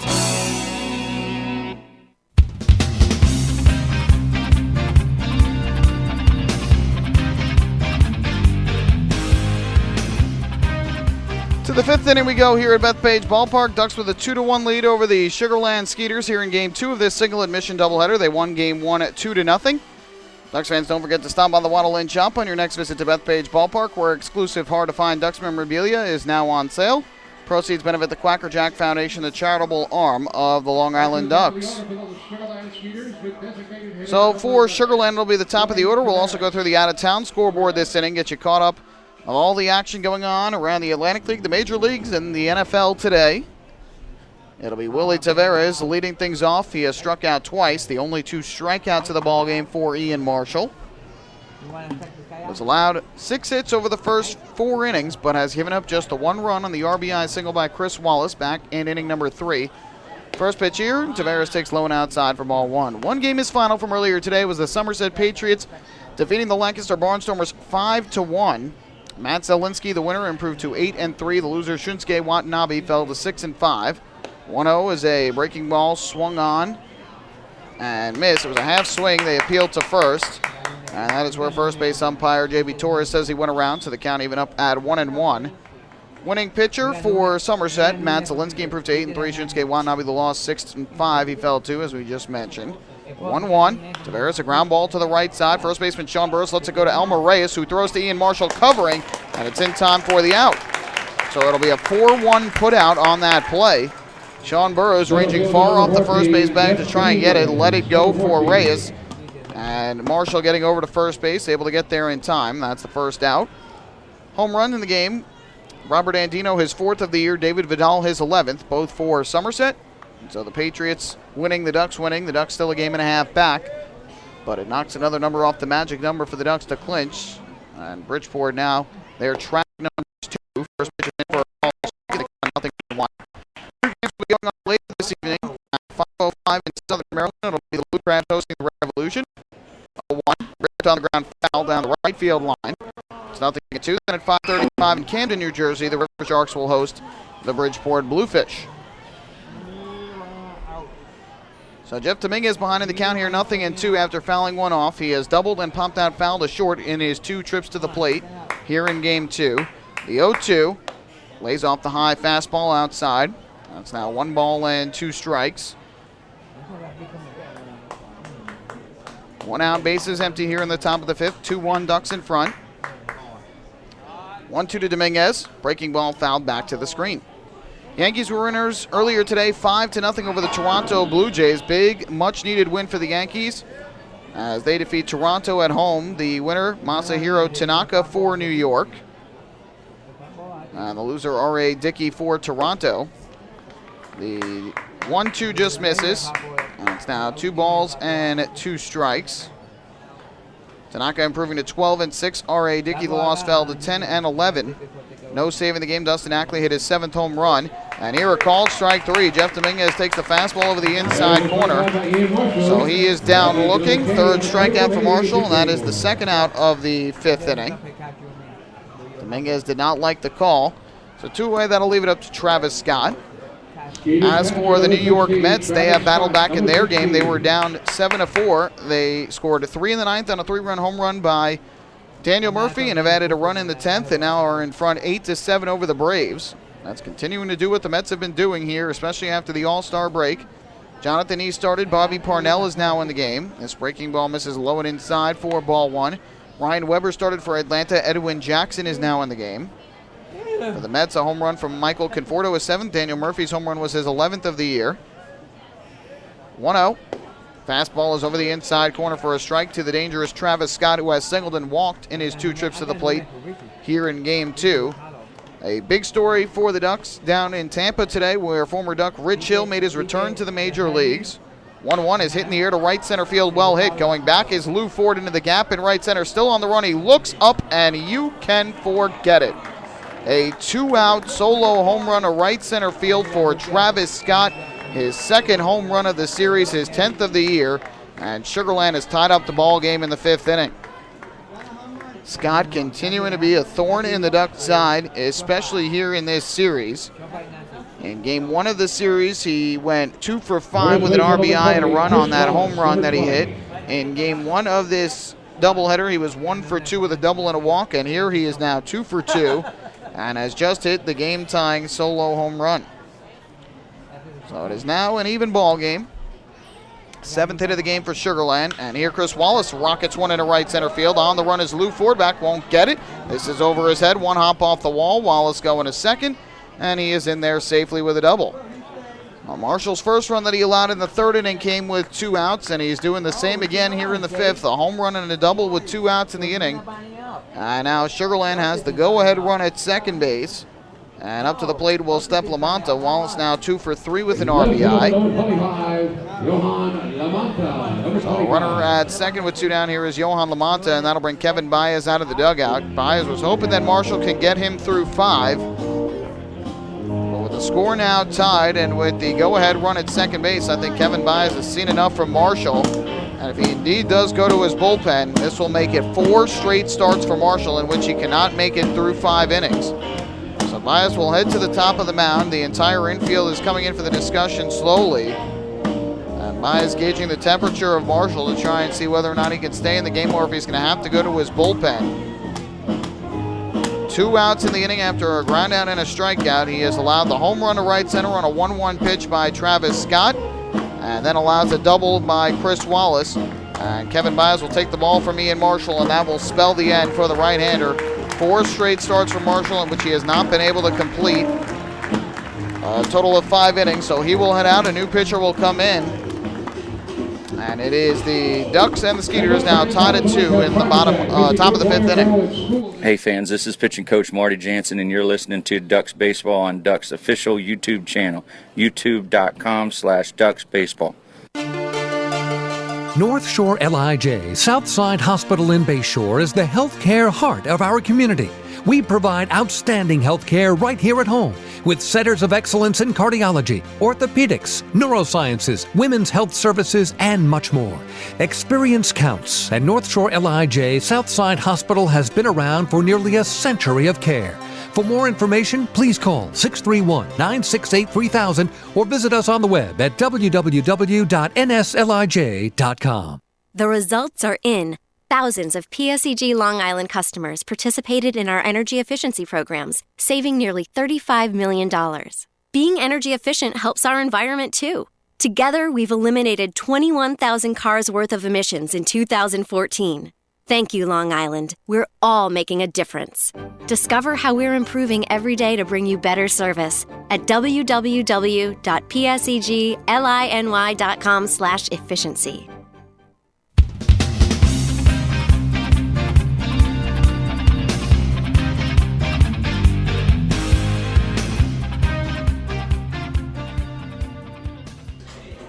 So here in the top of the fifth inning, Ian Marshall got the first 2 outs, was 1 out away from completing 5 innings in a start for the first time since August the 21st. But he allows a 1-1 pitch to leave the yard to right center off the bat of Travis Scott to tie up this game at 2. And then on the first pitch to Chris Wallace, gives up a booming double to right center field. And after giving up 8 hits in 4 2/3 innings, Kevin Baez has taken the ball from Marshall. One thing the right-hander did especially well was get out of jams. He got out of some big ones in this game. First and second, 1 out in the first. A runner at second with 1 out in the second.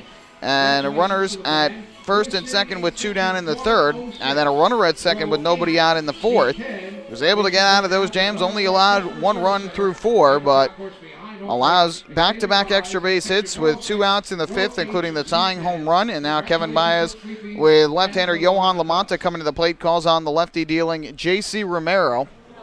And he wants his bullpen to try and get out of this jam and then pitch the Ducks, hopefully to victory here in the second game of this doubleheader.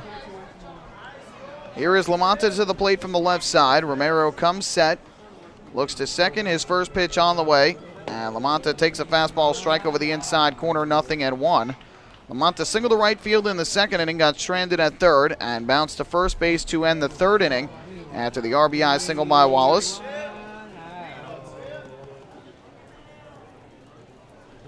Oh and 1. Chopped on the ground, foul. It's now 0-2.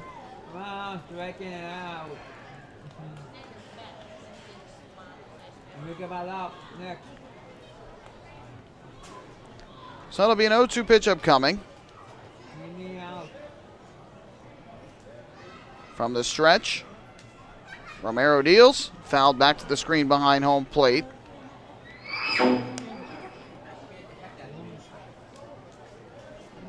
Count remains 0-2 on Lamanta. Lefty-lefty matchup. Romero has been very good for the Ducks this year.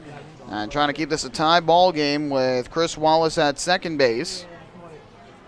Here's the 0-2. Slider on the outside corner, strike 3 called.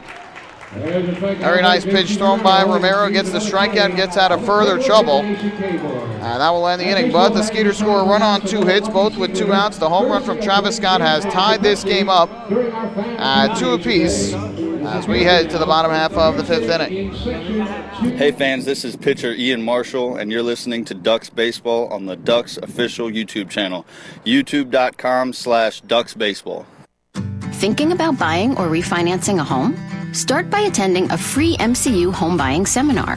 Then speak with one of our loan specialists who will guide you through the loan process. With an affordable mortgage from Municipal Credit Union, Home Sweet Home will be a little sweeter. Call 212-238-3521 or visit nymcu.org to apply for your mortgage today. Municipal Credit Union. Strong, trusted, growing. Municipal Credit Union is an equal housing opportunity lender.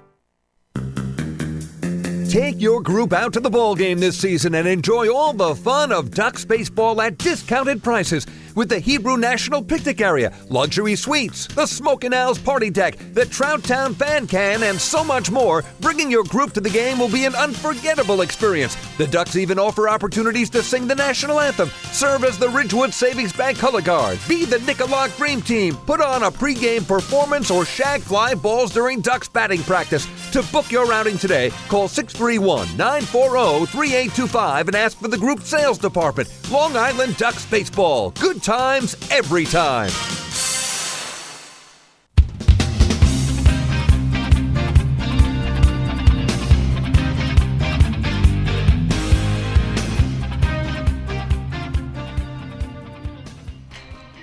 So we go to the bottom of the 5th inning with the game now tied up at 2 apiece. Kelvin Villa will stay in. It'll be Cody Puckett, Elmer Reyes, and Phelan Lentini for the Ducks.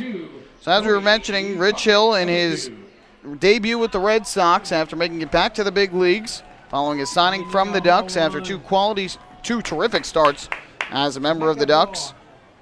First pitch here misses up high for ball 1, and today, 7 innings of 1-hit shutout baseball. He gave up 1 walk and struck out 10. Impressive performance. The problem is nobody scored a run in that game while he was in. As Puckett hits a high, deep drive to left field, going back Lamanta. And in front of the warning track and left, he'll make the catch to retire Puckett for the first out of this 5th inning. And boy, has Kelvin Villa settled into a groove here. He's now recorded outs on the last 10 hitters that have come up to the plate. That's the first out of the 7th. That'll bring up Elmer Reyes. Nobody was scoring runs in that game until the top of the 13th when Boston finally put 2 on the scoreboard, so he will get a no decision. But a terrific start nonetheless for him. First pitch to Reyes, low and outside, ball 1. Jets were winners today, 31-10 over the Cleveland Browns, an impressive victory to start the year, although Cleveland has struggled. In recent years, Elmer Reyes, a high pop-up in the air to shallow left. The shortstop Zazueta going out onto the outfield grass. Makes the catch. Reyes retired. He's now 0-2. And quickly 2 away for the Ducks here in the 5th as the offense has gone quiet. They scored 2 in the first. They have not done anything since. Up to the plate will step Phelan Lentini. Ryan Fitzpatrick threw for 2 touchdowns and 1 interception. Chris Ivory, the big day, 20 rushes for 91 yards and 2 touchdown scores. Brandon Marshall and Eric Decker each caught a touchdown pass. And the Jets' big victory. Giants will play later tonight, 8:30 p.m. down in Dallas against the Cowboys. So 2 down, the base is empty. Here's Phelan Lentini, squares to bunt, pulls back and takes the ball inside. Lentini is 1 for 2 in this game, a single and a run scored back in the first inning, then bounced to third in the second. 1-0. That changeup misses low and outside from Villa. 2 balls and no strikes. The left-hander for Sugarland to this point has thrown 60 pitches, 39 for strikes. Villa wants a new baseball. He'll get it from home plate umpire Tom Major.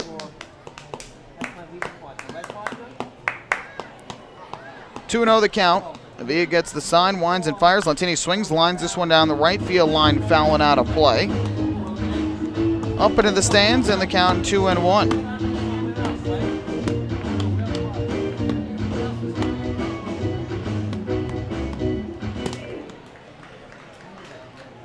Villa ready to go. Lentini waves the bat. The 2-1 pitch rocketed down the left field line. That's going to be a base hit for Lentini.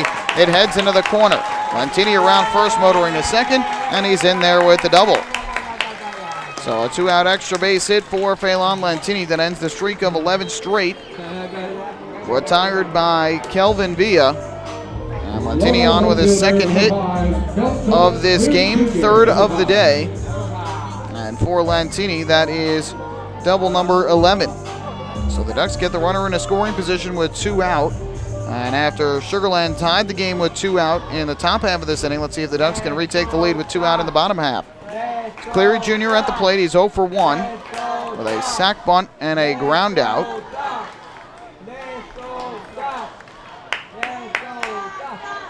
First pitch, Cleary Jr. takes a breaking ball. It's on the outside corner for strike 1.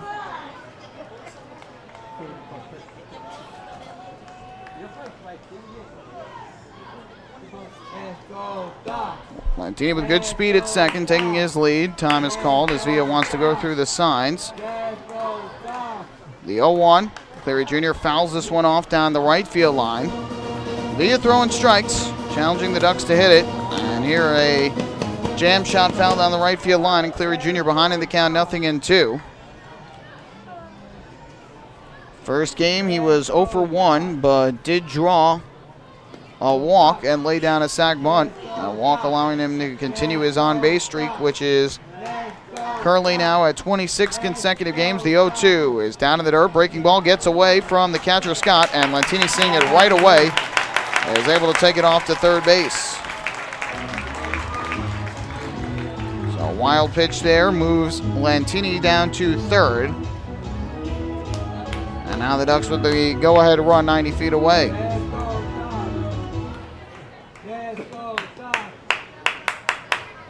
And still here in attendance, trying to will the Ducks back to the lead here. They had a 2-0 lead. It is now a 2-2 game.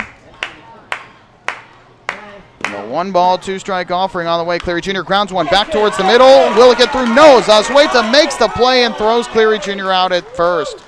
Excellent play by Amadeo Zazueta to rob Delta Cleary Jr. of an RBI single and retires him for the final out of the 5th inning. No runs, 1 hit, 1 left on. We have played 5 innings here at Bethpage Ballpark. 2-2 the score. Hey fans, this is Blake Davis, and you're listening to Ducks Baseball on the Ducks official YouTube channel, youtube.com/DucksBaseball. The results are in. PSCG Long Island is delivering 99.9% reliability. We got there by strengthening equipment and clearing trees along power lines across our area. And our new outage management system will continue to ensure improved communications and faster restoration. 99.9% reliable. It's one more way we're serving you better. Discover how we're improving every day to bring you better service at www.pscgliny.com/reliability.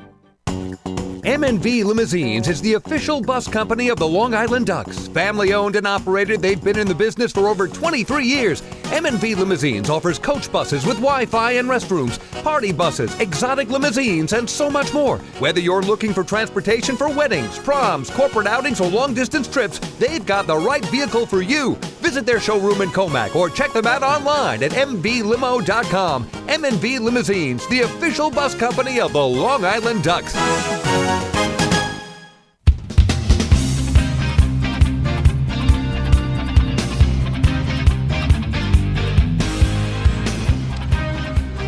Ducks fans, follow all season long as the Long Island Ducks try and meet the Chappie's Home Run Challenge. If the Ducks hit 100 home runs, Chappie's Funeral Homes will donate $5,000 to the Quacker Jack Foundation.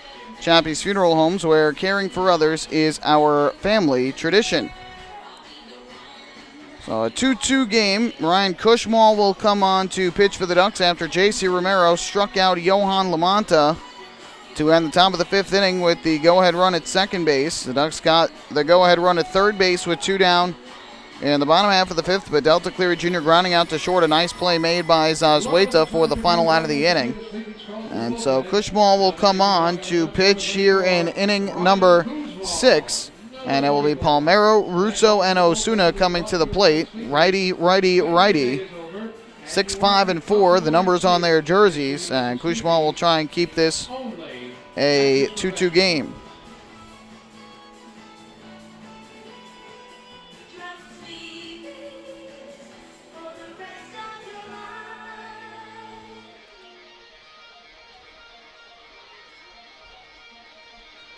So Ryan Cushmall finishing up his warm-up tosses. By the way, the Ducks in the home run department have 86. Thelma Reyes hit one in game 1 of the doubleheader to make it 86, so they still need 14 to meet that Chappie's home run challenge. And unfortunately for Long Island, after today they will have just 8 games remaining, possibly only 7 if that game against Camden doesn't get made up to try and do it. The good news is that they have the opportunity to get some home runs in a ballpark like Lancaster in the final 4 games of the year as Palmero lines one hard to left. Cleary Jr. on the run, dives, he can't make the catch. It bounces, falls out of his glove, but he's able to recover quickly, and Palmero on at first with the leadoff single.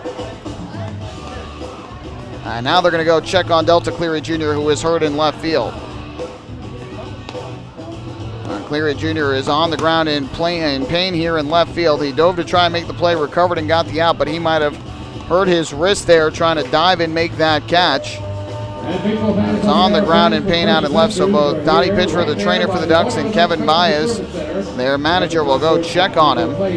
They had a scary situation earlier this year where Delta Cleary Jr. had to come out of the game. He got hit on the hand by a baseball that was thrown while trying to advance to second on a double play ball. The ball hit him in the hand, and they thought that could have potentially fractured his hand, but fortunately it wasn't the case. He came out of the game, but was in the lineup the next day. And so now the Ducks checking on Cleary Jr., who's lying on his back right now out in left field. And obviously concern here on the part of the Ducks. They're at a point of the year where it's late in the season. They have a very good chance to make the playoffs. And a player like Cleary Jr. has been so important to this team for his defense, for his speed, for his abilities at the plate. He is 3rd in the league in batting.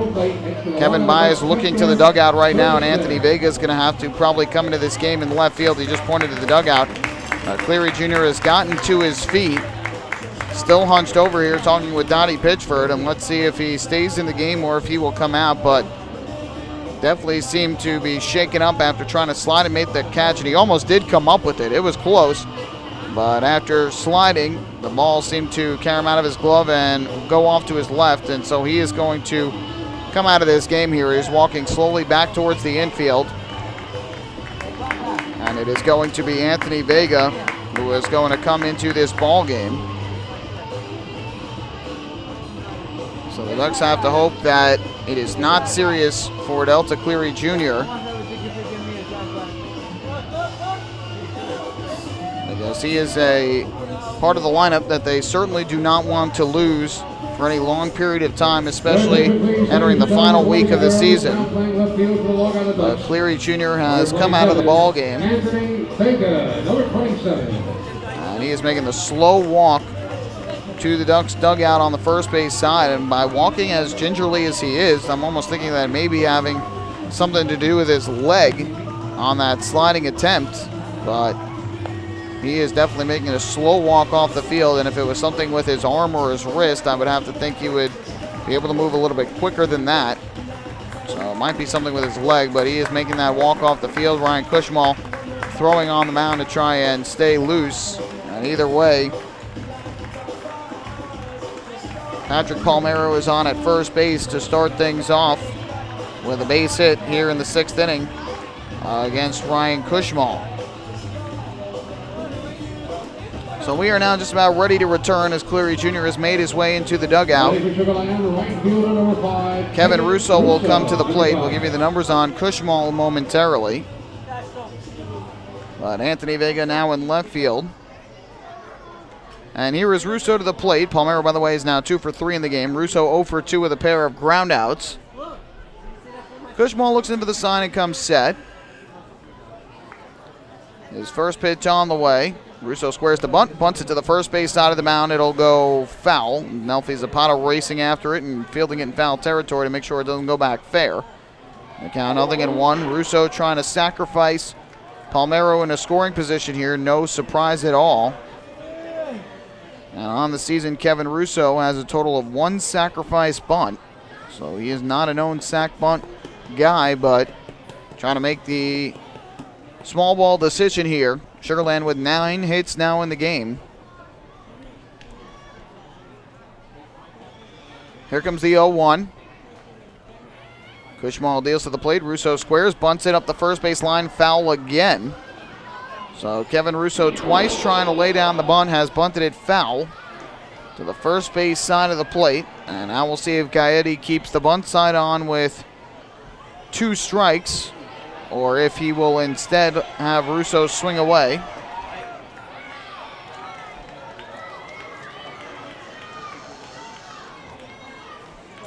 Cushmall will get set on the mound. He enters today with a record of 4-2 on the year, a 3.29 ERA in 51 games out of the bullpen, and has 26 saves. Was the Ducks closer earlier in the year before being removed from that role. Here comes an 0-2.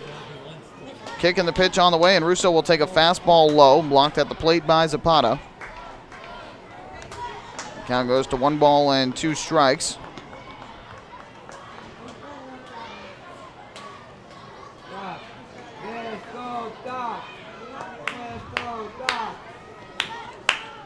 Cushmall looks in, working out of the stretch. He's ready to go. Palmero takes his lead. The 1-2. Russo takes a breaking ball that missed low and outside. Russo would not chase. It's now 2 balls and 2 strikes. Skeeters have left at least 1 man on in every inning of this game, 6 total. Ducks have left just 3.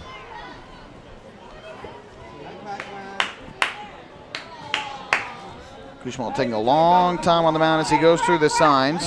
Gets the pitch he likes. Here comes the 2-2. Swing and a miss, strike 3. Jammed him inside with a fastball and he cut through it. First strikeout for Cushmall. Russo is now 0 for 3 in the game. So that is the first out. And now the second baseman, Rennie Osuna, will step up to the plate.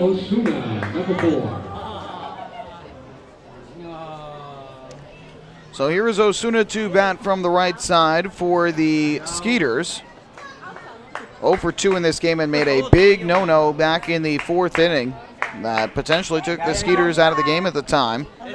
Fortunately for Sugar Land, they have come back and tied it. First pitch coming from Cushmall, throws over to first to chase Palmero back to the bag. Osuna in the 4th inning with a runner at third base and 1 out. got ahead in the count 3-0 against Ian Marshall, who was having trouble finding the strike zone, and then swung 3-0 and grounded a short with the infield in and could not plate the runner. They ended up not scoring that inning. First pitch here, and Osuna pops it up foul down the right field line out of play. Count is 0-1. Osuna also popped out to third in the second inning.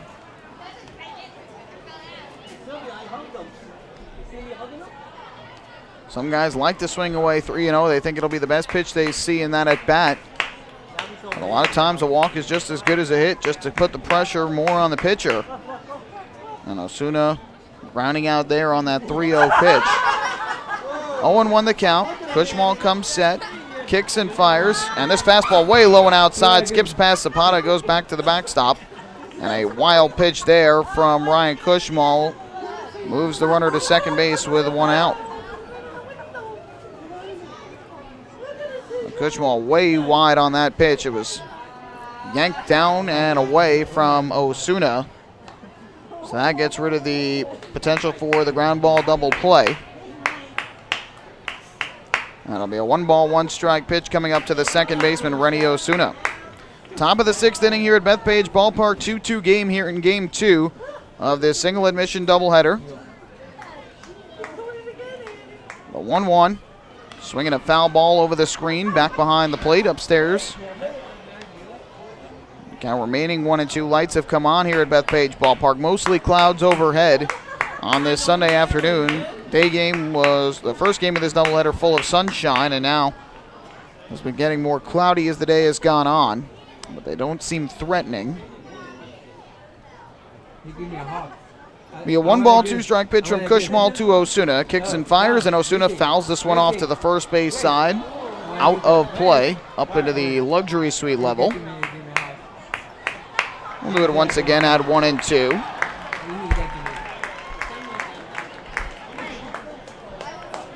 Michael Pollard bringing you all the action. Thanks so much for tuning in on your Sunday here on the Ducks official YouTube channel. Be a 1-2 from Cushmal. Looks to second.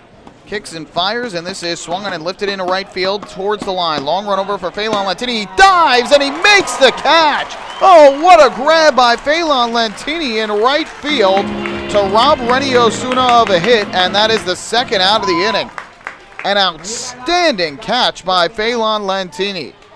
Full extension dive glove right above the grass, and he is able to come up with a baseball, a highlight reel grab, and that is the second out.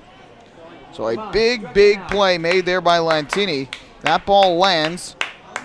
The runner at second, Palmero, at least makes it to third, if not scores, and still only 1 out in the inning.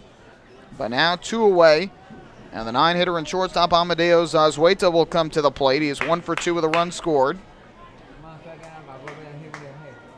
First pitch from Cushmal, kicks and fires, and Zazueta takes a fastball strike over the inside corner, 0-1. Zazueta scored the first run for the Skeeters, coming home on the 2-out RBI single by Chris Wallace back in the third inning.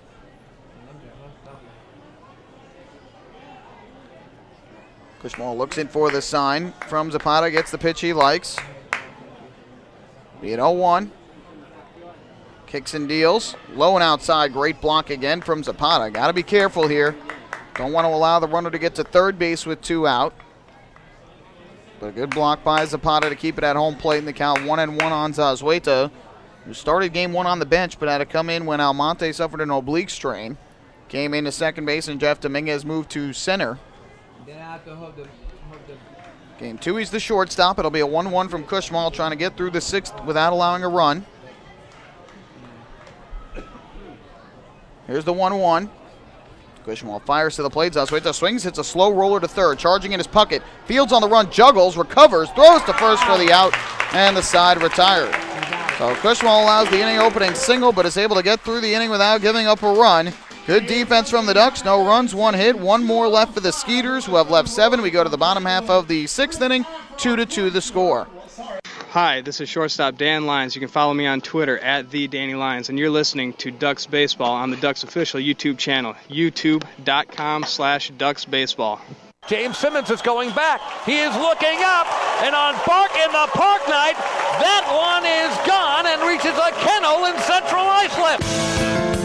That was another home run for the Ducks. And Duck fans, what's more fun than a home run that helps the Ducks win a game? How about a homer that helps the community win? Chappie's Funeral Home and the Long Island Ducks have once again teamed up for the Chappie's Home Run Challenge. If the Ducks hit 100 homers this season, Chappie's Funeral Home will donate $5,000 to the Quacker Jack Foundation. So every time a Ducks hitter goes deep this season, watch for the Chappie's Challenge home run count on the scoreboard. And if we reach 100, we're all a winner. Chappie's Funeral Home, where caring for others is a family tradition.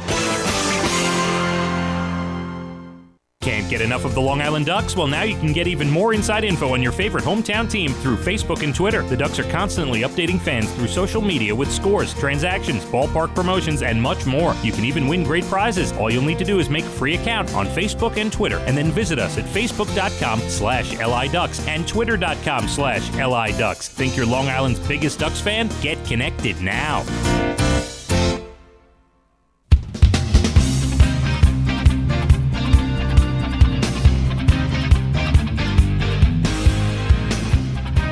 Well, neither starter is going to factor into the decision here in Game 2 of today's doubleheader.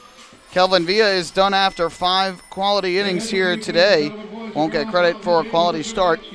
The pitched well, gave up 5 hits and 2 runs, both of them earned. Did not walk a batter, struck out 1 through 1 wild pitch, and ended up throwing a total of 66 pitches, 44 of them for strikes. But he is done after 5 innings. Gary Gaetti turning it over to his bullpen in the 6th. A big task here for Andrew Johnston, the righty who comes in for Sugarland.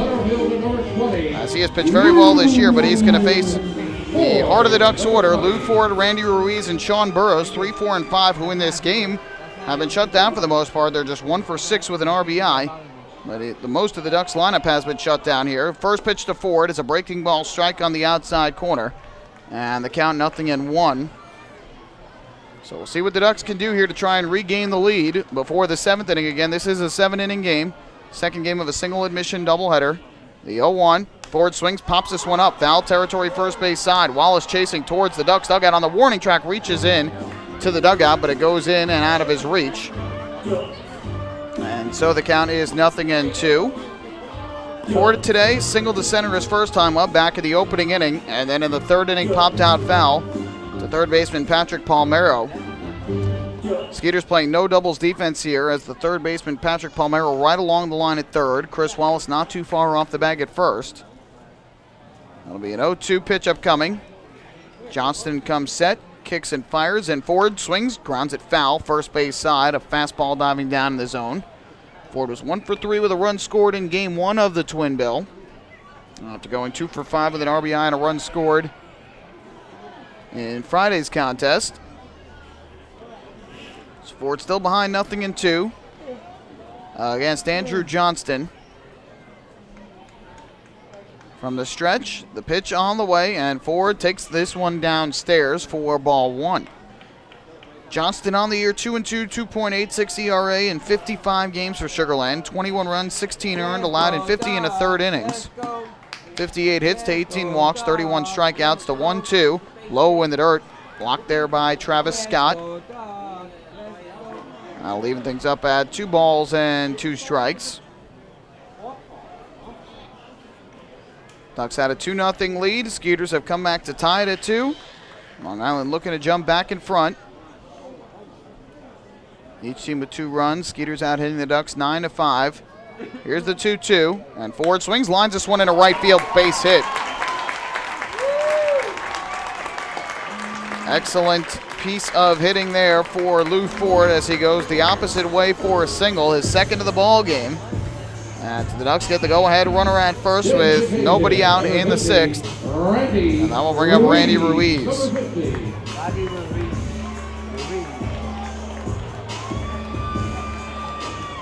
Come on, John. You hold one, John. So here is Ruiz to the plate.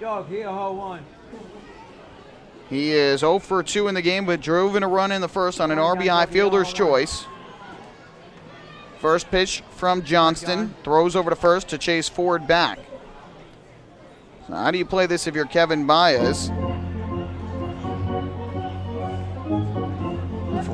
Ruiz, not a sacrifice bunter, has not sacrificed since coming to the Ducks. That big bopper in the cleanup spot. Ford leads at first. Johnston's first pitch, and Ruiz takes a fastball that is in for a strike. Bell time might have been a bit higher. Seemed like it was up in the zone and then dropped back in, so the count 0-1 on Ruiz. Ford at first base, 1 steal this year in 3 attempts with the Ducks. Has good speed, but not typically a stolen base guy. Throw over, Ford has to scamper back quickly. Got to be careful here. You don't want to get picked off, obviously, at first base. After getting on a leadoff to getting with a great piece of hitting. Fell behind 0-2, worked the count to 2-2, and then singled the opposite way to right field. 0-1 from Johnston to Ruiz. Kick and the pitch, and Ruiz takes the high fastball. Count evens things up at 1-1. The wind has picked up here. It's blowing out to right field at Bethpage Ballpark. You get a hold of one the opposite way, could hit it a long way, might leave the yard. The 1-1. Ruiz takes this fastball upstairs, out of the zone. Good eye by Ruiz. He's now ahead 2-1 in the count. Ruiz a righty hitter, and then you've got a lefty after him. Burrows the only lefty in the lineup, aside from Anthony Vega, who just came into the game for Cleary Jr. 2-1. Johnston deals, and Ruiz takes low. And now he's ahead 3-1. Another out of the zone would put 2 on with nobody out. And would bring Sean Burrows to the plate. Ruiz with 9 home runs in a Ducks uniform. And a throw over to first, chases Ford back to the bag.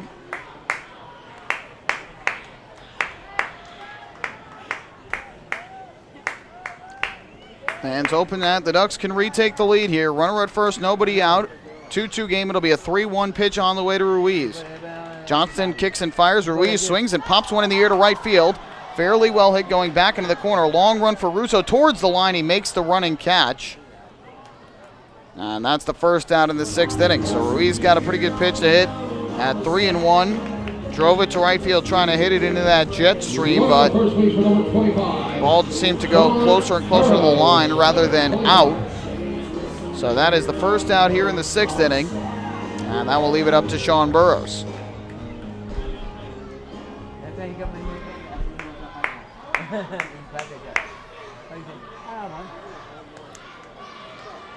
Two groundouts to first base thus far for Burrows. And Johnston's first pitch to him is a fastball on the outside corner for strike 1. Ducks now with 6 hits in the game. Ford still the runner at first with 1 away.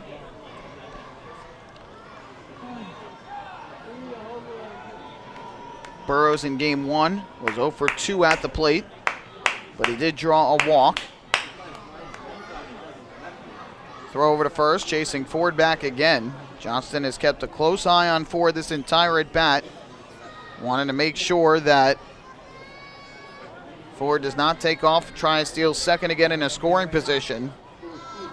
Kevin Baez has yet to send him at any point. Here comes the 0-1, and Burrows will take another fastball for a strike over the outside corner. Burrows taking a lot of pitches here in this ball game and takes over the outside part of the plate there. And is quickly behind in the count at 0-2. Dan Lyons would be next for the Ducks. Johnston gets the sign and comes set. Here comes the 0-2. Another throw over to check on Ford.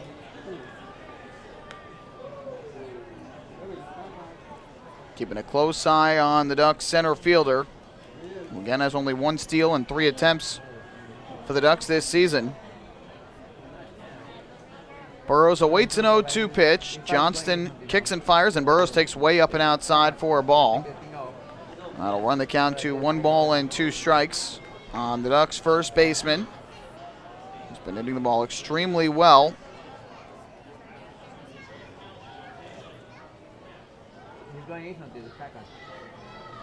One, 2. High fly ball to center field. Dominguez started back, now drifts in a few steps. He'll make the catch. So Burrows flies to center, and after the leadoff single, the Ducks have flown out twice. No movement of the base runner, and with 2 down, that will leave it up to Dan Lyons. Shortstop, number 12, Dan Lyons, number 12.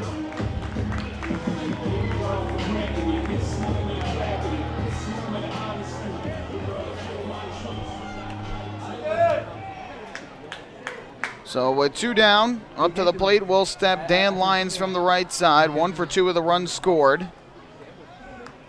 Johnston comes set, throws over again, and Ford not going anywhere.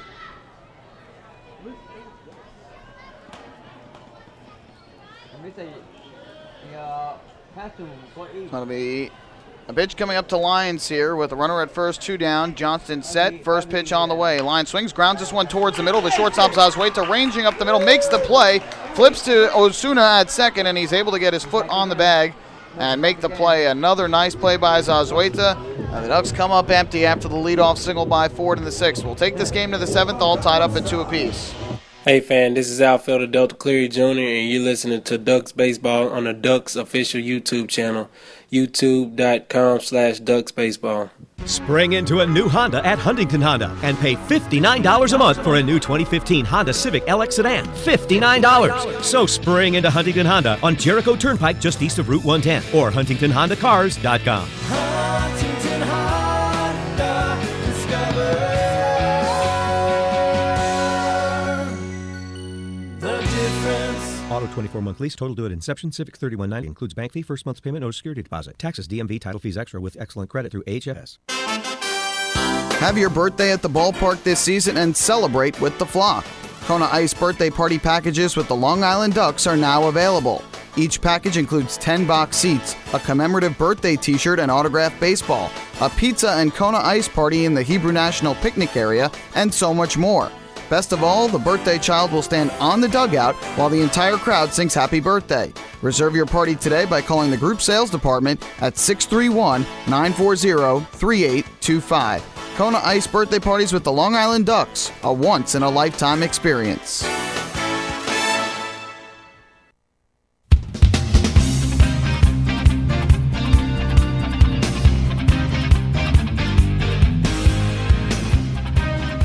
Well, Amalio Diaz, the right-hander and closer for the Ducks, has come in here in inning number 7. This is game 2 of a single admission doubleheader, another 7-inning game. The Ducks had a 2-0 lead, but lost it on the solo home run by Travis Scott in the 5th inning. And they have not been able to regain it. Lou Ford opened up the 6th inning, bottom half, with a single, but was unable to be moved by Ruiz, Burrows, or Lyons. And so, Amalio Diaz will come in and face the top of the Skeeters order, trying to keep this a tied ball game. In the 6th inning, Ryan Cushmal allowed 1 hit, but no walks, no runs, and struck out 1. Got a couple nice defensive plays to get through the inning. So Diaz comes into the tie game in the 7th to try and keep it at 2-2. He'll face Taveras, Dominguez, and Scott. And the Ducks will send the bottom of their order to the plate in the bottom half of the 7th. Ducks have won 11 of the games against the Skeeters this year, 11 of 18, with today's game the last between the two teams this year.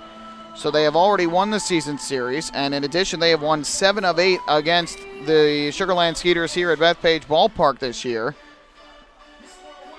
Went 4-6 in Texas against them. Sugarland trying to play spoiler a little bit to the Ducks here in game number 2. Long Island opening up a 2-0 lead on 2 outs. An RBI fielder's choice in the first off the bat of Ruiz. An RBI fielder's choice off the bat of Puckett in the second.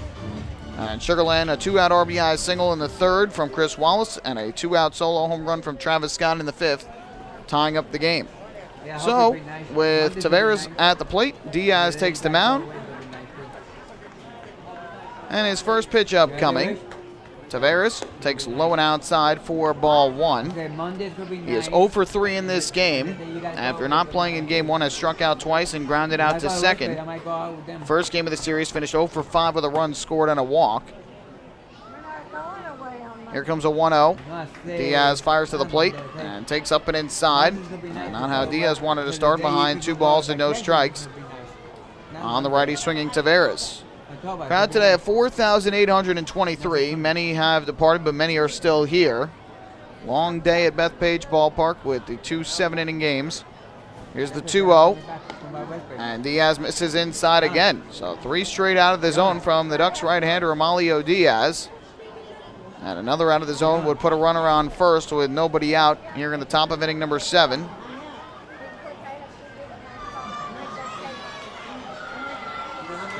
From the stretch, the 3-0. Kick and the pitch. And that one is in for a called strike. Nicely thrown that time by Diaz. They count 3-1.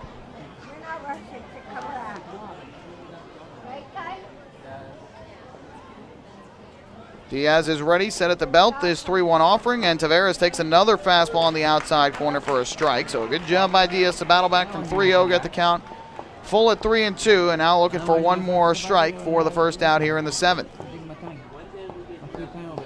Wing continuing to pick up and blow out to the right field corner.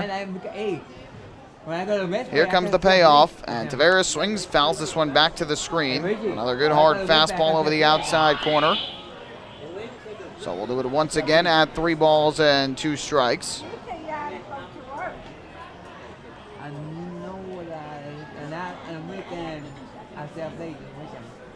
Marshall finished with 3 strikeouts. Romero and Cushmal have each picked up 1.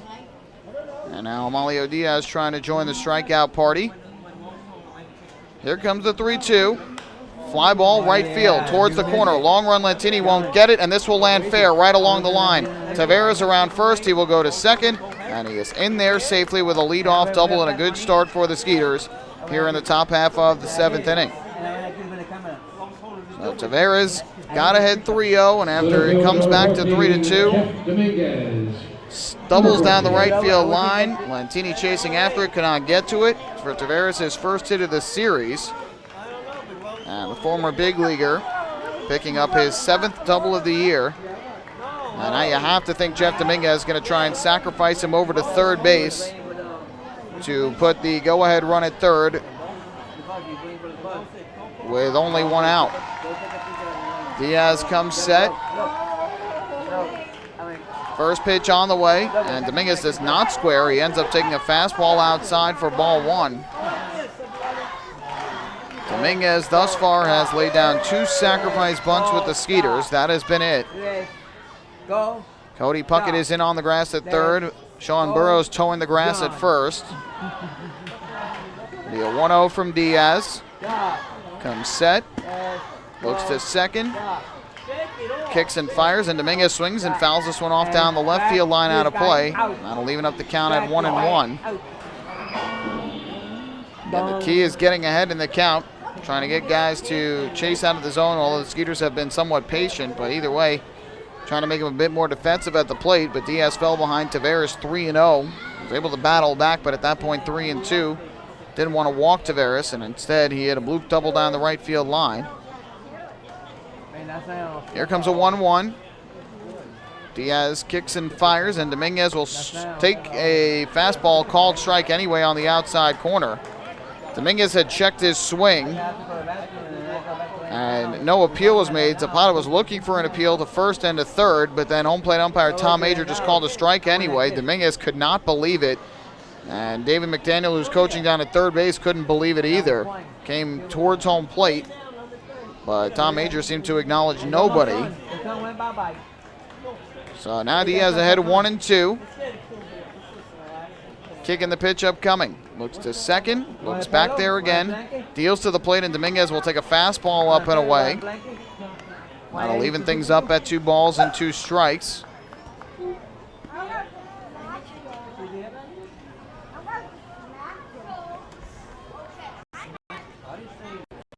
Diaz having a battle here against the Skeeters. First 2 hitters of the inning, already up over 10 pitches in this inning. Nobody out, a runner at second. 2-2 pitch. Diaz looks to second. Deals to the plate, and Dominguez will take a fastball that just missed the outside corner about knee high. So that runs the count full. Back-to-back hitters Diaz has had a full count on. And another out of the zone would put 2 on with nobody out for Travis Scott, who has been crushing the Ducks here in this series. Diaz gets the sign and comes set. Payoff pitch upcoming. Looks to second, fires to the plate, and Dominguez will take a fastball outside for ball 4. And Amalio Diaz has walked Jeff Dominguez. Not the start the closer was looking for here in a tie game in the 7th inning. A double and a walk, and Sugarland has 2 on with nobody out for the dangerous Travis Scott. Travis Scott, number 16. Scott has had a big ball game thus far. Singled in the first, walked in the third, and then hit the game-tying solo home run to right center in the fifth inning. His second home run of this series, 10th of the year. And Sugarland with 2 on and nobody out in the top of the 7th. Diaz would love a ground ball double play here. First pitch upcoming from the righty to the lefty. Here it comes, and Scott swings, fouls this one back to the screen behind the plate. The count 0-1. Diaz got the save here on Friday night. Got 2 quick outs, then gave up a single and 2 walks before getting a fly out to right from Willie Taveras to end it and secure the 9-8 win. Had the day off yesterday, obviously, with the rain out. Did not pitch in game 1 of the doubleheader as John Brownell went the complete game. Here comes an 0-1 to Scott. Kicks and fires, and Scott swings and misses at a high fastball.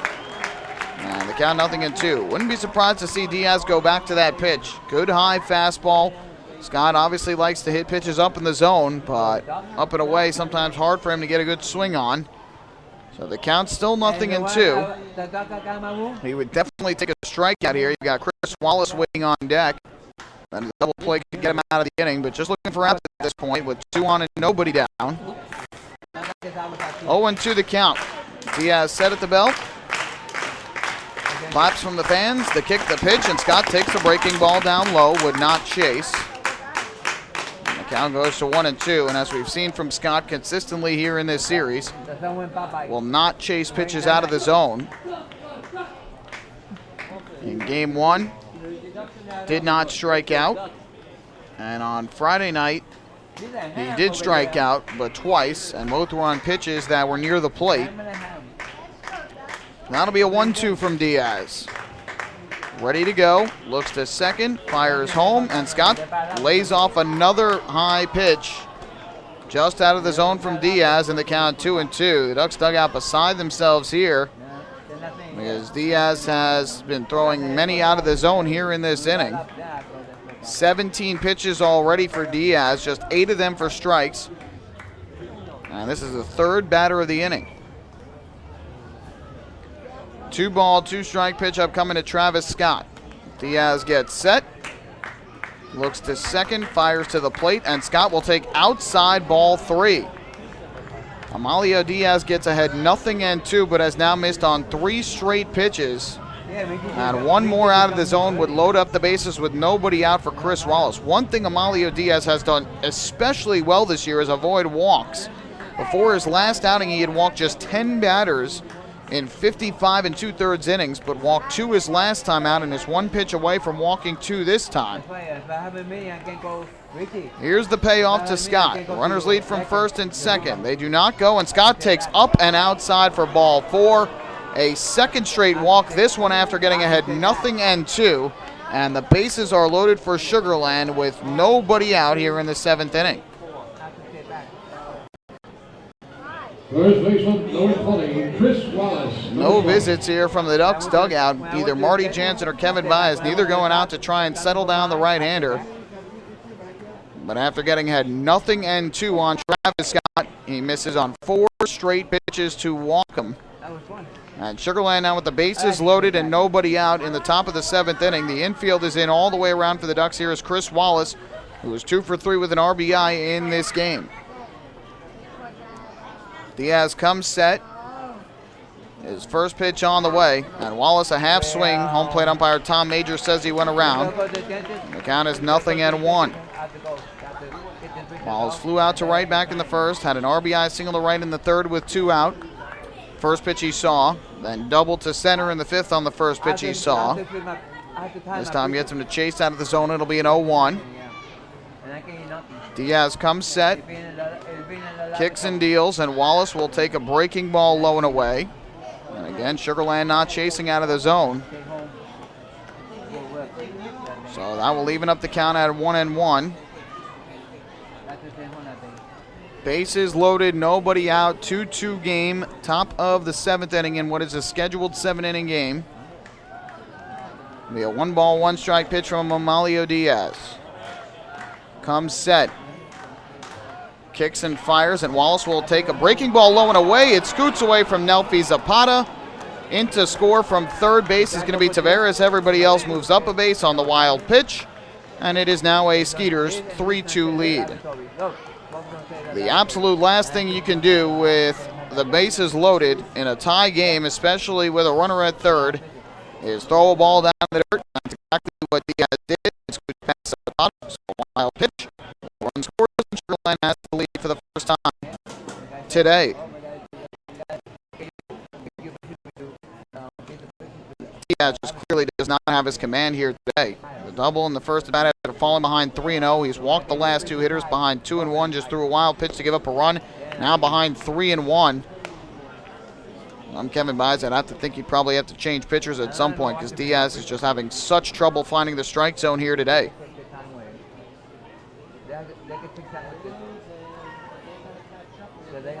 Diaz looking in for the sign from Zapata. Gets the pitch he likes. 3-1 upcoming from Diaz. Kicks and deals. And this fouled off down the right field line for a strike two. Runs the count full.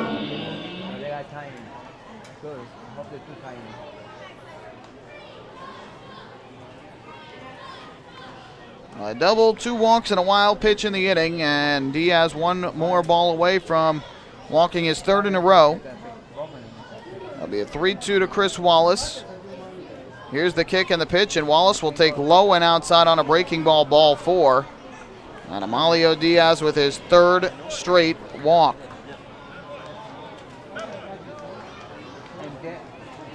So Wallace will make his way down to first. Still nothing from the Ducks dugout in terms of at least a visit.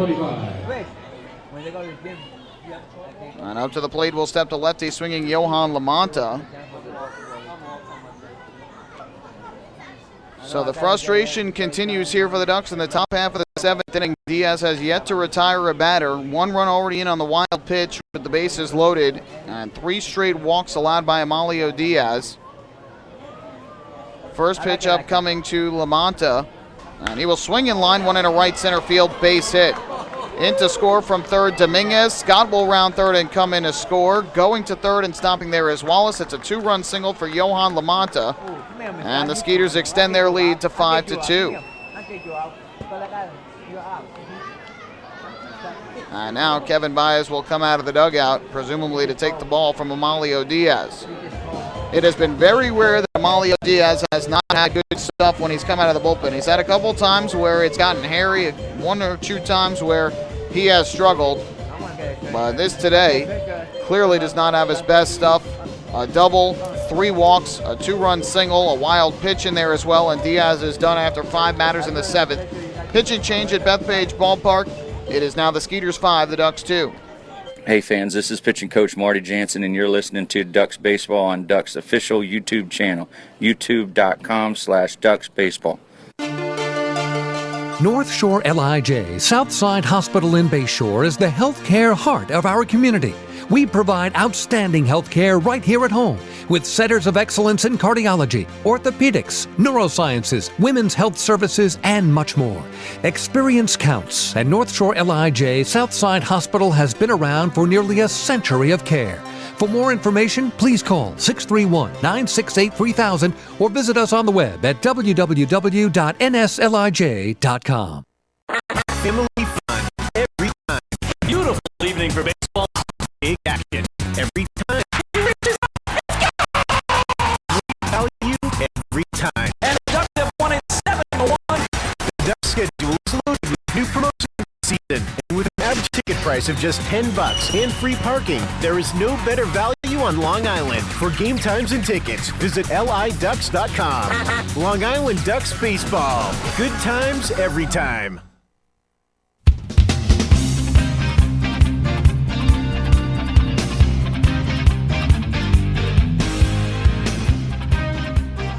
An appearance that has been very rare this year, a night where Amalio Diaz comes in and does not have good stuff and really struggles on the mound, especially with command. He has had some points where he's given up runs, but he has never struggled poorly with his command like he did today. Came into the game to start the 7th inning off, fell behind Willie Taveras, who has struggled all series and most of the year, and he fell behind him 3-0, battled back to 3-2 before allowing a double. and then walked Jeff Dominguez, walked Travis Scott, a wild pitch scored a run, walked Chris Wallace, and then on the first pitch, Yohan LaMonta delivers a 2-run single, so 3 runs are in, and Diaz's day is done. It is now right-hander Nick Struck who has come to the ball game, and Struck will try and work out of this mess that Diaz has set up, first and third with nobody out, and Sugar Land putting themselves in a position to take the finale of this 3-game set. Ducks have already won the series by taking the first 2. But Sugar Land, after falling behind 2-0, scoring a run in the third, a run in the fifth, and 3 here in the seventh. First pitch is a breaking ball low for ball 1 to Patrick Palmero, who has 2 hits and 3 at-bats here in this game. Sometimes some closers, they dominate in those closing situations, but when they come in either with a big lead or they come in in a tie game, they're just not that same pitcher. And I don't know if that was the case for Diaz today, where it was because of that, but either way, did not have his good stuff, and now Nick Struck has missed on the first 2 pitches here in the seventh, and it's 2-0. And ultimately, one of these pitchers has to start throwing strikes because the Ducks really having trouble finding the strike zone in the 7th inning. 2-0, breaking ball, that is in for a strike. And the count goes to 2-1 on Palmero. For Nick Struck, this is his 45th appearance of the year. He has 1 start, 5-3 record, a 2.15 ERA. Been one of the more effective relievers out of the back end of Kevin Bias's bullpen. 2-1, fouled back to the screen. And that'll even things up at 2-2.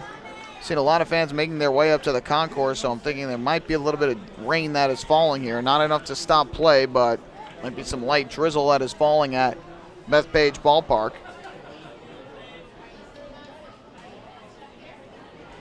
So after a very quick first game, this second one has been much, much slower, especially over these last couple innings. The 2-2, fly ball foul, first base side out of play. We'll do it again at 2 balls and 2 strikes. Still nobody out here in the 7th inning. Runners at the corners for Sugar Land. Struck looking to get a potential ground ball double play just to get some outs in this frame. Comes set at the belt. Here comes the 2-2 pitch, and Palmero swings, fouls it off again. Boy, the Skeeters team being very pesky. They weren't as pesky against Brownell in the first game, but they have done so much better here in game number 2 of this doubleheader.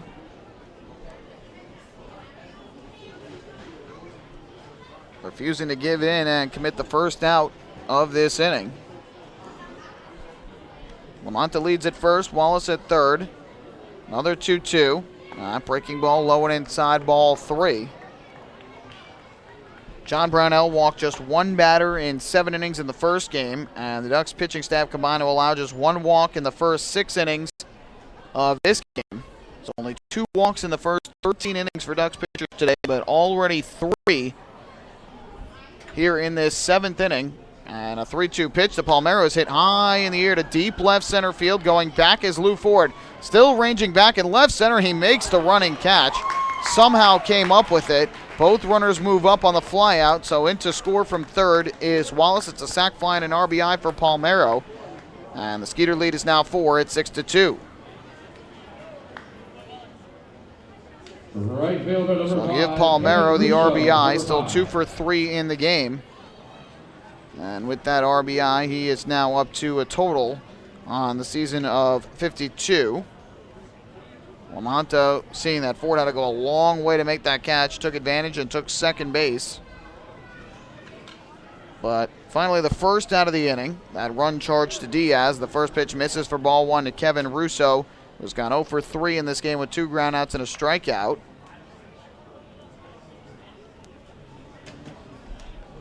From the stretch, the 1-0. Russo swings, pops one foul, first base side out of play. That ends up the count at 1 ball and 1 strike. But, heavy winds here. Definitely looks like some light rain is falling on this Sunday evening. The Ducks and the Skeeters were washed away yesterday. Hour and 3-minute rain delay before the game, and then about 30 minutes during the game before it was eventually called. The 1-1, that's upstairs for ball 2 from Struck. So that's why we're playing a single admission doubleheader today, having to make up yesterday's game. This is the final visit of the year for Sugar Land. So no other time to make it up but now. 2-1. Fly ball, foul, back behind the plate, out of play again. That'll even things up at 2-2. Bridgeport has jumped out to a 2-1 lead in Camden, New Jersey over the River Sharks, top of the second inning. And Somerset winning earlier today. From the stretch, it'll be a 2-2. Kick in the pitch from Struck. Swung on and fouled over the screen back behind the plate. The Ducks are unable to come back and win this. They would fall 2 games in back of the Patriots and the Liberty Division standings.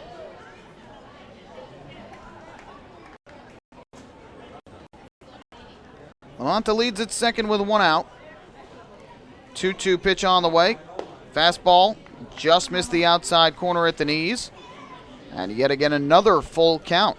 This is the 6th full count in this inning out of 7 batters. The only one that didn't was Johan Lamonta, who hit the first pitch for a 2-run single. Payoff pitch on the way. Ground ball to the left side. Cody Puckett stays with it, makes the nice play. The throw across is in time for the out. That's a very nice play by Cody Puckett. Took a tough hop on him. Makes the play. Runner stays put at second. That's the second out. Second base for number 4, Rennie Osuna. And that'll bring up Rennie Osuna. The Ducks have had a lot of aggressive at-bats at points during this game. And have not been able to do much of anything since that second inning where they got their second run. Sugarland, from that point on, has kind of taken over and really exploding here in the 7th, taking advantage of some wildness from Malio Diaz. And the first pitch here is swung on and missed for strike 1 by Rennie Osuna, who is 0 for 3 in the game, with a pop out to third, a ground out to short, and a fly out to right.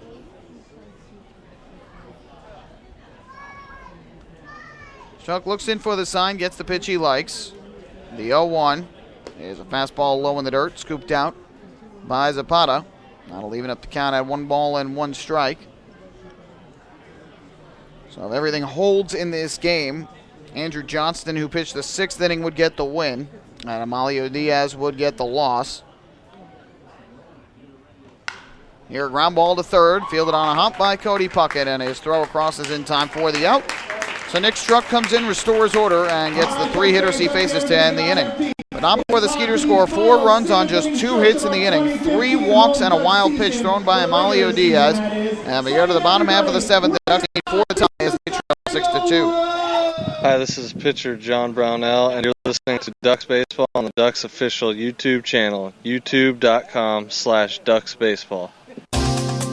Hey, Ducks fans, the official hotel of the Long Island Ducks is the Upsky Long Island Hotel in Hauppauge. It's centrally located on the north shore of Long Island and offers a home away from home for both business and leisure guests. The Upsky Long Island Hotel features an indoor pool, 24-hour business center, a fitness center, and complimentary Wi-Fi in all guest rooms. Enjoy the contemporary American cuisine at the Fountain Grill restaurant or grab a quick bite to eat at Cafe Pronto. Best of all, it's only minutes from Bethpage Ballpark. The Upsky Long Island Hotel, the official hotel of the Long Island Ducks. Call 231-1100 today. That's 631-231-1100. Family fun every time. Beautiful evening for baseball. Big action every time. He reaches up, it's gone! Great value every time. And the Ducks have won it 7-1. The Ducks schedule is loaded with new promotions this season, and with an average ticket price of just $10 and free parking, there is no better value on Long Island. For game times and tickets, visit liducks.com. Long Island Ducks Baseball. Good times every time. Hey fans, this is right-handed pitcher Frank DiGiulio, and you're listening to Ducks Baseball on the Ducks official YouTube channel, youtube.com/Ducks Baseball. Few places on earth offer the charm and excitement of Fire Island. At Fire Island Ferries, located conveniently at 99 Maple Avenue in Bay Shore, they offer convenient travel to Fire Island 7 days a week. Fire Island is quickly becoming a top destination for families of all ages. Experience the informal, carefree communities, the dazzling night scene, enjoy fine dining, or climb to the top of one of the tallest lighthouses in the United States. But there's only one way to get there, by calling Fire Island Ferries at 631-665-3600 today. For fare and scheduling information, please visit fireislandferries.com.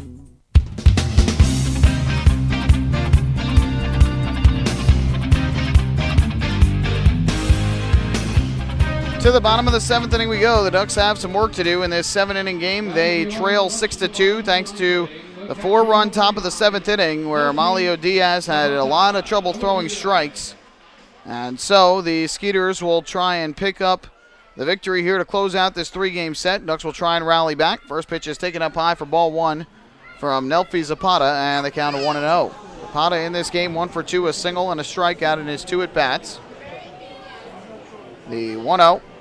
That is in for a called strike. That'll even up the count at 1-1. Rain has been falling lightly here over the last inning. But the team's playing through it to try and close out this doubleheader. The 1-1 pitch. And Zapata swings, slashes one foul. First base side, up and out of play.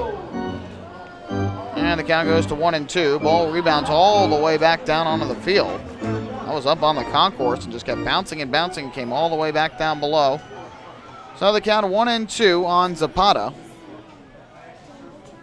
Kicking the pitch on the way from Weinhardt, who is the new pitcher for Sugarland. It said Johnston before, but it is Robbie Weinhardt who's in the game. He took over for Johnston after he throws 1 inning, gives up 1 hit, but nothing further.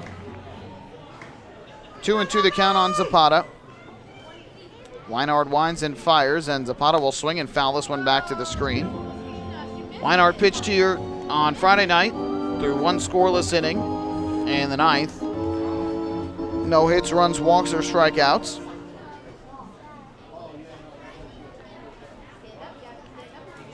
It'll be a 2-2 pitch upcoming. Weinhardt winds and fires, and Zapata takes the fastball outside. So the Ducks showing good patience here against Weinhardt. They have worked the count full at 3-2, and another out of the zone would put the leadoff man on here in the bottom half of the 7th inning. That's how you got to get things started. Just get a guy on base and build from there. Payoff pitch on the way. Zapata takes the breaking ball low, ball 4. So Nelfi Zapata draws a walk. That's the first drawn by the Ducks in this game. Our first Municipal Credit Union walk with a purpose. Every time a Ducks batter walks, the Crackerjack Foundation wins. Cody Puckett, number 2. So the Ducks get the leadoff man on, and now Cody Puckett will step to the plate. He is 0 for 2 in this game, but has driven in a run. The RBI coming back in the 2nd inning on a fielder's choice ground out. First pitch on the way. Puckett takes a fastball in for a called strike. The count 0-1.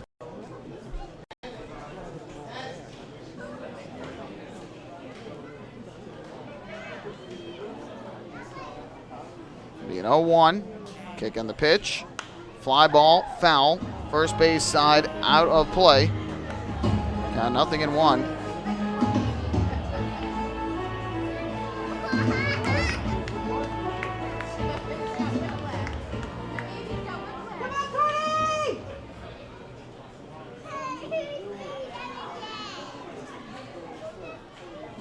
Leading at first is Zapata with nobody out. It'll be an 0-2 pitch upcoming to Cody Puckett, and he will swing and miss strike 3.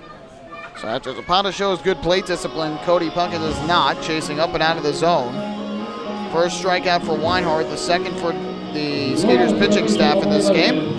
And that's the first out. That'll bring Elmer Reyes to the plate, batting from the right side. Reyes had a home run in the first game, but here in game 2, he's 0 for 2. First pitch on the way. And that misses up high for a ball. The count goes to 1-0. Reyes has pumped out foul to the catcher and popped to short in his 2 at-bats. Ducks entering today 7-1 in doubleheaders. The 1-0. Here's the pitch. That is in for a called strike from Weinhardt. The count 1-1. Weinhardt on the year for Sugarland. 1-3, but has a 3.10 ERA in 43 games, 2 saves. Struck out 51 and 40 in 2/3 innings. 38 hits, 18 runs, 14 of them earned, and 26 walks. 1-1. Swing and a miss. Out in front of that breaking ball was Reyes. And the count goes to 1-2.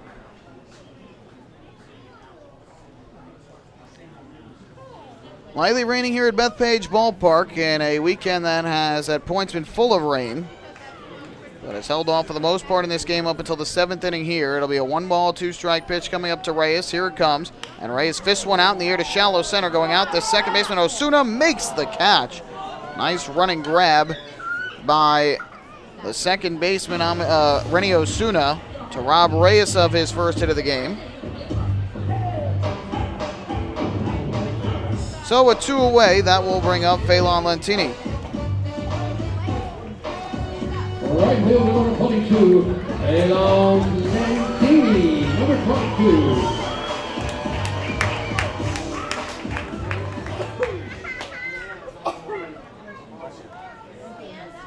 So with 2 away, here is Phelan Lentini to the plate, batting from the right side. Last hope for the Ducks. And the first pitch from Robbie Weinhardt is a slider on the outside corner for strike 1. Lentini has had a good game 2 here. He went 1 for 4 in game 1.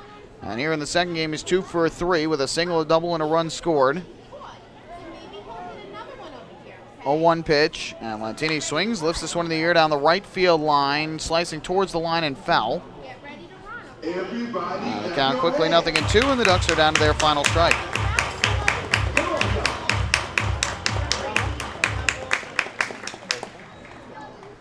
So Sugar Land 1 strike away from claiming the second game of the doubleheader and the series finale.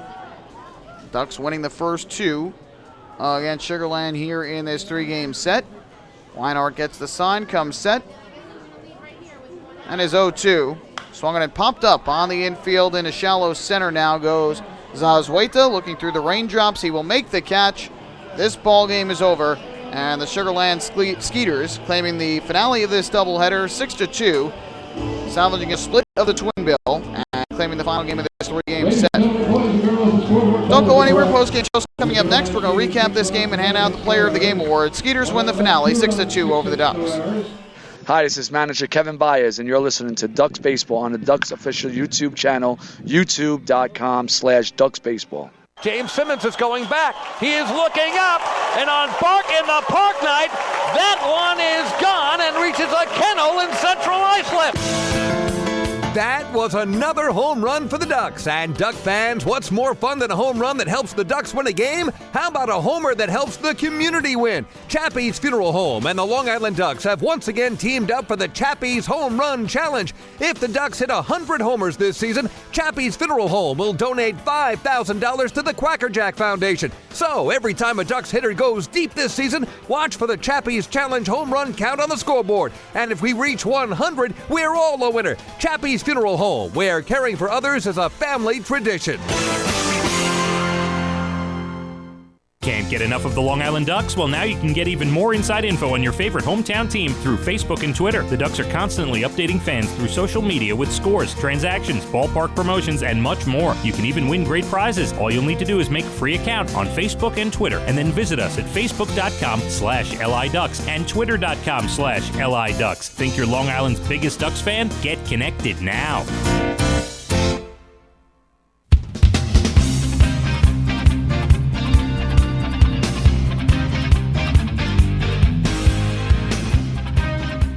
So the Ducks fall in the finale of this 3-game series and split the doubleheader with Sugar Land as the Skeeters take the final game of this series by a final count of 6-2.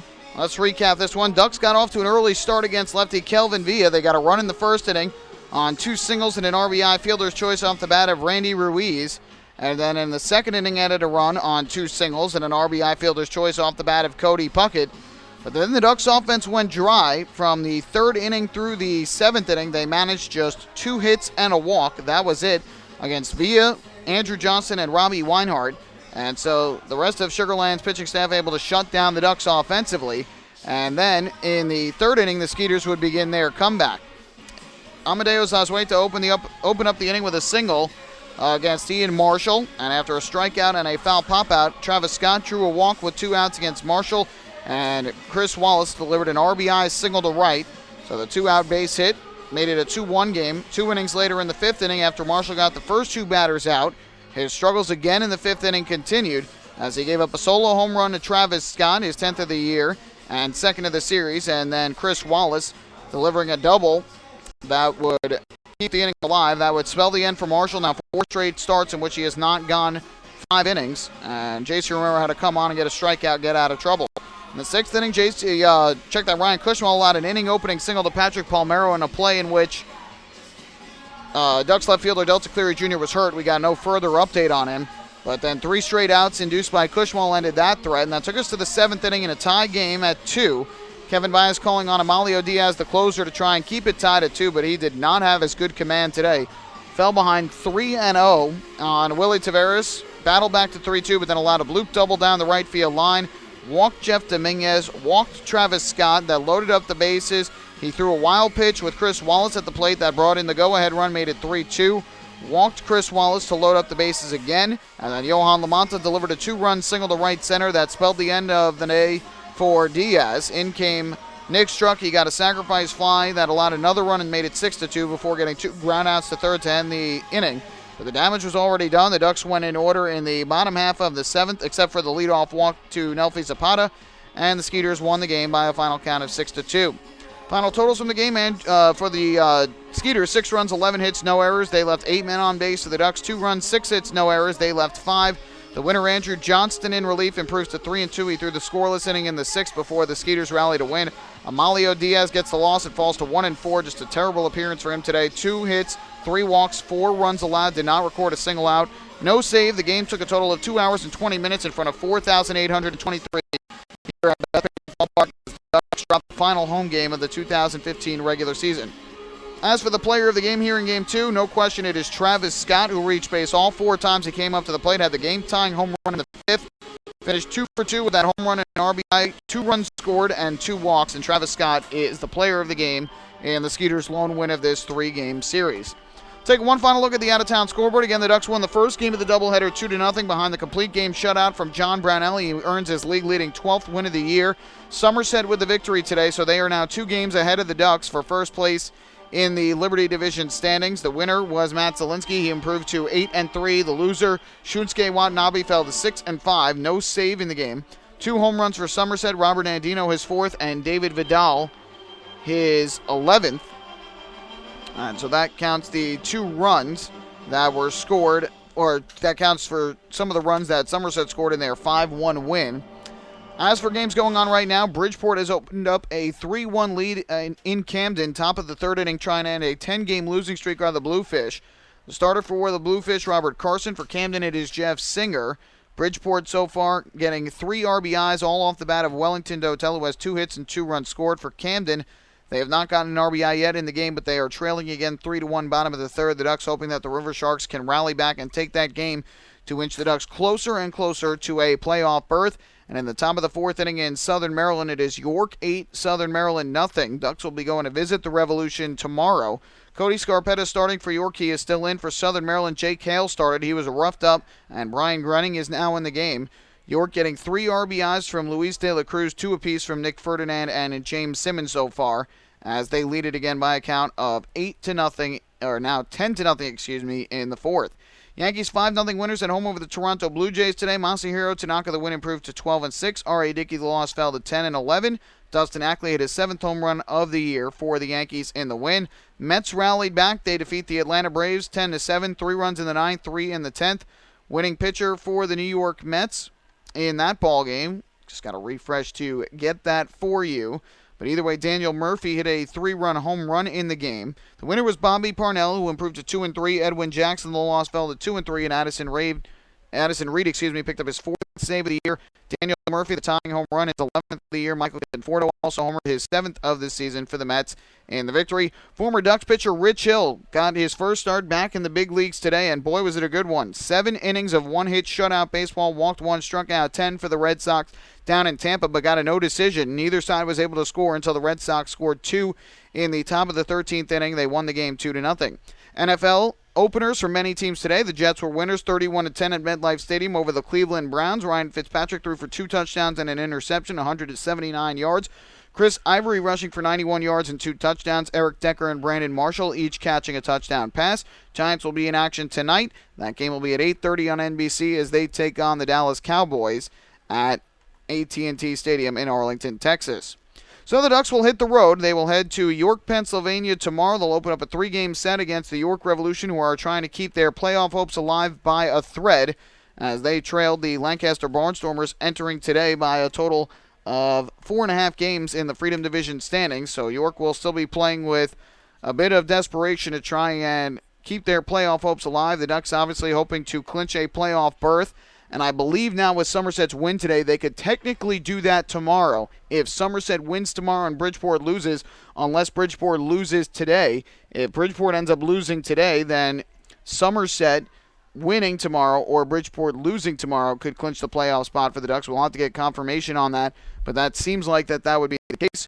Don't have the pitching matchups just yet. I think the Ducks would be sending out righty Bobby Blevins tomorrow based on it would be his turn in the rotation, but we'll have to wait and see. Either way, the Ducks falling in the final game of this 3-game set, 6-2, and they split the doubleheader today with the Skeeters, winning game 1 2-0 and losing game 2 6-2. That'll do it for us at Bethpage Ballpark on this Sunday evening. Once again, the final scores: 2-0 Ducks win in game 1. They lose in game 2 6-2. We invite you to join us for our next Ducks broadcast, which will be tomorrow in York, Pennsylvania, where the Ducks open up a 3-game series against the Revolution. Pre-game show will begin at 6:15, first pitch 6:30. You can follow all the action right here on the Ducks official YouTube channel, youtube.com/DucksBaseball, and online at liducks.com, streaming audio coming to you from Santander Stadium. My name is Michael Pollock. Thank you so much for tuning into the broadcast today. I hope you enjoyed both games of this doubleheader. Have a great rest of your Sunday evening and your weekend. We'll do it all over again on Monday night from York, Pennsylvania. Good night and so long from Santander Stadium.